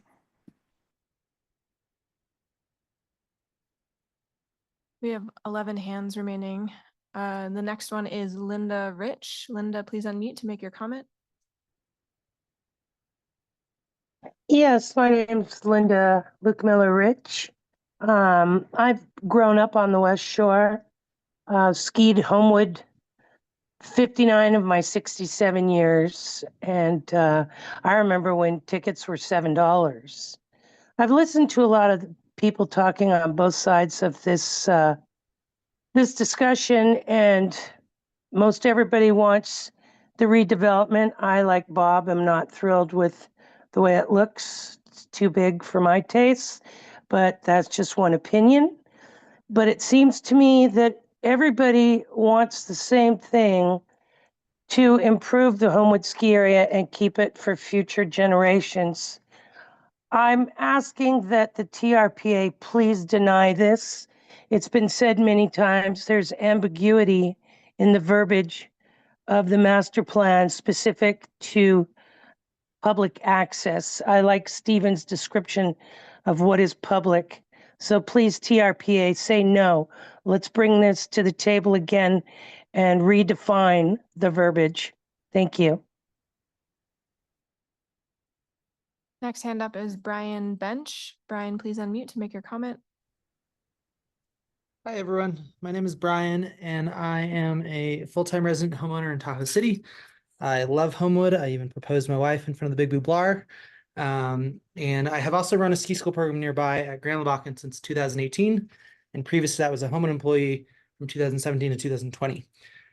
There are two considerations I would urge TRPA to consider as they evaluate this proposal. The first is about the alleged frailty of the independent ski area business model in the age of Epic and Icon passes and corporate consolidation.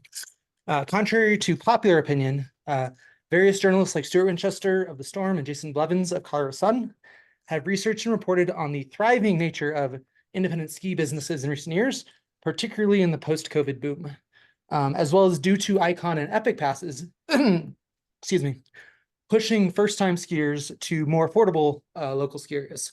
According to the NSAA, there were 478 active ski areas in 2005 when JMA took over, and last year, in fact, there were 486. The second consideration is about the history of business practices at Homewood and whether a new model is necessary for sustainability. As an independent small business owner, I have proposed to partner with Homewood for most of the past 4 or 5 seasons to try to bring new skiers from Grand Lebacan to Homewood, and have been told by multiple members of Homewood leadership that their business objective was not, in fact, to grow skier visits, and especially not by offering more affordable lesson products.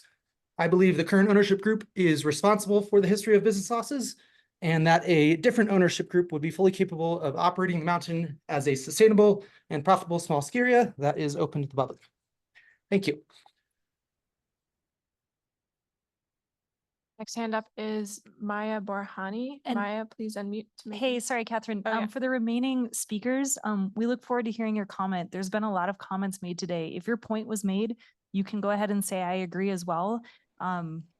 We're going to keep taking public comment, but I know the board is also anxious to start discussion and deliberation here. So just if you can summarize, that's always greatly appreciated to the remaining speakers. Thank you. Go Could ahead, somebody Maya. tell me how long, is it 2 minutes that we have? Yes. Thank you. All right, I'm trying to do everything at once. I just want to start by reading out your guys's, thank you for being here and thank you guys for doing what you do. TRPA's mission is to, quote, lead the cooperative, I would stress, to preserve, restore, and enhance the unique natural and human environment of the Lake Tahoe region, while improving local communities and people's interactions with our irreplaceable environment. I read that because it's a tough job to match development proposals with doing that I just read off your website. I am one of the dinosaurs also. I'll be 66 next month. I've grown up and lived and skied on the North Shore, mostly out of Carnelian Bay, for all those years of my life. And I consider myself a local, even though I don't live here full time. I am an English teacher, and I have to say this. The proponents of the current proposal as it stands, which I also agree, deny it as it stands, please. They would fail my English class because their language is so vague, and I would be saying over and over and over to them in my comments, define what you mean, name it, spell it out. They would fail their assignment based on the document we see in front of us. Other speakers have already said it. I would emphasize, please, that we have to take away that flexibility word offered as if that's a good thing. It ain't. Thank you again to Stephen for his definition of public. It's not so debatable. I would also emphasize the bit about and so I am agreeing with what the heck are they called? The capacity and the pricing, the extreme pricing, all of that is absolutely not spelled out. And there's no reason on heaven or earth they cannot spell it out. And without Thank you, Maya. correcting it that way. Thank you, Maya. Next hand is Chris Bennett. Chris, please unmute to make your comment. Hi, everyone. Thank you very much for your time today. My name's Chris Bennett. I love the plan, and I've been waiting 14 years to see work begin. However, Discovery Land Company is the fox in the hen house here. I believe JMA and the owners are acting in good faith. It's Discovery that I don't quite trust yet. They want money and probably sold JMA on their ideas because the numbers of Homewood didn't add up. And worldwide, we're seeing billionaires come together, buying up land for themselves and leaving the rest of us behind in crowded conditions. They buy one house and then buy the others around them just to tear them down and expand their empires and improve their view. This development is no different if it goes private. Look at Zuckerberg and Sunnyside and Larry Ellison's estate. This is the chess game they play, and they're pitting locals, second homeowners, and business owners against each other here today. To be clear, we all want the same thing. For everyone working at Homewood, I thank you for your hard work and dedication to the West Shore. It is the best shore. We love you and all that you do. Employees of Homewood, please ask the resort owners to ensure public access for locals, homeowners, and visitors for this, and we will all get along. JMA and Discovery, you are smart. You can do this. It's not that hard to write it out. You start with a draft. You make revisions based on feedback. This is your feedback today here in this meeting. TRPA, do the same and ask for public access to be codified in this community access plan for locals, employees, their friends, second homeowners, and visitors. Thank you very much. Next hand is Bill Larson. Bill, please unmute to make your comment.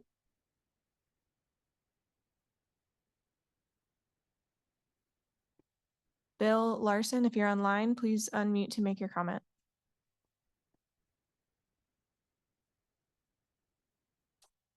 Next hand is Niobe Burden. Niobe, please unmute to make your comment. Good afternoon, TRPA governing board and staff and the public. I agree with the numerous previous speakers about tightening up the public access definition. Obviously, we do want development, but we want to retain public access. And the only way that we can get this agreement would be to define that definition by enacting enforceable definition that everyone can agree on, making it affordable, making it public to the rest. Secondly, I want to express deep concern regarding the continued presence of the Tahoe Inn, which has been an eyesore and blight in our community for far too long since the tourist accommodation units were transferred to Homewood Resort 25 years ago. The Tahoe Inn has remained a dilapidated structure that detracts from the natural beauty of our region and undermines the efforts to enhance our local economy and tourism.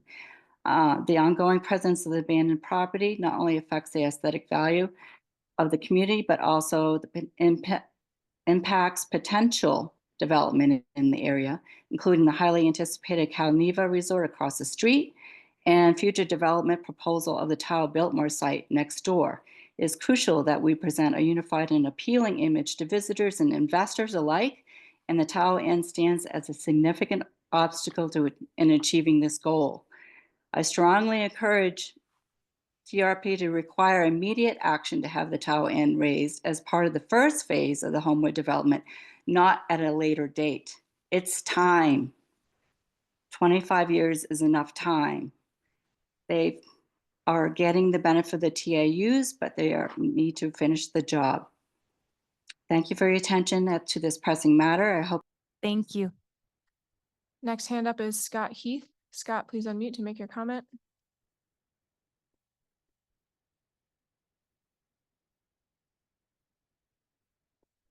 Can you hear me? Yes, we can. This is actually Macy Peterson. My name is Macy Peterson, and I am third generation Homewood and have grown up for 30 years with Homewood Mountain Resort as my playground and classroom, and I plan for it to serve the same purpose for my children, grandchildren, and future generations.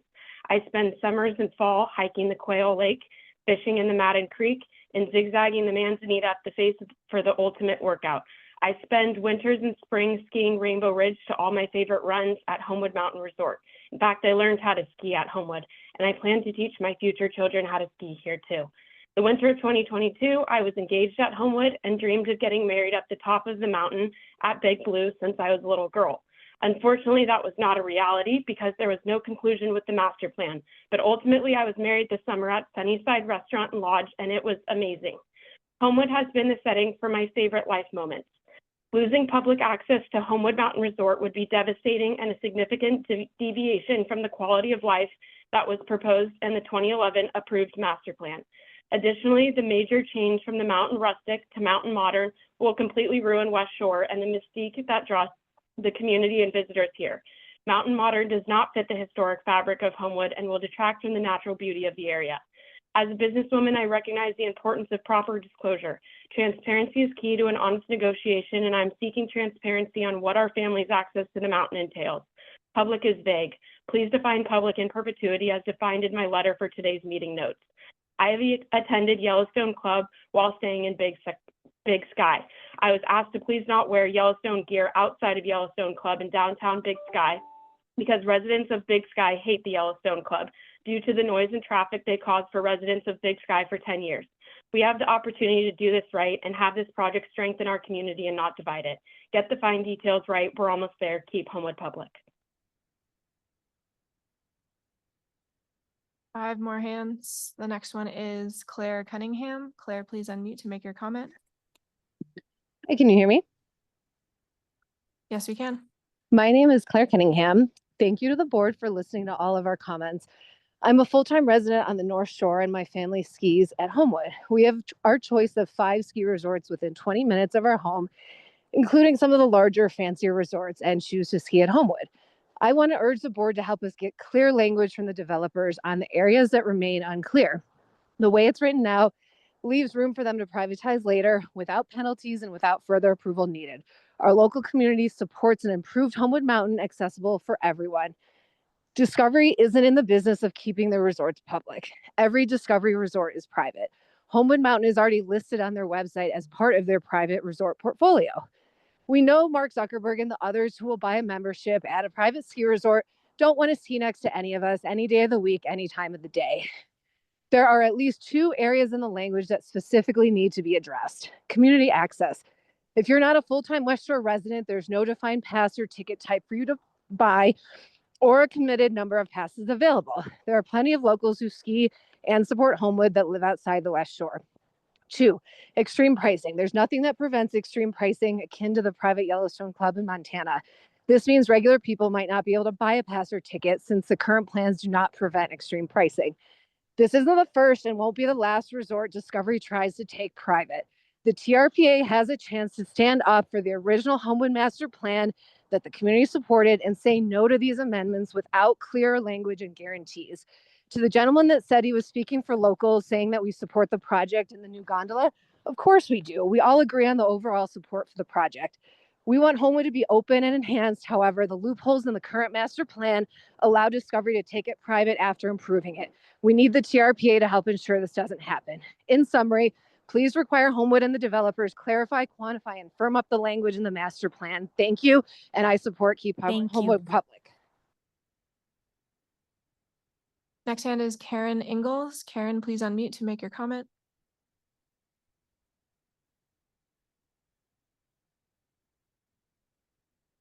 Karen, if you're online, please unmute to make your comment.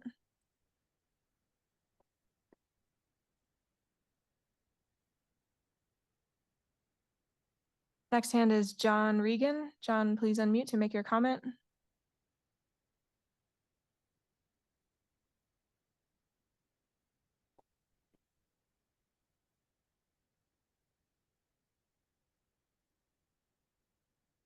Okay, next hand is Bill Larson. Bill, if you're able to unmute, please make your comment. Hi, can you hear me now? Barely, if you can speak quite loudly. Hello? Yes, we can hear you. Okay, great. I'd like to thank everyone's time here. As a longtime supporter of Homewood, I don't trust an organization like KHP that openly supports and takes part of online bullying. I try to stay informed. I'm a little bit older gentleman here in the community, and anytime I'm trying to talk with everyone, it seems like they're just bastardizing everyone on there, and I don't think that's a way of gaining community trust. I did work at Homewood. I was a janitor there for many years. Unfortunately, I did lose my job when all of this debacle started going on here. I did transition over to some other things. Luckily, I was able to secure a job over at Honey Bucket. But I would like to come back, and I hope this project does go forward. That is something that means a lot to me. My grandmother, she was worried about how the medical staff would be there if there was an accident. Recently, she had a slight injury on her skidoo. And medical staff was able to come and help her, and I did reassure her the folks that I worked with at Homewood, they're great, and I really hope to see this project move forward. So please, thank you for your time. I hope to be back working in the custodial and doing the plumbing sometime soon. Thank you for your time.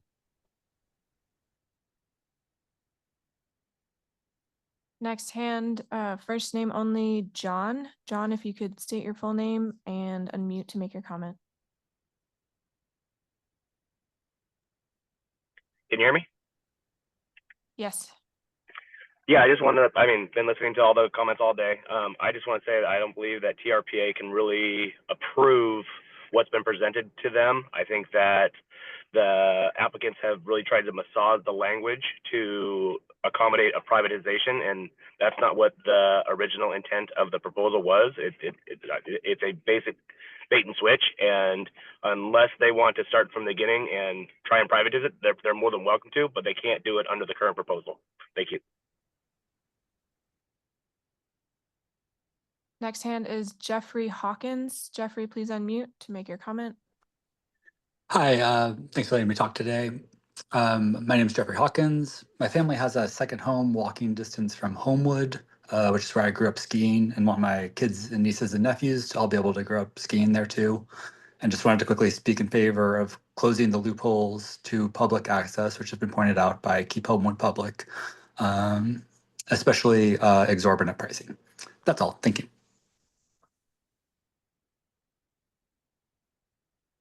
Second to last hand, Paul and Laura, if the speaker could state their full name and unmute to make their comment. Good afternoon. My name is Laura Miller. I appreciate the opportunity to speak. I've spoken at meetings regarding the Tahoe Basin Area Plan, as well as the development in Olympic Valley.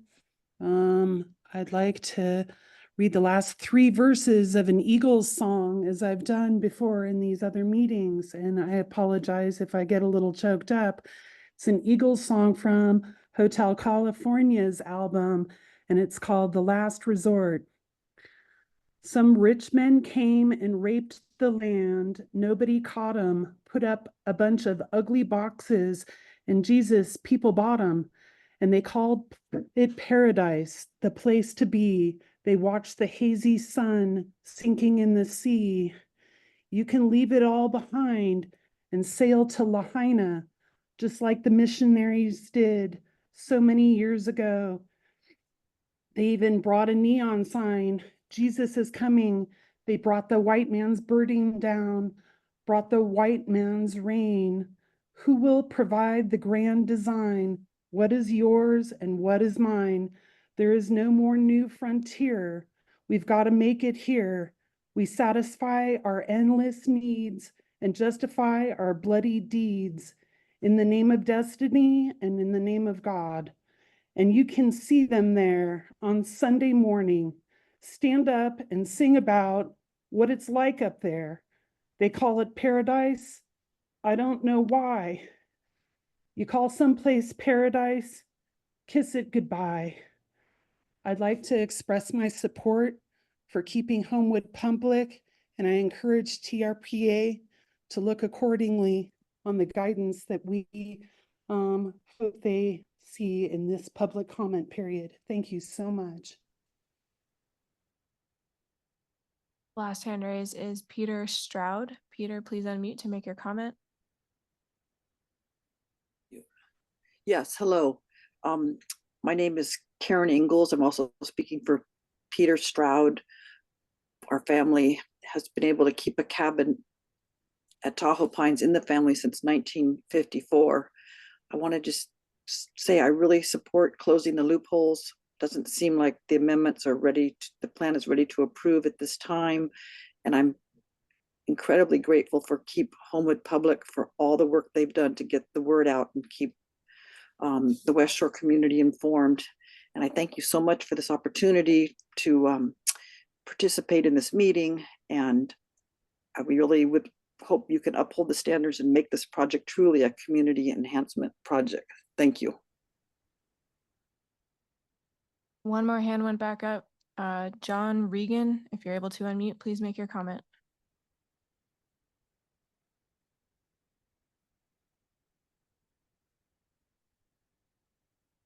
John Regan, if you can unmute, please make your comment.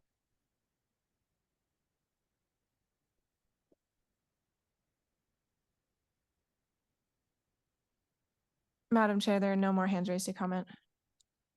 Thank you. Thank you all very much for your public comment. We did hear a lot of public comment today, and I wanted to let staff have an opportunity to respond to or clarify any of the comments we heard today, and then I certainly invite my board members to ask comments and start our discussion. So Paul, Director Reagan, please go ahead. Thank you, Madam Chair. Julie Reagan. I'm just going to ask Paul to briefly summarize because I know the board is eager to deliberate. Yeah, I'm gonna go through about 8 or 10 items fairly quickly. You heard about the LEED certification. I think most of you know LEED stands for Leadership in Environmental Energy Design, right? It's a green building standard. Thank you.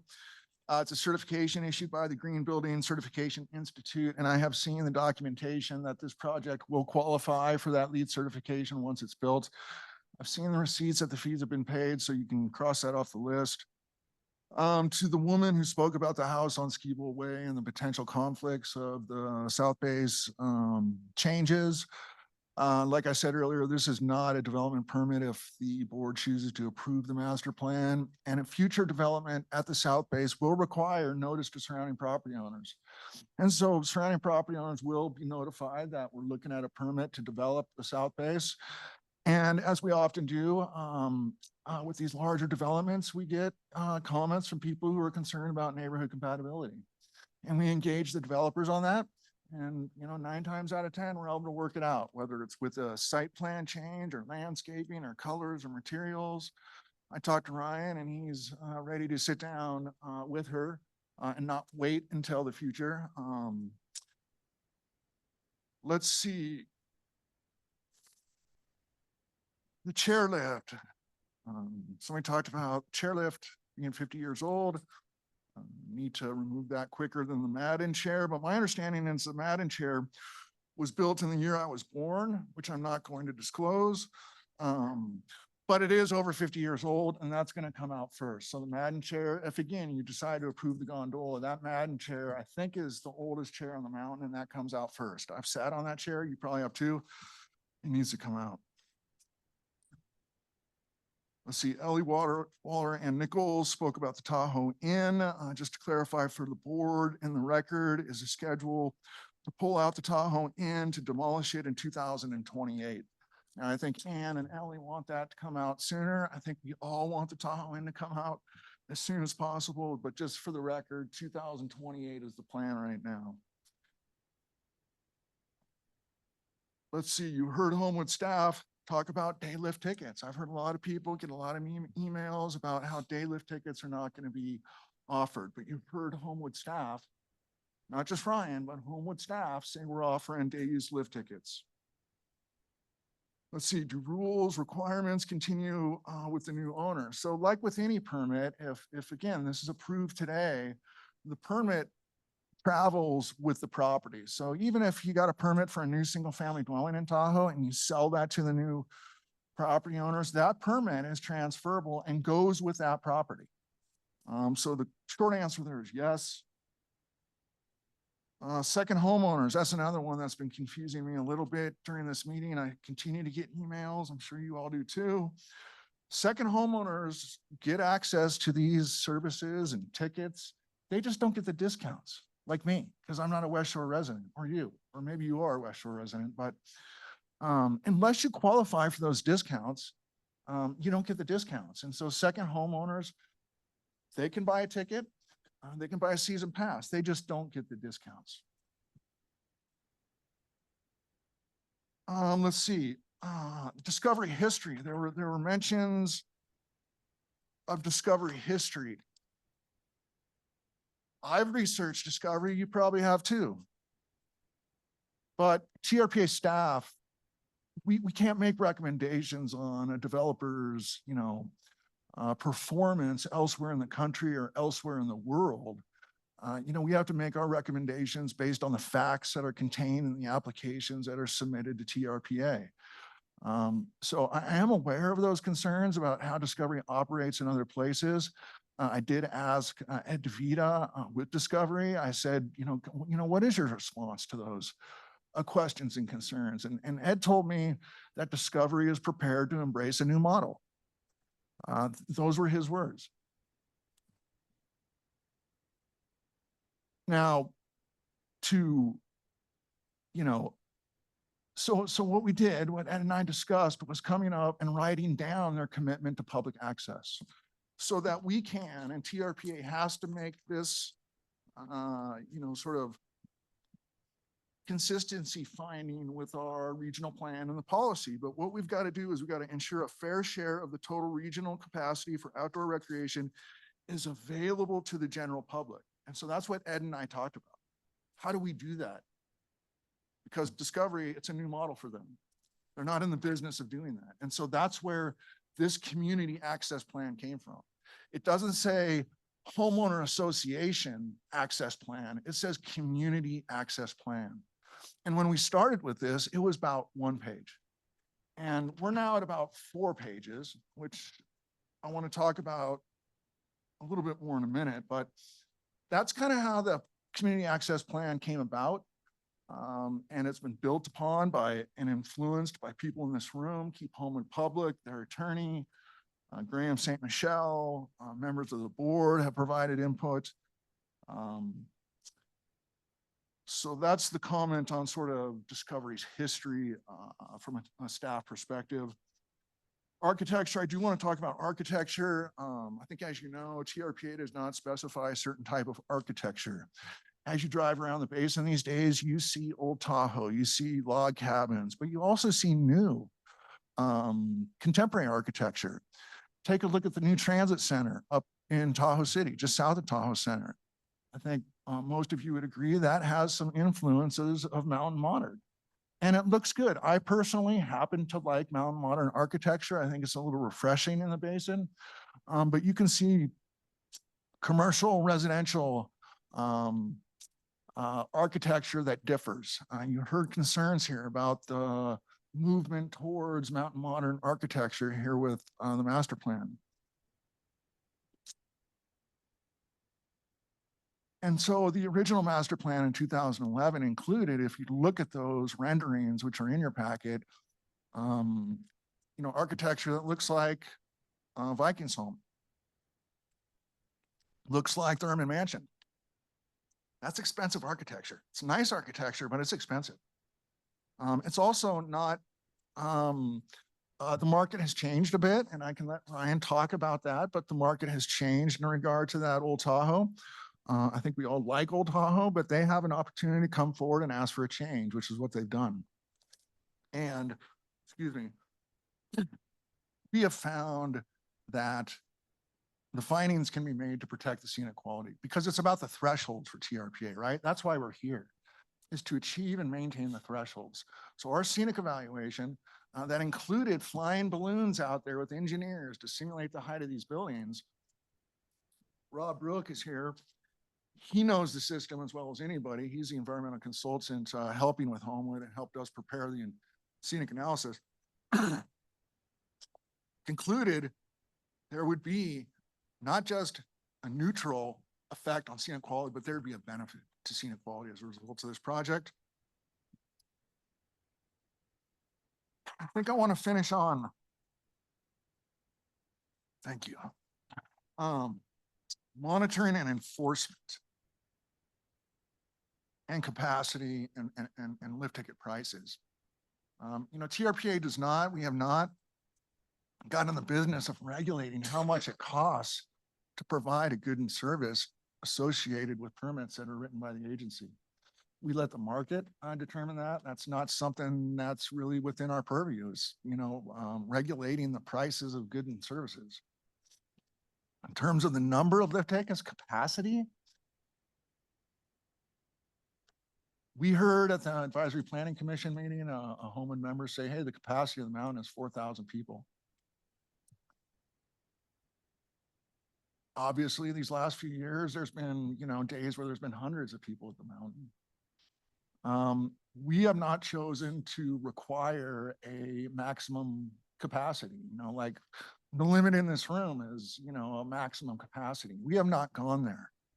And Ryan can talk a little bit about their concerns about the capacity number, but they're wanting to see how the mountain operates in the future, to see how many people they can fit on that mountain and provide the experience that they want to provide. TRPA, we deal with capacity in a different way, which isn't establishing a maximum ceiling, but it's through the use of what are called payouts, persons at one time. Forest Service uses it. You probably heard of it. Skiers at one time, right? This is a regional plan growth management tool that we use to manage recreation capacity in the basin. And for Homewood, the number is 1,704. Now that doesn't mean you can only have 1,704 on the mountain. That's basically an average that we intend to track over time through the monitoring and enforcement language we have in the plan. We're going to get an annual report, and that's one of the things we're going to look at is, are they on an average, allowing for the ability of that many people to occupy the mountain? AI capacity relates to how many lifts, how many people the lifts can transport up the hill, how many lift runs there are, how wide the runs are. It gets a little complicated. And sort of how many people are coming to the mountain over time. So that's the tool we're going to use. And that's why we haven't chosen to put our finger on a capacity number, because we want to use the existing regional plan tool, payouts, for that purpose, consistent with what we've done at the Heavenly Ski Resort. We get an annual report from them. We're going to get an annual report from Homewood. We're going to use the payout calculations as specified in all the rules to ensure that that recreation capacity is available to the general public. So we think that the plan deals with capacity sufficiently. Last thing I want to talk about are violations.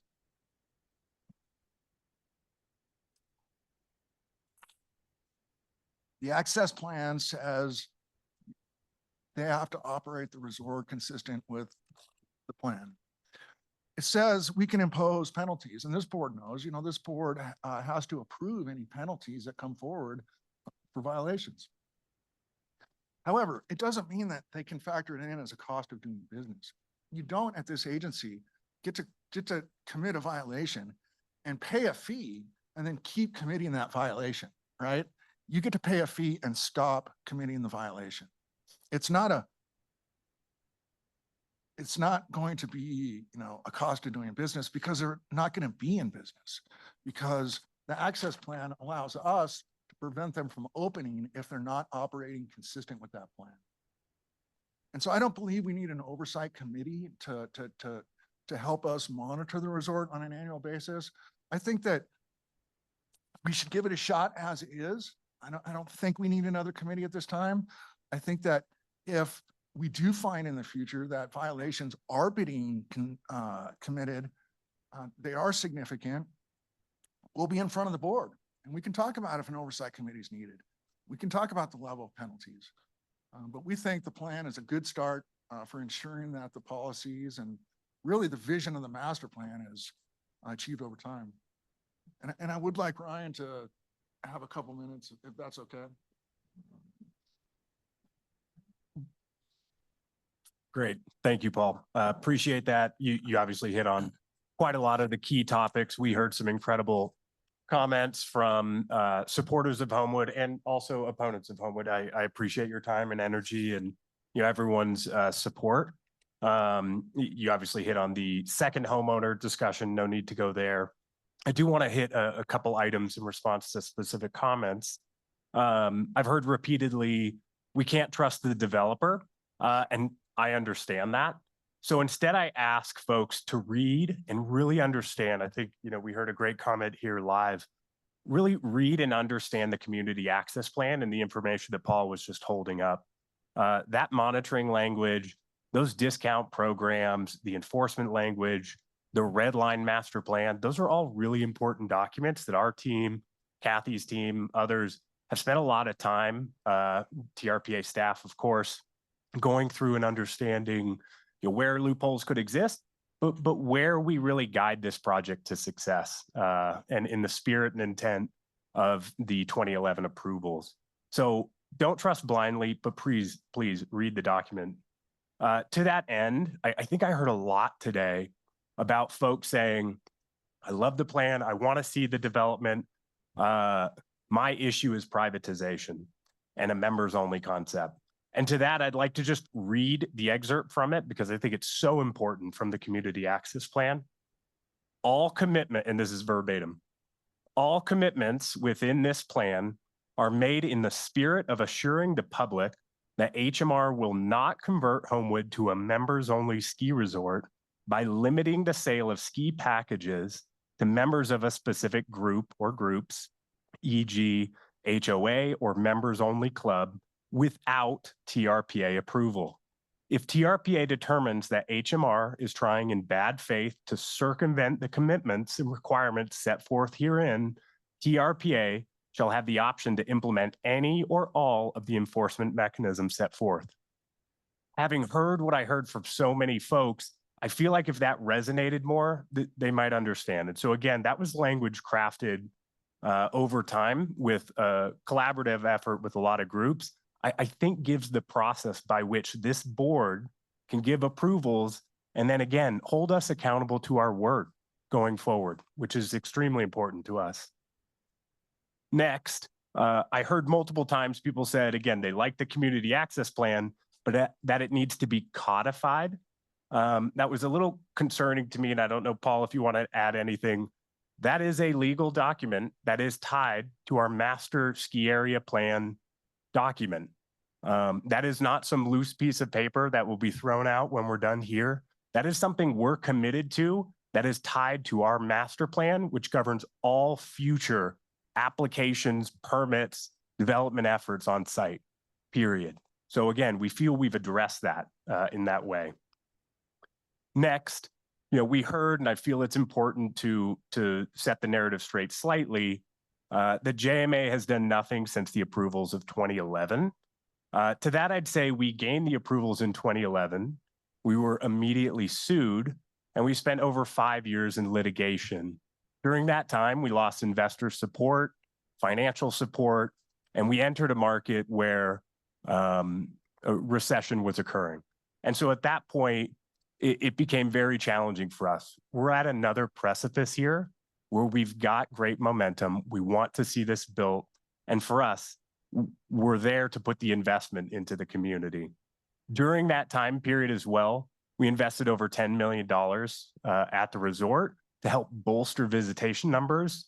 Unfortunately, that didn't occur. Visitation went down over that time.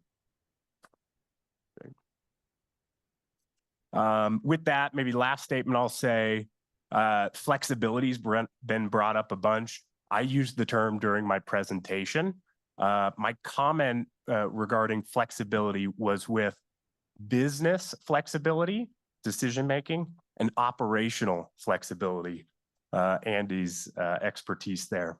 So for us, we're not looking for flexibility within the document, our commitments a way out. What we're looking for is to be treated as a privately owned, independently operated business where we can make the decisions of what products to sell, when, what time, what prices within reason. And for us, that's critical. Every business owner in the basin would choose for that language and that clarity and that ability to do so.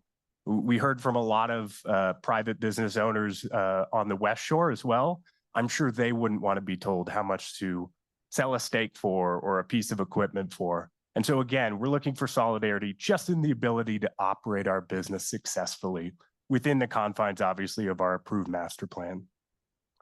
With that, I know we do have some specific comments on perhaps the capacity discussion or a retort to the 2-page traffic report, which was sent, but maybe I'll pause there just to ensure we give, obviously, board full questions. Thank you. All right, board members, questions or comments? I am looking this way and I see Cindy's microphone on first, and then Shelley, and then I will turn my head this way. And then we'll go around the horn. Go ahead. Member Aldean. Thank you, everyone. Everyone's been very courteous and very articulate and very passionate about their beliefs. And this is complicated, and I don't want to, wordsmith. I know that was an admonition that was given to me by the chair. But, and I do appreciate the fact that the Homewood Community Access Plan was amended to include some additional language. But along those lines, I do have a question, and that is one of the comments I made, and it mirrors one by the Keep Homewood public people, has to do with the use, and I know it's just semantics perhaps to some, e.g., which means, for example, such as season passes and day tickets, or some of the skiing products and packages that will be offered. And the response, the retort was, we want to maintain some flexibility with respect to the sorts of products we provide. But the season pass, for example, is linked to the ski access discount program. So if Homewood decides to eliminate passes, then those discount programs are invalidated. That's the way I read it, because they're no longer available. Well, I see that the heads are saying no, but I think that's my conclusion because of your reluctance to use the word including season passes and day tickets. And I don't know, and maybe, you know, I'm sure there are people in this room who are far more familiar with ski operations, but I have to say that I would be very surprised if many ski resorts don't offer those products. So if somebody could clarify that for me, I would appreciate it, because I know that was of some concern. Because for example, doesn't mean that, you know, it is something that is necessarily going to be offered in perpetuity. It's just an example of the sort of thing or the sort of product that Homewood Mountain Resort can offer. And then, of course, it's tied specifically to this discount program. And so if you decide you're not going to offer season passes because you've given yourself a little wiggle room, then those discount programs are no longer of any value. So if you could just address that.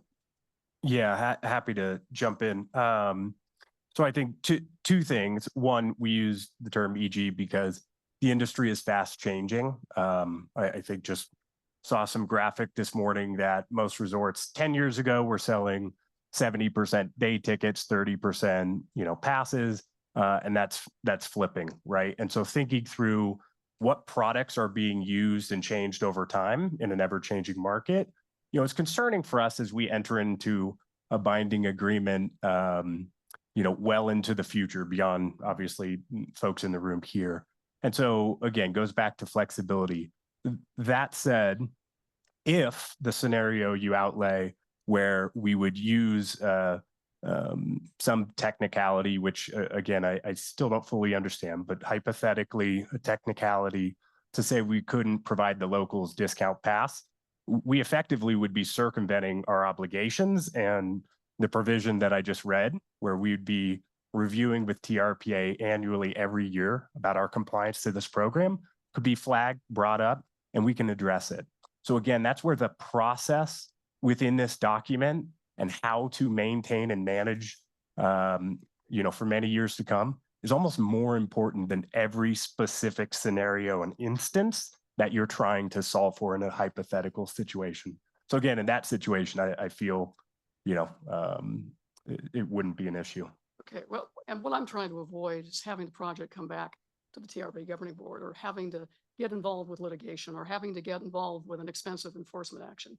And so that's why I think that clarity is important. And if you want to solve the concern about second homeowners, just, I mean, is second homers, does that equate to visitors from the general public? Just add it to the list of people who are eligible to purchase full price products, right? Wouldn't that be a solution to address the concern of second homeowners who do pay a lot of taxes, who, you know, some of them may not come to their second homes very frequently, but when they do, they're supporting the economy and hopefully supporting Homewood. Yeah, I don't think we'd have any issue by adding them explicitly to the including HOA members, visitors, HOA, And hotels. second homeowners. Correct. That would be great. And then They fall under anyone. with respect to dynamic pricing, I mean, the definition of that is the practice of varying the price for a product or service, that's fine, to reflect changing market conditions, in particular, the charging of a higher price at a time of greater demand. That kind of reminds me of what's happening in Los Angeles, where these poor people have had their homes burned down and now they're looking for substitute housing. Something that rented for $1,000 is now being rented for $3,000. So explain dynamic process or pricing in your industry, because that's the definition of dynamic pricing, and it sounds like gouging, and I'm sure that's not what you intended. Maybe I can take that one. Dynamic pricing is the norm in the industry, and it is, you know, just like the airline industry, you pay more at particularly popular times of the year. So you may pay more at a peak time or a holiday period for a day ticket or even a season pass that has that access than you would at a quieter, slower time. We've been using this methodology for a number of years at Homewood. So, you know, prices may vary from $104 to $240, depending on when you were visiting. Does that help explain it? Well, it does. My thought is, you know, you can afford to charge less if you have more people, right? As opposed to charging more when you have fewer people. But exactly. I'm not in that industry, so I'm not going to comment on that. It's a great, sorry. Okay, go ahead. No, it's a great point, but you're kind of pointing at the the nature of the industry, and that in controlling that, it's an art rather than a science, and which is where we come back to flexibility. It's until we understand that art of balancing just kind of the right number to create the experience that we imagine. And you're using as comparables in your comps? It's been pointed out that, you know, maybe Mount Rose and Diamond Peak are more comparable than Palisades, and what was the other one they were using as a comp? How did you arrive at those two resorts as comps based on the kind of the small geographical nature of Homewood? And I think that as we look at comps in the future, we're looking at comps in terms of experience rather than acreage. And, you know, as we start to develop the resort and we have better lift infrastructure and new restaurants and a new mid-mountain lodge, then the overall experience that is so special about Homewood is where the shift in pricing may come from. And I understand the importance of recovering your investment. Hey, Shelley, Yes. can I go around the horn and then come Oh, back maybe? Is that okay? absolutely. No Thank you. problem. You bet. Go ahead, Cindy. Oh, thank you. And thanks, everyone. I want to also echo the appreciation for, gosh, it seems like 2.5 years of meetings and public input into this process from everybody. And I so appreciate it. We've come a long way. And I think tightening up these last couple of items will help me. One is, and we've continued to hear about loopholes. And so I look at this annual report, and this might be a question for Paul and Graham. The annual report is going to look at how, you know, tickets that have been sold, products that have been sold, and analyze this. Will it, I mean, if there's a precipitous fall in the number of lift tickets or ski passes, that would show up in this annual report. Is that correct?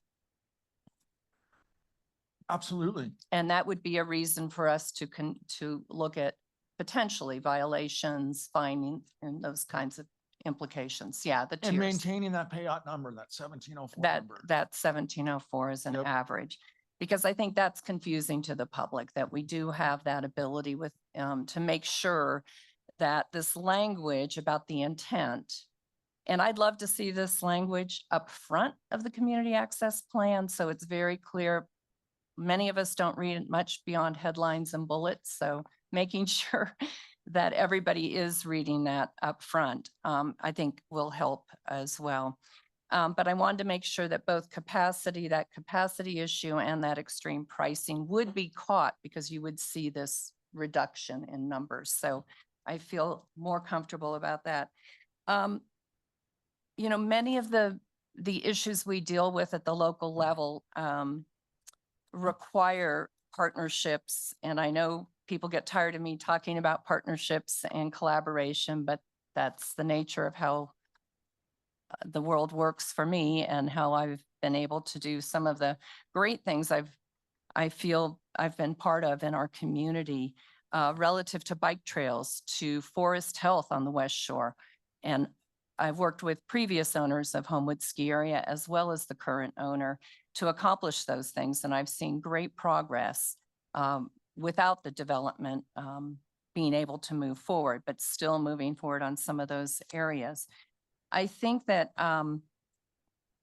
one of the issues that when I talk about partnership, I look at the T-bids that we've put into place on the North Shore. And this is, Ryan, more a question for you and the team. We've had the T-bids, the Tourism Business Improvement Districts, have been critical to raising business funding overseen by the business community, but it's helped us do for housing and transportation projects. And I'd like to be assured or ask you on the public record that you will continue to support those efforts, because that's part of the partnership I need to see to protect our community and make sure we continue to get those projects done. Yeah, we understand the importance of it, and absolutely we'll continue to support those efforts. I appreciate that. And going along with another question for you, I'm going to put you on the spot. The Tahoe Inn. I know Todd knows this. I know Art knows this. I've been calling for 5 years that I've been in office that it needs to come down. Can we tie that to an earlier phase of the development, preferably the first phase of housing that goes in? because I don't want to wait till 28. If you're doing work, you're financed, you're through any potential further litigation or any other things that occur, I'd like to see that the Tahoe Inn come down. Yeah, our original timeline was tied to transfer of commodities towards build out on development. But we hear the community and obviously use loud and clear here. We understand the importance and we will commit to demoing that and making good on that obligation much sooner. We're happy to tie it to the first phase of residential development or whatever we collectively come up with that makes sense here. Well, I'll at a wait much for my faster- other board members, but I think as soon as I understand that you have financing in place and can move, I want to see that come down Understood. and be restored. And then I think the third item that we've talked about in Placer County, and that's critical to me, is making sure that you have had meetings with the fire district. We will need their sign off before we approve housing projects moving forward on this site. Have you had those discussions? I was confused by earlier testimony. I want to make sure that you are living up to those commitments. I know there's still negotiations, I believe, ongoing on the language, but you're making that effort. Yeah, we were a little confused by the comments as well. And I will state, yes, we have had continuing dialogue with the district. We have shared recently an updated red line DA agreement that we're in discussions with them to hammer out and come to conclusion. And yes, we are committed to executing on our obligations and to executing an agreement, a DA agreement with Brent and the district and the fire team. Well, understand, because you have this process to go through, then you also have to come through Placer County for your building permits, and we will require that. So I just want to make sure that's clear.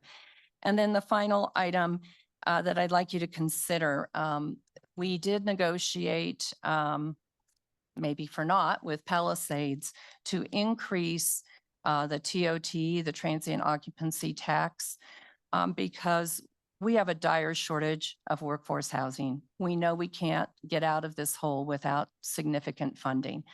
And so I look at the workforce housing element of this. It was approved at a time when our needs weren't as dire as they are now. I know the industry understands that, but in addition to the T-bid, I would love to see additional TOT committed to for the new units so that we can continue to fund ongoing housing programs that help our workforce in our community. So. Yeah, we understand the dire need and we are committed to assisting in any way. So happy to put that commitment here today. Thank you. Member Rice? Thank you. When I walked through the door this morning, I had some deep concerns about this. My delete button has been worn out. And I did read as many as I could. However, I have no staff and my wife will bat me around. No, I'm joking. But the concerns that I had have been addressed. The questions I had have been answered. And thank you very much for your presentation. And thank you for all of the public comment. I kept a score of the pros, cons, and I'm okay with it if. So I think that we can take care of most of the ifs. And I'm comfortable. Thank you. Thank you. Member Lane? Thank you, Chair. Thank you for the presentation and thank you for all the public comment. The two things that continue to really nag at me is the evacuation planning and any possibility that privatization could occur at some point. I was born and raised here, raised my kids here. I am very concerned that in 20 years, I would look back and say, wow, I had a chance to help with that, or I was part of that, and look what happened. So the loopholes is something I kind of want to focus on a little bit. I guess my question to our own council would be with regards to this community access plan and that last paragraph. Mr. Bass and I were just talking about this earlier, that, you know, we deal with loopholes all the time. It feels like that's our job security, you know? Every time we think we figured something out and we plug the hole, we get a new hole and a new drip in the boat. So my question is, this language is very, very specific that HMR will not convert Homewood to a members only ski resort by limiting the sale of ski packages to specific groups. My question to you is, what would be another way that they could maybe convert that wouldn't have to do with who they sell their packages to? For example, I don't know, I know a little bit about Discovery. Could they close the mountain to the public, not sell ski packages to the members, just tell the members, that's your mountain? I mean, what's the loophole here? I'm really worried that that language is so specific. I want to understand what the workaround is. I think I might need a little more help on understanding your question. Honestly, you know, just I'll speak a little bit to the plan. I mean, we talk a lot about loopholes. You know, I think there's a difference between loopholes and something being unclear and, you know, maybe somebody not appreciating the commitments that are being made in here. So a commitment that's not being made is, as we've talked about, a price limitation on the full price products. That's not a commitment. That's not a loophole. That's just not a commitment that HMR is willing to put on those full price packages, a price limitation. And, you know, we can get into whether that's TRPA's lane to do that or not. But so I think there's, like I said, a difference between what's a loophole and what's a commitment. We realized, as I think you were mentioning, Member Lane, is that, you know, we can't close every single loophole. There's always another loophole. If that's what we're saying, or somebody can point out there's ambiguity with certain language or they don't understand what that means. So that last paragraph was meant to sort of try to shore all of that up and say, you know, the intent behind all of this, to give us, if we need to come back and enforce something, the intent behind all of this is that there should be no manipulation of these, you know, everything above that to turn Homewood into a members only ski resort. And if that's what's happening, I think that we're in good footing to say, you know, you're violating the spirit and intent. I also want to just reiterate, because it is probably partly going to be my job if that's what happens. I feel confident in this, and I feel confident in the record that we've built over time with Homewood. You know, it's not just this. It's going to be the entire record, these meetings, the statements that they've made. So I'm not overly concerned about getting into a situation where someone's looking at this like some kind of people have been using the word contract or some very specific thing, and we're going to argue about, well, technically I was allowed to, you know. I think there's enough here to go to court to seek an injunction with the remedy, in addition to all of our penalties and everything else that we have in here. The main remedy is to force a return to TRPA to come back and, you know, you need to propose a change. You need to propose it if you want to do away with these discount programs, or you've gone outside of the spirit intent of this, to really curtail the amount of visitors. That's a change that needs to come back to TRPA so that we can analyze the impacts on the recreational threshold. I just have a follow-up. Go ahead. Sorry. No, go ahead. You asked about other ways that they could perhaps convert the mountain to a private setting. Well, one would be, you know, there are resorts around the country where they, you know, reserve a certain number of runs for. Hey, Paul, can you use the microphone so people on the Yes, can hear sorry you? about that. Thank you. They could close off runs, right? And just say those are runs for homeowners. They could convert the skier service spaces in the lodge to homeowners only. But that would be inconsistent with the vision and goals of the master plan. It would be inconsistent with our regional plan policy about general public access for general public. So we would just see those as violations of the permit and the master plan as well. Okay, well, I appreciate that clarification. I have a follow-up on that, but I'm gonna ask just one other question of the applicants, and then I want to let my fellow colleagues speak as well. Why did you bring Discovery onto the team? For what was the purpose of that? Yeah, so projects like these, this scale of complexity, big, hairy, audacious ideas, right? Take complex partnerships. And so again, over the life of Homewood, we've looked at many solutions. You've heard some of them brought up today by members of the public.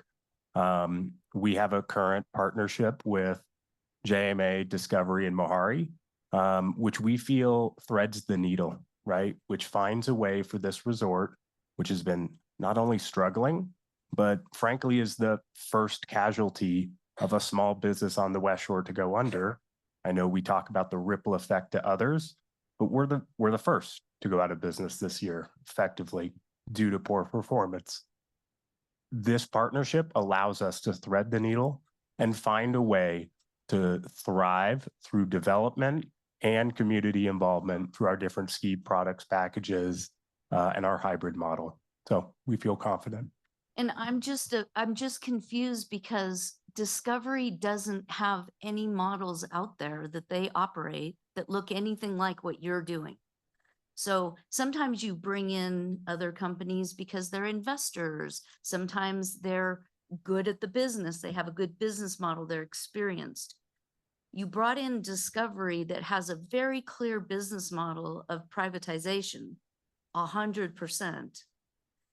And they're saying that they're open to like this hybrid model, but I'm just wondering, what was their expertise that you brought them onto the team? What is it that you felt they brought to the table that your group didn't have? Yeah, I do not work for Discovery, so I will speak on behalf of myself and JMA Ventures. They do a lot of things well. I will say, per my understanding, they do have resorts which have elements, whether it's a hotel component, beach access, public access. Again, is it their bread and butter? Not to my knowledge, but I understand your question. For us, sales, marketing, their ability to execute on delivery for projects makes sense. And it really makes sense here in such a phenomenal location, property, and within the Tahoe Basin. So again, I can only speak from my perspective and our company's perspective. We have the understanding that this partnership can execute and keep this business in business and thriving through the development life cycle. Thank you. I'll yield the rest of my time to my colleagues. Thank you. Member Bass. Yes, thank you for the presentation and also all the public comment. I think it's been very informative.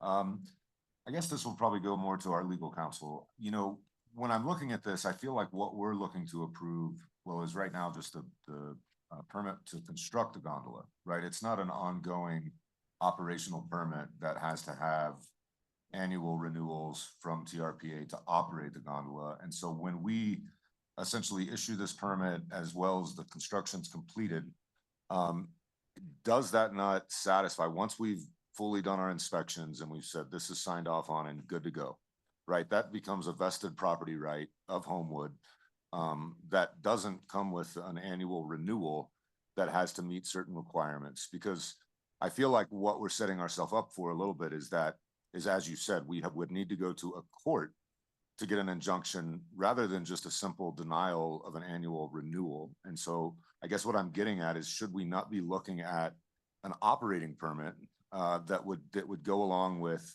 a renewal annually that meant that you had to meet these requirements every year to continue operating? Because I think once we give a vested property right out, it's a pretty hard thing to take it back from what I know. And I'm a legal attorney, but that's what I've dealt with in my own personal businesses. So I'm just curious. Thank you, Member Bassi. I appreciate the question. I think I understand. And I think the answer to that is that the master plan amendments, and I think as Ryan touched on it, I was going to touch on it in response to the comments. The community access plan is part of the master plan amendments. So it operates effectively like that ongoing operating permit. The gondola permit is not, like you say, an operating permit as far as I know. But the community access plan is a part of the master plan amendments. The master plan is a component of the regional plan. It's fully enforceable. It's adopted by ordinance. And you know, so it will be enforceable going forward, not just a one-time once the permits are in. And then the only other point I was going to just touch on is there are future permits, and that's included in the access plan as one of the enforcement mechanisms. That ability to withhold future permits, that's additional leverage for us. So it's in addition to having that court option, we can withhold future permits if we feel like it's out of compliance with this community access plan. Yeah, can I just ask a clarification real quick? Yes, one clarification on that, and I do want to time check. We're going to lose Member Rice at 4 and Secretary Aguilar at 4:30. So just keep that in mind as we're debating. Go ahead. The clarification is only, I do think the applicant at one point wanted to just process a gondola permit. And we required the master plan for this very reason. So I want to make sure that the public's clear. Okay. We didn't let them just process, hey, let us do a gondola. We needed the master plan with the teeth it brings to it. That's my understanding of. Yes, correct. Okay. And again, going back to, and I hear your point around, look, we could hold back other permits, but at the completion of all permits, let's say they're saying 10 years, there's nothing else to hold back. And then we end up with ourselves in a lawsuit around land use and whether or not the vested right was given and whether or not we have the right to pull back. And their argument would be that they're complying with the master plan. And anyways, we just end up in a long and lawsuit, which I don't think anybody wants. So I know for me and my permits that I operate, when I have to do an annual renewal, it comes with all of the things that I've complied through the last year. And I just wonder if that mechanism isn't better for us to know and make sure that we have ongoing compliance with what we're dealing with. You know, to me, I'm not in their business and I don't know, but I feel that the closure of Homewood this year kind of shows me the level that they're willing to go to, in a sense, to kind of push things through. And again, I don't want to get into the weeds on that, but it is something, you know, and again, I'll put it on the record that I don't want to stop this. I think that the development is needed. I think all of those things, but we do need to make sure that we have the right teeth, that for them, it's not even a thought about how they're going to get around it, because it would just mean their gondola doesn't get to operate. And that to me means an annual renewal of operating the gondola. The master plan, I hear you, but it becomes an argument of us versus them on whether they're complying with the the master plan or not. And it's only going to be a 10-year window of them completing these other permits that we could possibly hold back. Once they're all completed, well, then we have no leverage. And so I think that looking at this in a way of like an operating permit, and I know that gets more complex, but I think it's really important that we have those type of mechanisms to use, rather than trying to say we're going to go to the court, because I think the court, as we all know, is a long path of unknowns. We can, Madam Chair, do you want us to just address that? And I'll ask staff to chime in. We do have the annual monitoring report, so I want to make sure that's clear. And we typically do not issue operating reports or permits for other ski resorts like Heavenly or Diamond Peak or others. So I don't believe we're agendized for that today, but it's something that we can certainly talk about. And just, I also want to make on the record, as our general counsel did, the commitment, you know, from the executive staff. When you look around the country, and we also appreciate the concerns that we've heard. That's why we've been working for 6 months. When we started with the application in May, it was one page, you know, the community access provision of the master plan, and we have pushed very hard to get to where we are, and we think we've got a package that we can legally defend. And, you know, the remedies that we have under the compact are the court system. You know, we've been to the Supreme Court and back in our in our proven track record of legal implementation of our regional plan. So we're prepared to do that. Our executive team's committed to the integrity of this, and we'll be dogged, to pursue it. So I just wanted to put that on the record. Thank you. Secretary Aguilar?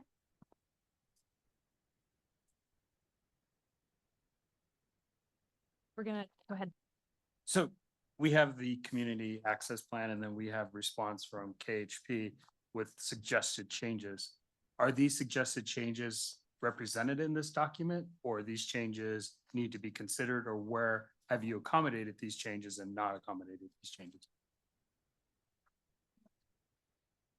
No, I can't. I'm sorry.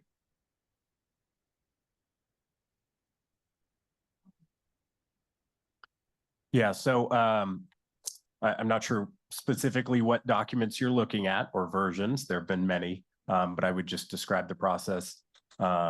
We have continually been updating the community access plan based on feedback from Keep Homewood Public, supporters of the project, and others. I believe just last night or this morning, there was another version that has some of the additional edits included within the final draft version. But that said, they will not include all of the suggested edits as proposed by Keep Homewood Public. Okay. I guess this is a question for you, is which of these is included and not included? Okay, so this came in probably pretty late last night, and we've been working with KHP through meetings, countless meetings. Paul has been in, I think, daily and weekly contact. Many of these are just similar versions of what we have sort of seen. There's asks for a capacity, sell tickets and passes until you reach a certain capacity. That is not included in the community access plan. Except I would note for the discount programs where there is language saying that they won't, everyone it's unlimited quantity, and anyone who's eligible can purchase those. So yeah, I'd have to go down through this entire thing, but I mean, there's 4 of them, I think. Okay, let's see. So the first one's on page 1 at the bottom. Are we looking at this document? Yeah. Okay. The first one is not included. That's the capacity. So they want a capacity limit for the mountain? Not a limit, but a commitment, a minimum, yeah, to continue selling tickets until a certain capacity of the mountain is reached, till they have a certain amount of people on the mountain. The next one, I think, is it the bold language we're talking about?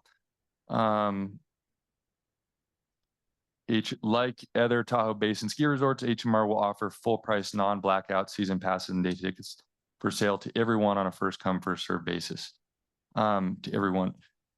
I mean, in some version of this is kind of included, but it's probably not the exact language. So I would say no. The specifications around blackouts and those types of very specifics, we have avoided a take it or leave it approach with Homewood. The community access plan has been very heavily negotiated, and there's a lot of reasons for why we did that, but we have not just taken the KHP language and just built that in.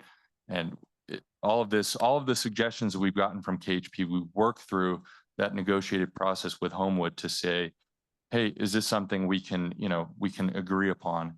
And we can go into all the details of why we landed here over this language. So moving on to the third, there's not a price limitation on the full price products, which is essentially what the third item is. There are price limitations on the discount programs. So again, the discount programs is where you get a lot more definition around quantity and price, but the full price products are not. Those types of particulars are not spelled out. And that's not an oversight. That's through a negotiation, and we can ask, Homewood for their, input on that, which I think they've already kind of explained. And then finally, is that the last one, or are we? At on the to the bottom of last? page 3, the permittee will make commercially reasonable efforts to open and operate the ski hill for gondola construction period. Yeah, and Paul, I might turn that to Paul because that's a permit condition specific.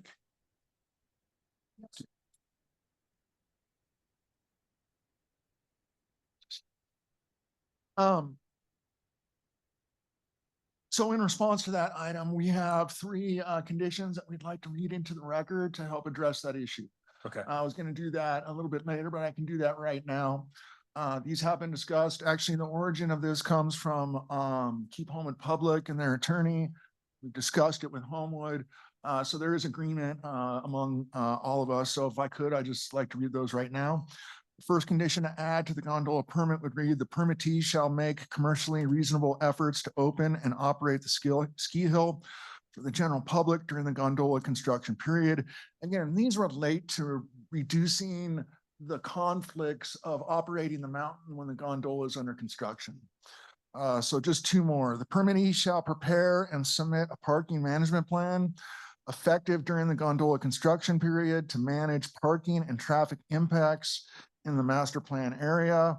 And then the last condition would be an interbase shuttle service. So a shuttle between the north base and the south base. Between the north base and the south bases will continue to operate each day. The mountain is in operation until 4:30. The shuttle service is included in the master plan amendment alternative transportation plan. So it's just getting people back and forth between the south and the north base during the construction period. So that's it. That's it. Thank you. Yep. Director Settlemeyer? Thank you, Chair. We've got a lot of discussion of this with the Regional Plan Committee. A lot of discussions, that have been had here today. This is a new concept for the GMA Ventures and so forth. So it's interesting that they're willing to go down this path. I look at this on many different levels. I appreciate the discussions that Cindy got and the adding of this through a master plan rather than just a yearly permit. It would be somewhat nice to be able to monitor this and have this discussion every year in that respect, but maybe it'd be wiser if we tried to solve this now. Just my opinion. Based on a couple questions I wanted to ask though, you indicated on the dynamic pricing, because this isn't gouging. Gouging only applies to necessities during emergencies. I ran into this issue when I was in state legislature and we passed Uber and Lyft transportation network companies and what dynamic pricing is. But you indicated that you've been operating under dynamic pricing. And so obviously not this year because you're not operating, but how long have you been operating under a dynamic pricing model? Actually, I don't know the exact number of years, but for many years, it's been a model that has been adopted in the industry, but also at Homewood for, I have to look to my colleagues. Yeah. 6 or 7 years and very much the norm. Very much the norm. Appreciate that. Madam Chair, if I just do one last question. The other one I looked at is looking up on Onyx, which is a hunting app, which I found very reliable to utilize for my other jobs, especially when I was in the legislature, to help me make sure I didn't put signs in the wrong places, someone else's property. But you guys own 1,068 acres, 0.14. So private acres, privately owned. How many acres do you operate on public property? How many acres do you work on Forest Service lands? Yeah, we have 2 permits. We have approximately 200 plus acres that is a special use permit right around the vicinity of Quail Face that rolls into Quail Lake. And under the special use permit rules, that effectively is run as if it were our land, and we pay fees for the use of that.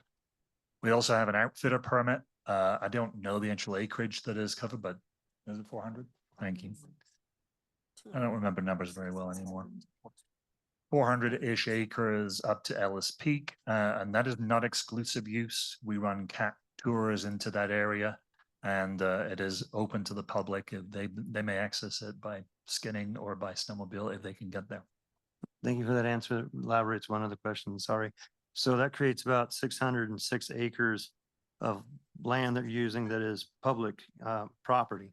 What percentage of your business is done on public land versus private land? It's a very small amount. I don't know the exact percentage, but it's relatively small. Quail Face is a relatively steep, difficult area to ski, so it's somewhat exclusive in terms of your skill level to use that area. And then, of course, similarly, cat touring, it's generally powder skiing or off-piste skiing, and so it is limited to a smaller number of people. Hate to do this to you, ballpark it, Ballpark 10%, it? 20%, Less than 30%, that, 40. probably. Yeah, it's probably 5%. Thank you. Thank you, Madam Chair. Member Conrad Zeta? Thank you, Ashley Conrad Zeta, for the record. And I had some questions along the lines of where Director Settlemeyer was going on ensuring that there's signage for the public to reach those public areas. So everything around Quail Lake, the northern boundary of your lands as well, ensuring that folks can get up there. And, you know, from those numbers, it seems about 38% of where you offer your operations is public lands, including that, you know, 406 that's available to others. And so I think when we think about the numbers of people who should be given access on a daily basis, I really think about that as kind of a minimum of your daily capacity, right? That should be the floor of where you start from with your capacity, that you make sure that's available on a daily basis. And, you know, I'd like to see obviously higher than that, but I would think of that as a floor just because you are benefiting from the use of lands held in public trust. So I really want to see, again, signage to get to those public lands with access points along the way, even if it has to cross private lands, because again, you are using those for your own benefit. I think that, you know, we need to think about more definition on first come, first serve, so we can understand how you set daily capacity. First come, first serve could mean, great, you showed up, you're the first 5, you get tickets, everyone else is members, right? It's really hard to understand what you mean by that because it's vague. I think that when I think about enforcement, it's good to hear TRPA feeling like this enforcement is possible, but I think we've seen time and time again that TRPA does not have sufficient staffing or funding to do effective enforcement. I would prefer to see monthly reporting on your daily numbers versus annual, so that it's, and you're going to have those numbers. It's all automated. You know the tickets you sell, you know who buys them, right? That is all very available based on the services that you use to collect all of your ticket information. Reporting that monthly via some automated pathway to TRPA so that the enforcement is much more straightforward. I'd prefer that. I would prefer a bond that is paid to TRPA so that you can they can hire the staff to do the enforcement. And in fact, this is something I think TRPA should consider with all operations in the basin. We should have a bond for monitoring, for enforcement, and for remediation. So if the permit holders do not hold up their end of the bargain for taking down blight, buildings that are blight in the basin, there's a remediation fund to go in and do it ourselves. And I think we suffer in the basin by not having funding for that. So we use this on other federal lands. We do a mitigation bond for example, renewable energy permits on federal lands where we say you must provide an annual bond so that we can actually take down wind turbines or solar farms if you abandon them. And I think that TRPA really needs to consider a bond like this for any development in the basin, be it private or public. So on this, I want us to consider the bond, but at a minimum, I think I suggest monthly reporting during the winter months and once in the summer months, so we get a sense of who's actually using this.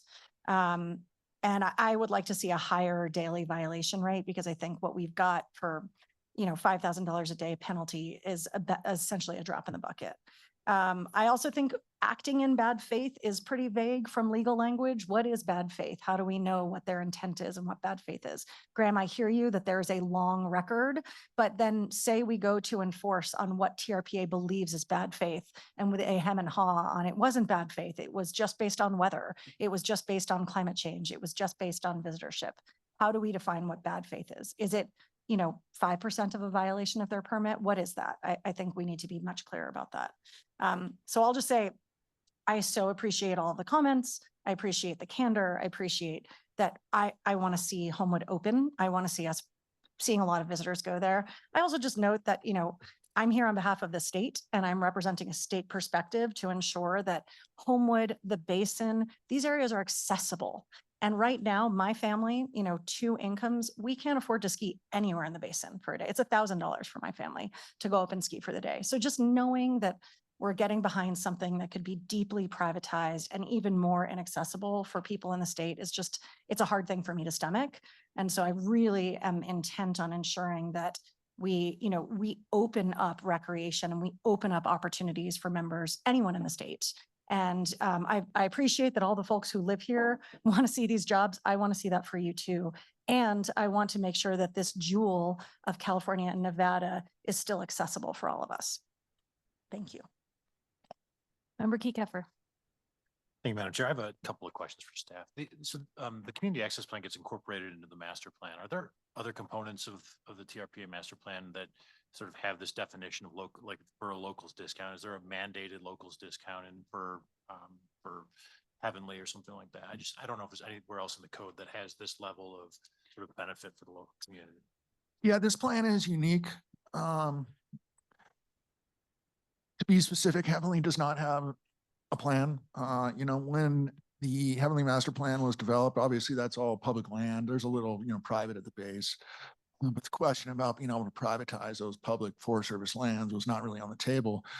Here in 2011, the assumptions were throughout the master plan, as far as we could tell, that it was just going to be open to the public, status quo. It wasn't until it was presented to us over 2 years ago, the concept, the idea at the time of taking it private, members only. And so that made us, you know, think a little bit about ensuring that, you know, and eventually that conversation evolved from members only back to the, you know, public model that was originally approved. But having gone through that conversation, we wanted to make sure that we had something in writing that did specify, you know, how they would provide public access, how we could enforce that over time, and how the public would know that the goals of the master plan were going to be achieved over the long term. So that's the origin of that. I could add to that, Mr. Keycover, just to make sure the term master plan here is applying only to the ski area master plan, not the whole basin. Okay. Fair. John Hester for the record. Thanks, John. Look, I feel comfortable that the community access plan as presented to us today meets the requirement back from 2011 and meets the goals of access to the lodge. I have additional questions about enforcement though. And so the annual, you're going to receive an annual report from the prior year's access. What's the sort of mechanism for a mid-season concern, right? If suddenly people are going online trying to buy lift tickets and there's nothing available for the month of January, who complains to who? How does it get addressed? Yeah, I can field that for you. Basically, as with other types of approvals and permits that we have, there's always the ability of the public to send us a complaint. And so, you know, we were talking even this morning, just ourselves here, and even though we have this reporting, we also expect to receive complaints. And if we get complaints, it's something we can look into at any time. It's not like we have to wait for a report to come in before we can take a look and investigate if something's going on. And so that would trigger, that would just trigger our ability to kind of look into it. There's always the cease and desist is built into the enforcement. That's above and beyond different than our remedies under the compact. So that's an additional remedy. Did I answer that question? And does all of that happen prior to, does staff have that authority before coming to the board? Yes, that is not a board. That is a staff level determination. We did that on purpose. Yeah. Okay. All right. Thank you. Madam Chair, can't that issue just be resolved by adding this language in as an amendment? Which language? Which language? HMR will continue selling all passes and ticket types to everyone until 1,500 non-member pass and ticket holders are skiing on the mountain. That would deal with that issue. That goes back to the quantity and the volumetric sort of issue that is not something that is included in the staff proposal. Yeah. But we can recommend it as an amendment as a board member. That's not in the proposal. That brings up a big, you could do that, but it could bring into a, just greater question or discussion about TRPA's authority And, that's probably not, consistent with what HMR would necessarily agree to. So if you do that, I don't know where that takes us. Thank you. Mhm. I wasn't going there. No, I think that would be wading pretty deeply into us governing how private entity conducts business, which we should be careful of. But I'll stop there. Thank you, Madam Chair. Member Hayes? So recognizing that I don't have a vote, I'm going to yield off my time to my colleagues that do have a vote because I know we are limited in time. I don't want to lose my voice, but as my predecessor said, but I do in the interest of time, so I will get to you. Appreciate that. Member Loomer? So yeah, I also really appreciate everyone who showed up today. I know this is a lot of time and people are taking off work to be here. So the public comment's really helpful. I think my number one priority here is ensuring that there is public access and that if there are loopholes or even just unforeseen circumstances that none of us anticipated, that there is the ability to go back and enforce. I also, want to appreciate there's core tenets of capitalism that we want to honor and make sure this is like a profitable business. So I was hoping you could explain, best case scenario, this is open to as many folks in the public as possible. Reasonable capacity, like what does reasonable capacity look like to you all for a good skier experience? I mean, this can be very rough number. I'm not holding you to any of this, but just trying to understand how many people you might see on the mountain every day. Yeah, I'll take the first stab and then Andy can layer in. Really, really tough question. Partly because it's funny, we heard 100+ community comments, feedback, and I know over the RPC and APC, every time someone described how special Homewood was to them, it wasn't necessarily on Christmas Day with 1,500 people, 2,000 people. It was, gosh, I taught my kids how to ski there and there were 250 people and it felt kind of like my mountain. So it's hard to take a subjective, what's important to you in your experience. I would layer that on to saying, we're not in the quantity business. Our peers in the basin are. We have to punch above our weight by being a quality product. And so again, it's on page 1 of the master plan, ability, no lines, not a crowded resort, family friendly, talks about the avenues to make Homewood successful. That's what we want to achieve. But we think that is very different on a Tuesday in January than it is on Christmas Day or on a outer day in March or whatever, right? So those could be two very different experiences. Sorry for the non-answer. I think that's fine.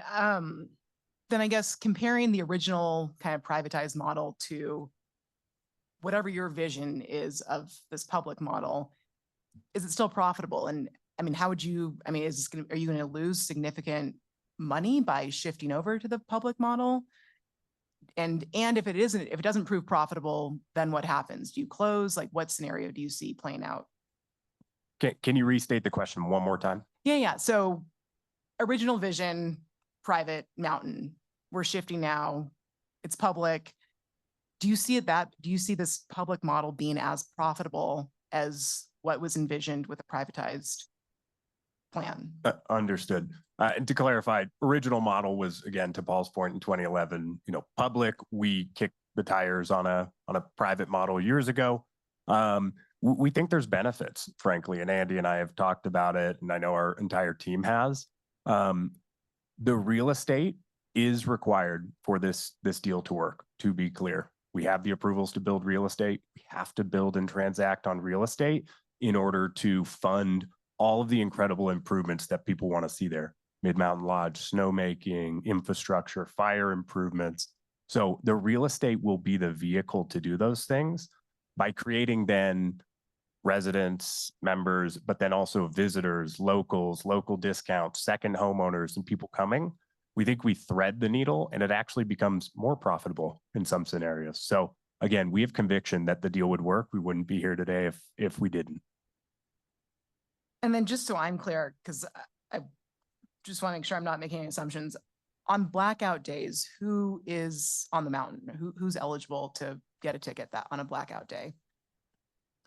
So I mean, it depends on the product and pass, and we've unveiled one particular Regular member of pass. the public Yeah. from outside of the base. There will be an array of products available. Some will have blackout, some will not, whether it's a pass or a ticket. So those that have a non-blackout pass, very similar to what the rest of the industry is doing, will have access. So if someone from Sacramento wants to buy the unlimited pass. unlimited pass, Yeah. I mean, the price can be whatever, like we're not limiting the price. It could be whatever, but they can, okay.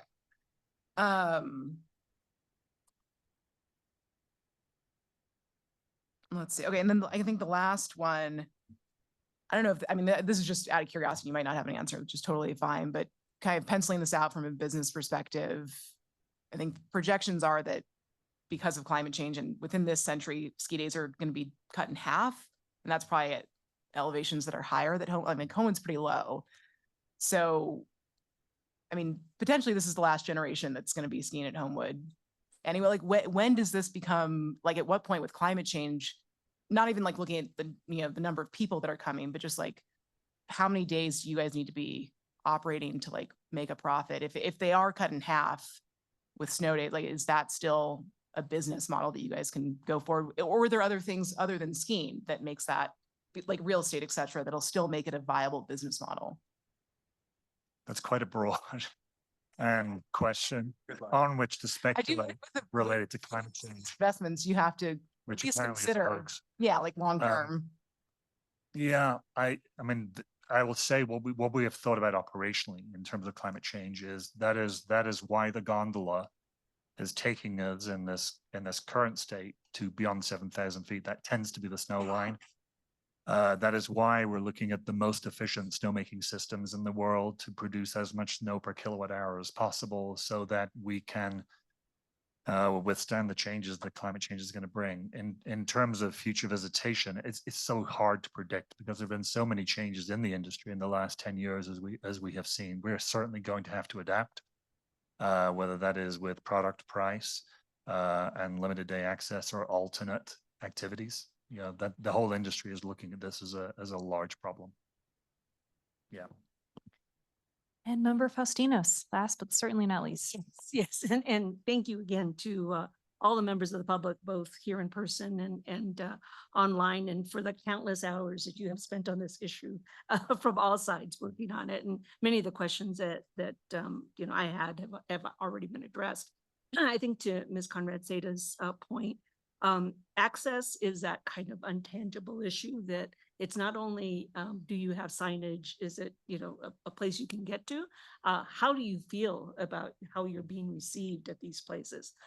One of the concerns that I've had, and this is not just here, but national parks as well, and places like that, where the general public does not feel welcome. They feel like it's a private installation. So the more that you can do to make sure that you have that connection to the community so that the community feels welcome there at all times, I think is critically important. And that's not something that's going to come in, you can't memorialize that in a community agreement, but it is, I think, an essential thing to make sure that this place remains vibrant and the community can feel connected to it. So, whether that's in your planning that you're going to be doing a lot of community events, to help sponsor opportunities for youth to get involved at the facility. So it's definitely, I appreciate the fact that there has been a lot of good documentation of what you're going to be doing in the community access plan. And I think that's critically important. The enforcement issues, again, I want to reiterate what I think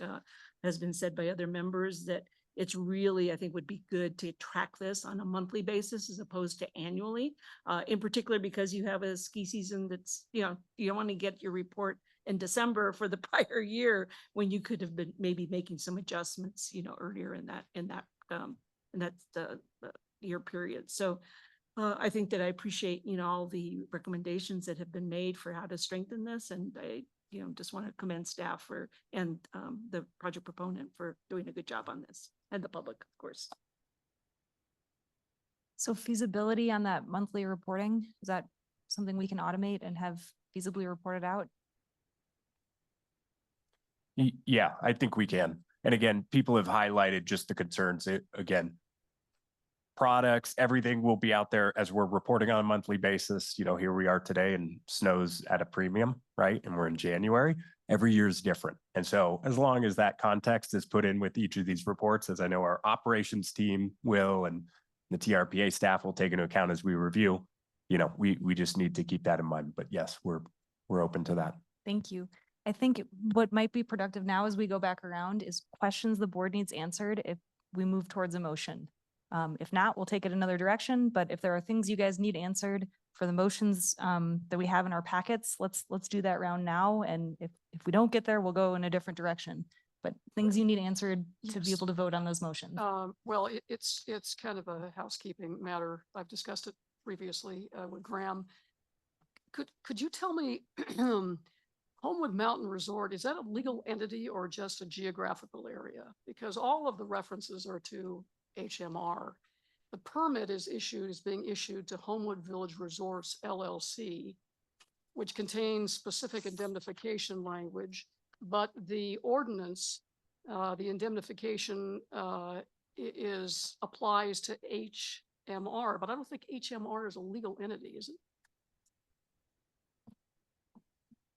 The legal entity is the entity that's specified on the permit. So Okay, there so- may be some inconsistencies there. Could I request that attachment A, which is the ordinance under indemnification, that it read to the maximum extent allowable by law, the applicant, and then that would be Homewood Village LLC to make it consistent with the permit.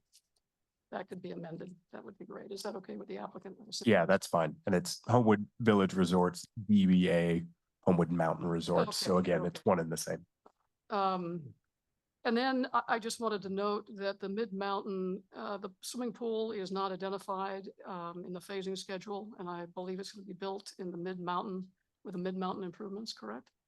That is correct. Okay, so that just probably needs to be added. And then I just, for your sake, my recommendation would be to disclose that there's a certain degree of public access when you start selling merchandise, selling your product at Homewood, so that it doesn't take anyone by surprise that the mountain is not private, but it's accessible to the general public. I just think it's a way of avoiding some complaints by future buyers if they weren't properly informed.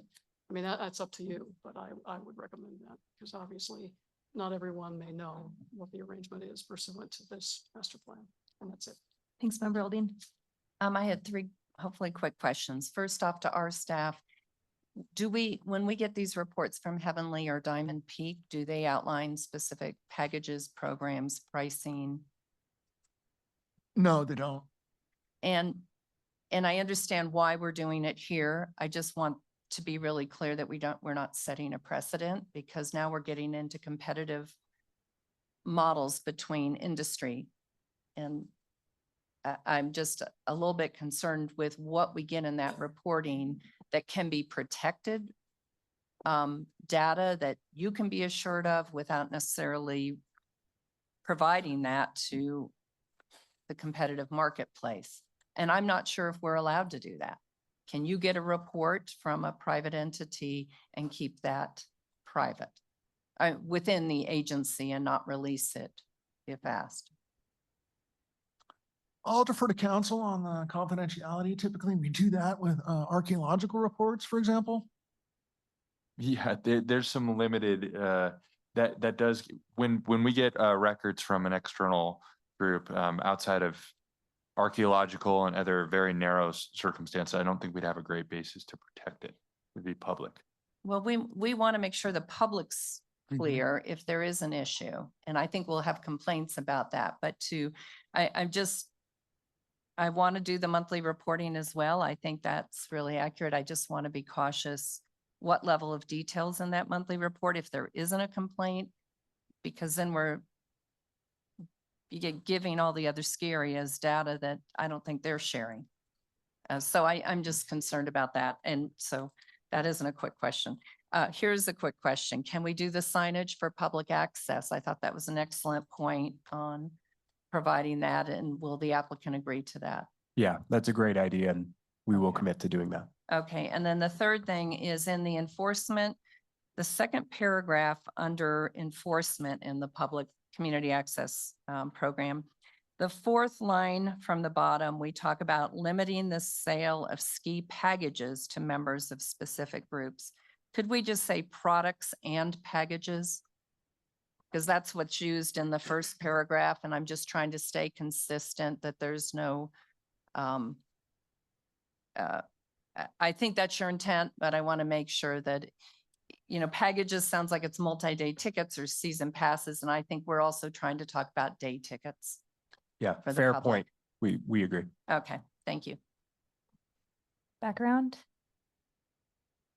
Can I just respond to what Ms. Gustafson just said? So we could require everyone to report this, right? We don't want to just enforce on one entity and, and unfairly enforce on one instead of the others. We could say, ultimately that we'll pass an enforcement mechanism that complies to all of the ski operators, right? It doesn't have to just be on one. And I hear what you're saying. I mean, we don't have to do that in this action.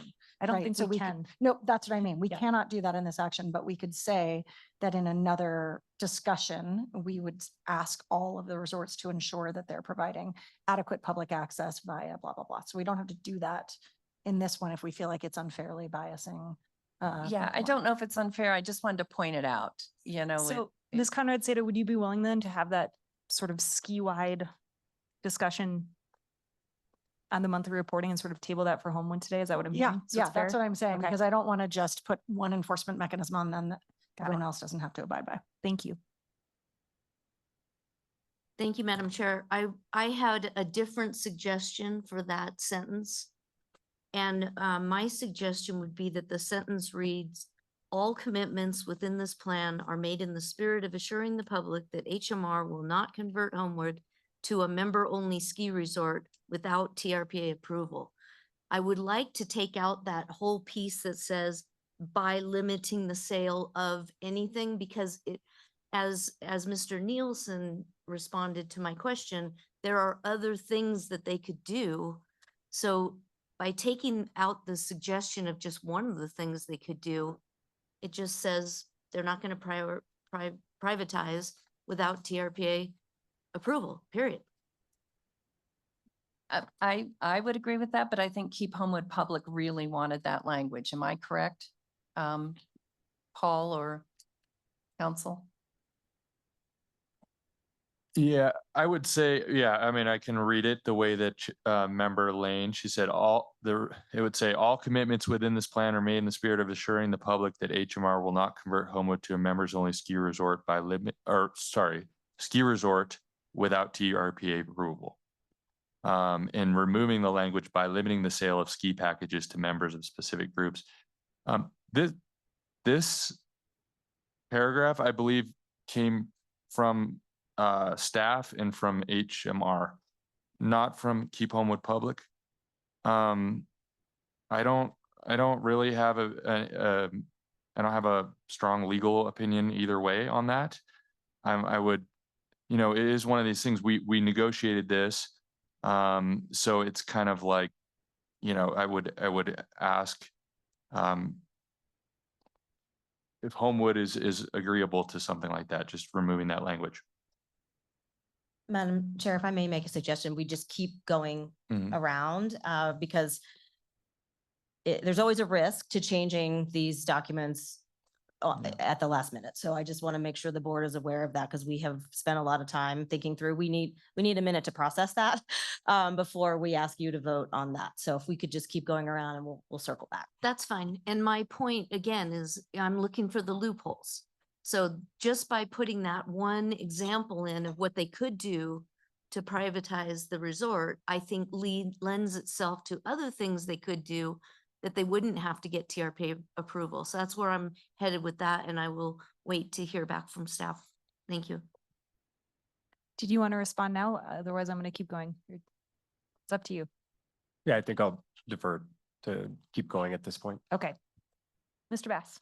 Yeah, so let's see, the other things, and I brought this up when we did the tour in the summertime, but I really see Homewood for the solution to Emerald Bay and the park and ride that needs to happen eventually that we're working on for the North Shore to have access to Emerald Bay if we get to a point where we close the parking there. And I'm wondering, I know at the time when I brought it up, that wasn't something that you guys were ready to make a commitment. Did you look into that? And, you know, I know there's a parking structure being built there. Again, I just don't know of another place on the North Shore where we would have the parking capacity to offer a true park and ride in and out of Emerald Bay. Which again, I think is something that we have to get done. Was that considered further and kind of where are you guys on that? Yeah, I know I briefly touched on it in the condensed presentation. We're willing and open to discussing those opportunities and leveraging any of the newly built resources, you know, like the parking garage. And again, where we can find synergies to reduce traffic and to be efficient, absolutely. And then I'll just go back a little bit to, I have a lot of other points, and for me, I don't know how we're gonna be ready to vote on this today with so many things still out there, and I have a hard stop at 5 o'clock, just to put it on the record. The idea that we would have an operating annual permit that doesn't need to come back to this board every annual, it can be done through the staff, is very similar to the way that Heavenly has to have a special use permit from the Forest Service to open and operate annually. And it's very specific to when they can operate, how they can operate. I think it's incredibly important we figure out that mechanism here.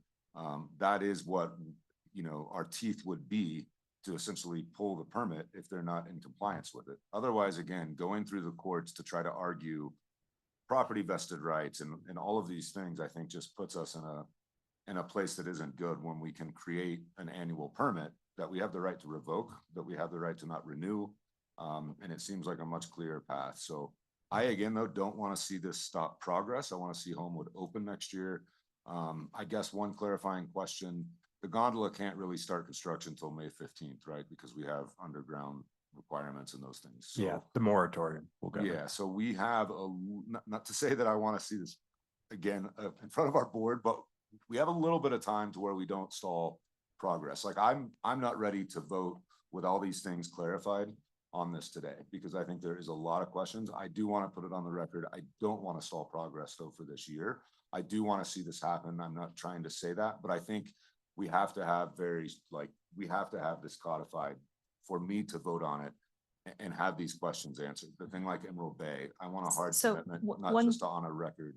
Because we have so many hard stops, Yeah. Ms. Conrad Seda, I think the majority of the board is ready to vote today, but you were the last one that had questions and comments you wanted asked. So I'm going to ask if there are things you need clarified or would like to recommend right now. And then I'm going to ask if someone wants to make a motion today. Yeah, I mean, as long as we've got that, the public access included for the signage. I think we take up reporting another time. An enforcement bond another time that would apply to everyone. I think I'm okay with that, but I do want to take up the enforcement bond and the reporting for basin activities. Thank you. I agree with you there. And I do want to note that for our staff, that's a really good idea that we need to bring back. And Yeah, staff commits to bring that back and Thank you. discuss. okay, would someone like to make a motion at this point? But real quick before a Yes. motion, I just want to be clear with Mr. Bass. This process then triggers the county process. So you do run a very significant risk of stopping the project if we're not prepared to move today. So I would just ask if the permit, I understand your concern about a permit, but that's something we don't do here. And so that's a whole new process TRPA would have to take. And I'm pretty convinced that the master plan itself is that the tool that we've always used in the past for forever in TRPA. Am I correct? Because I want enforcement, and this is what I understand and what I've talked with staff about. This is the way we do it at TRPA versus the local agencies and other entities. And again, I'm not a lawyer, but my understanding of a master plan is you've complied with it to get the project built. Once the project has been built and the permit is issued, that becomes a vested property right to the property. The building permit was satisfied. It complied with the master plan, all of those things. To come back afterwards and try to have an argument that you're no longer complying with the master plan is going to take a court injunction to make that finding. And what I'm saying is different from us in an annual permit is we can make that finding based on the annual, the previous compliance with it through the previous year. So I just see it as a mechanism that puts way better ability for us to enforce. But again, I'm not in the spirit of trying to like stop this. And so I don't want to, you know, yeah, I'm very torn on it. But again, May I just clarify one thing, because I think it got skipped and it was probably my fault. The enforcement language that we've put in here gives us the ability, we do not have to go to court to get an injunction. We do have in here and added that HMR will not be permitted to open the mountain to any users for recreational skiing operations until remedy to TRPA's reasonable satisfaction. So it is a part of the master plan that if these commitments are not being followed, you know, we can issue that cease and desist. I'm kind of laughing a little bit because in the grand scheme of things, you're right, we always have to go to court if people don't agree. So we could revoke a permit and then we could end up having to go to court to litigate that. So I just want to make sure that you understand that in the enforcement language, we don't have to go to court to enforce this. It's kind of progressive. We could end up there, but so I do agree with Chair or Member Gustafson that this the master plan is kind of akin to the operating permit, kind of what you're thinking. And so I'll leave it there. Just quickly, Madam Chair, just on the timing issue, we've been working double time to get here this month. Because Doppelmayr needs a commitment to build that gondola this year. And so we've been working overtime to get here this month because we don't want the mountain to be closed another year. We want to bring the recommendation this month because Doppelmayr needs a commitment. And so I just wanted to make that clear. And Madam Chair, we hear the concerns of the board. I just want to make sure the board members hear that your staff will take these to heart and keep this moving forward and keep you apprised of how this works out. Is there a motion? I move to approve the required findings, including a finding of no significant effect for adoption of the proposed amendments to the Homewood Mountain Resort Ski Area Master Plan as provided in attachment B, subject to one change under the indemnification provision. HMR will be replaced with Homewood Village Resort LLC as the applicant, and that occurs on page 255 of the ordinance. If there's no further discussion on the motion? Ms. Oh, Lane? yeah, discussion, please. Yep, go ahead. So I have a question for our executive director. You stated correctly that it's always dangerous to start making changes from the dais, which I appreciate that. And then you kind of made it sound like let staff have a moment to think about this. My question is, I'm very concerned that by stating one way of privatizing the mountain when there's multiple ways of privatizing it is not, it's so concerning to me that I would vote against the motion. Well, I haven't gotten there without- yet. This is just the ordinance. This is not the second motion has to deal with, oh, I'm sorry. Well, it's I the read master plan first you're and then right. the No, you're gondola right. second. So You're right. I'm it's the sorry. I master read plan that I I'm- read the wrong motion. That's okay. You are correct. All right, let me try this again. I We're move all to trying to approve- keep this moving. I approve the required findings, including a finding of no significant effect for adoption of the proposed amendments to the Homewood Mountain Resort Ski Area Master Plan as provided in attachment B, subject to the following changes. There will be, the requirement will be for monthly reporting during the winter months with one report during the summer months, which can coincide with the current reporting requirement that it take place in August of each year. In addition, we will incorporate the latest changes to the community access plan, which was handed to each of the board members at the beginning of this meeting. Subject to, oh, that's what you're saying. Okay. And so we're back. Deleting, is that agreeable to everyone? Director Reagan. Yes, thank you, Madam Chair. So would you read the entirety? Because the last sentence, I'm not clear if you wanted to delete the entirety of that. Why don't you give me a read and then we'll get Of back that to whole you. paragraph? Yes, yes. Okay. By the way, we're on the Homewood Community Access Plan, the very last page, the second paragraph under enforcement.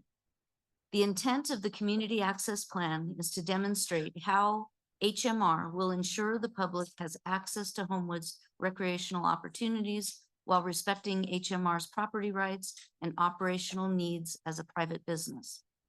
All commitments within this plan are made in the spirit of assuring the public that HMR will not convert Homewood to a member-only ski resort without TRPA approval. If TRPA determines that HMR is trying in bad faith to circumvent the commitments and requirements set forth herein, TRPA shall have the option to implement any or all of the enforcement mechanisms set above. Yeah, I have conferred with staff and we're comfortable with that if it's the pleasure of the board. Okay, I will add that to my motion. In addition, Sorry, I'm hearing some mumblings that might be the old version of a document. This is the only one I have in front of me. Yes. yeah, that's it. It's the one. I'm sorry. Keep going. Keep going, Member Aldine. In addition, we will amend the Homewood Community Access Plan to include second homeowners as being eligible for full price ski products. We will add the construction of the swimming pool to the phasing plan, which I believe occurs in 2028. We will require that public access signage be installed to facilitate access to federally owned property adjacent to Homewood. Tahoe Inn. The Tahoe Inn, yeah, if I read my own writing here. The Tahoe Inn will be demolished during the first phase of the project.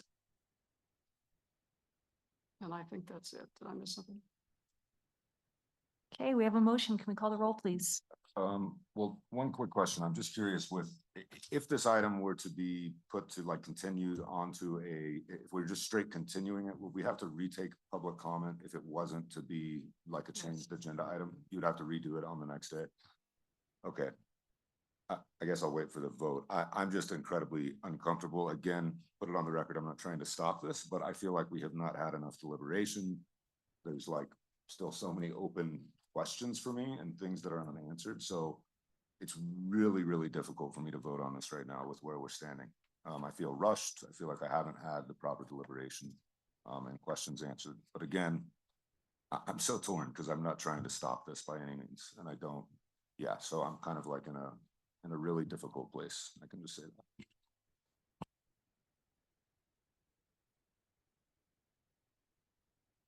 Ms. Luma?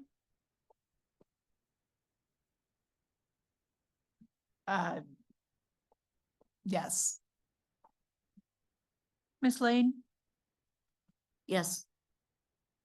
Mr. Settlemyer? Yes. Mr. Rice? Yes. Ms. Gustafson? Yes. Ms. Fastinos? Yes. Mr. Kieckhefer? Yes. Ms. Aldine? Yes. Mr. Bass?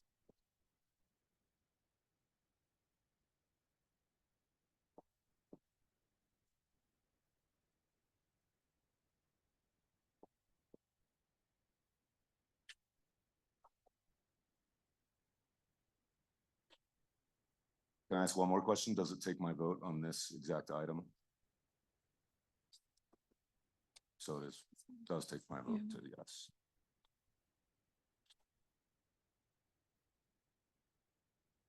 For complete clarity, the master plan it's the permit that requires 5 California members.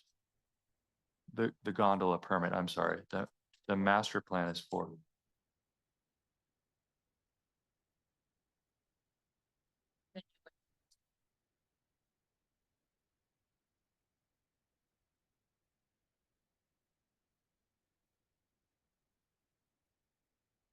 Oh, I see. I'm sorry. Yeah, then you're correct. Yes.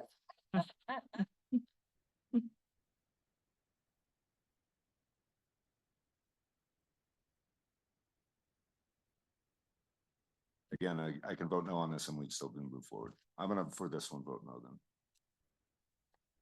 Ms. Conrad Seda? Yes. and Ms. Williamson. Yes. Madam Chair, that motion passes. Thank you. I'm looking for a second motion. Hi, this is Cisco. I didn't vote. Oh, Cisco, I'm so sorry.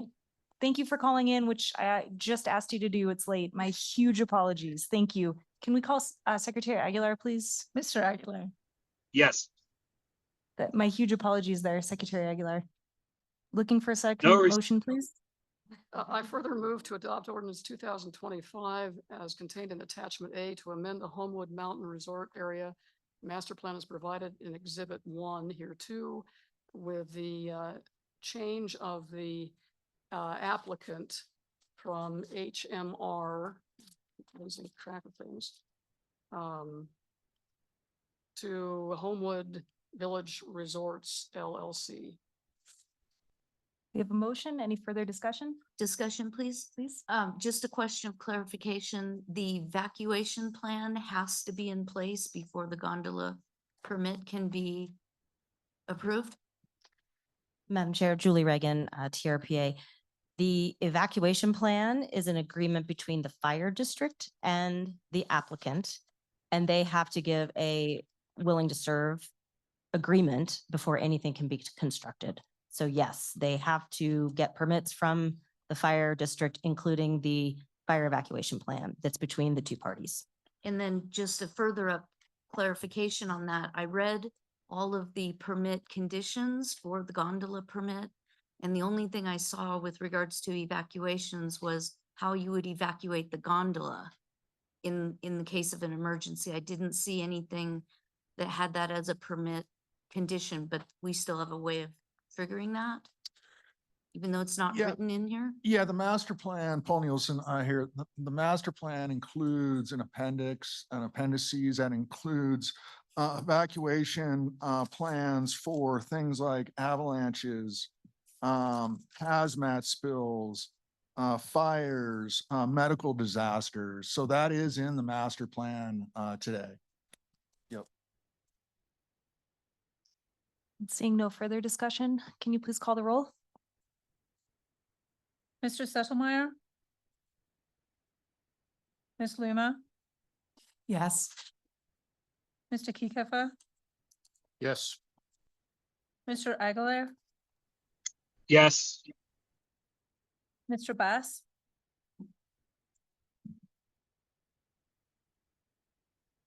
Well, in the spirit of, again, I don't want to stop this, so I'm going to vote the other way on this because I do not want to see projects stalled, and I'm not, that is not my intention.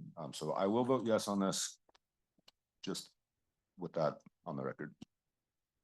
Mr. Rice? Yes. Ms. Conrad Seda? Yes. Ms. Lane? Yes. Ms. Faustinos? Yes. Ms. Aldine? Yes. Ms. Gustafson? Yes. And Ms. Williamson? Apologies. Yes. Madam Chair, that motion passes. Thank you. He voted. Yes. All right, in order for the next two motions to pass, an affirmative vote of at least 5 board members from the state of California and 9 board members overall is required. I'm looking for a third motion.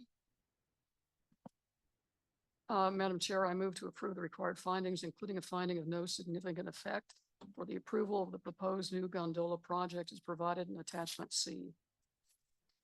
Any discussion on this one? Okay, can you please call the roll? Ms. Aldine? Yes. Mr. Bass? Yes. Mr. Aguilar? Yes. Ms. Conrad Seda? Yes. Ms. Faustinos? Yes. Mr. Kiekefer? Yes. Ms. Gustafson? Yes. Ms. Lane? Yes. Mr. Rice? Yes. Ms. Luna? Yes. Mr. Settlemyer? Yes. Ms. Williamson? Yes, Motion passes. thank you. And finally, the fourth motion I'm looking for. I move to approve the proposed new gondola project subject to the conditions contained in the draft permit, which is attachment D. And And the conditions read into the record. Thank you, Paul. any discussion on this one? Can you please call the roll? Mr. Bass? Yes. Mr. Aguilar? Yes. Ms. Conrad Seda, Yes. Mr. Sesselmeyer, Yes. Ms. Oldine, Yes. Ms. Faustinos, Yes. Mr. Kiekhaefer, Yes. Mr. Rice, Yes. Ms. Luma, Yes. Ms. Gustafson, Yes. Ms. Lane, Yes. Ms. Williamson. Yes, Madam Chair, that motion also passes. thank you. That moves us on to our next agenda item, everyone.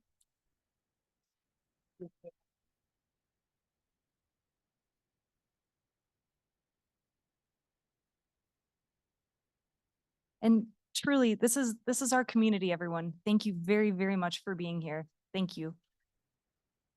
All right, that moves us on to agenda item 7.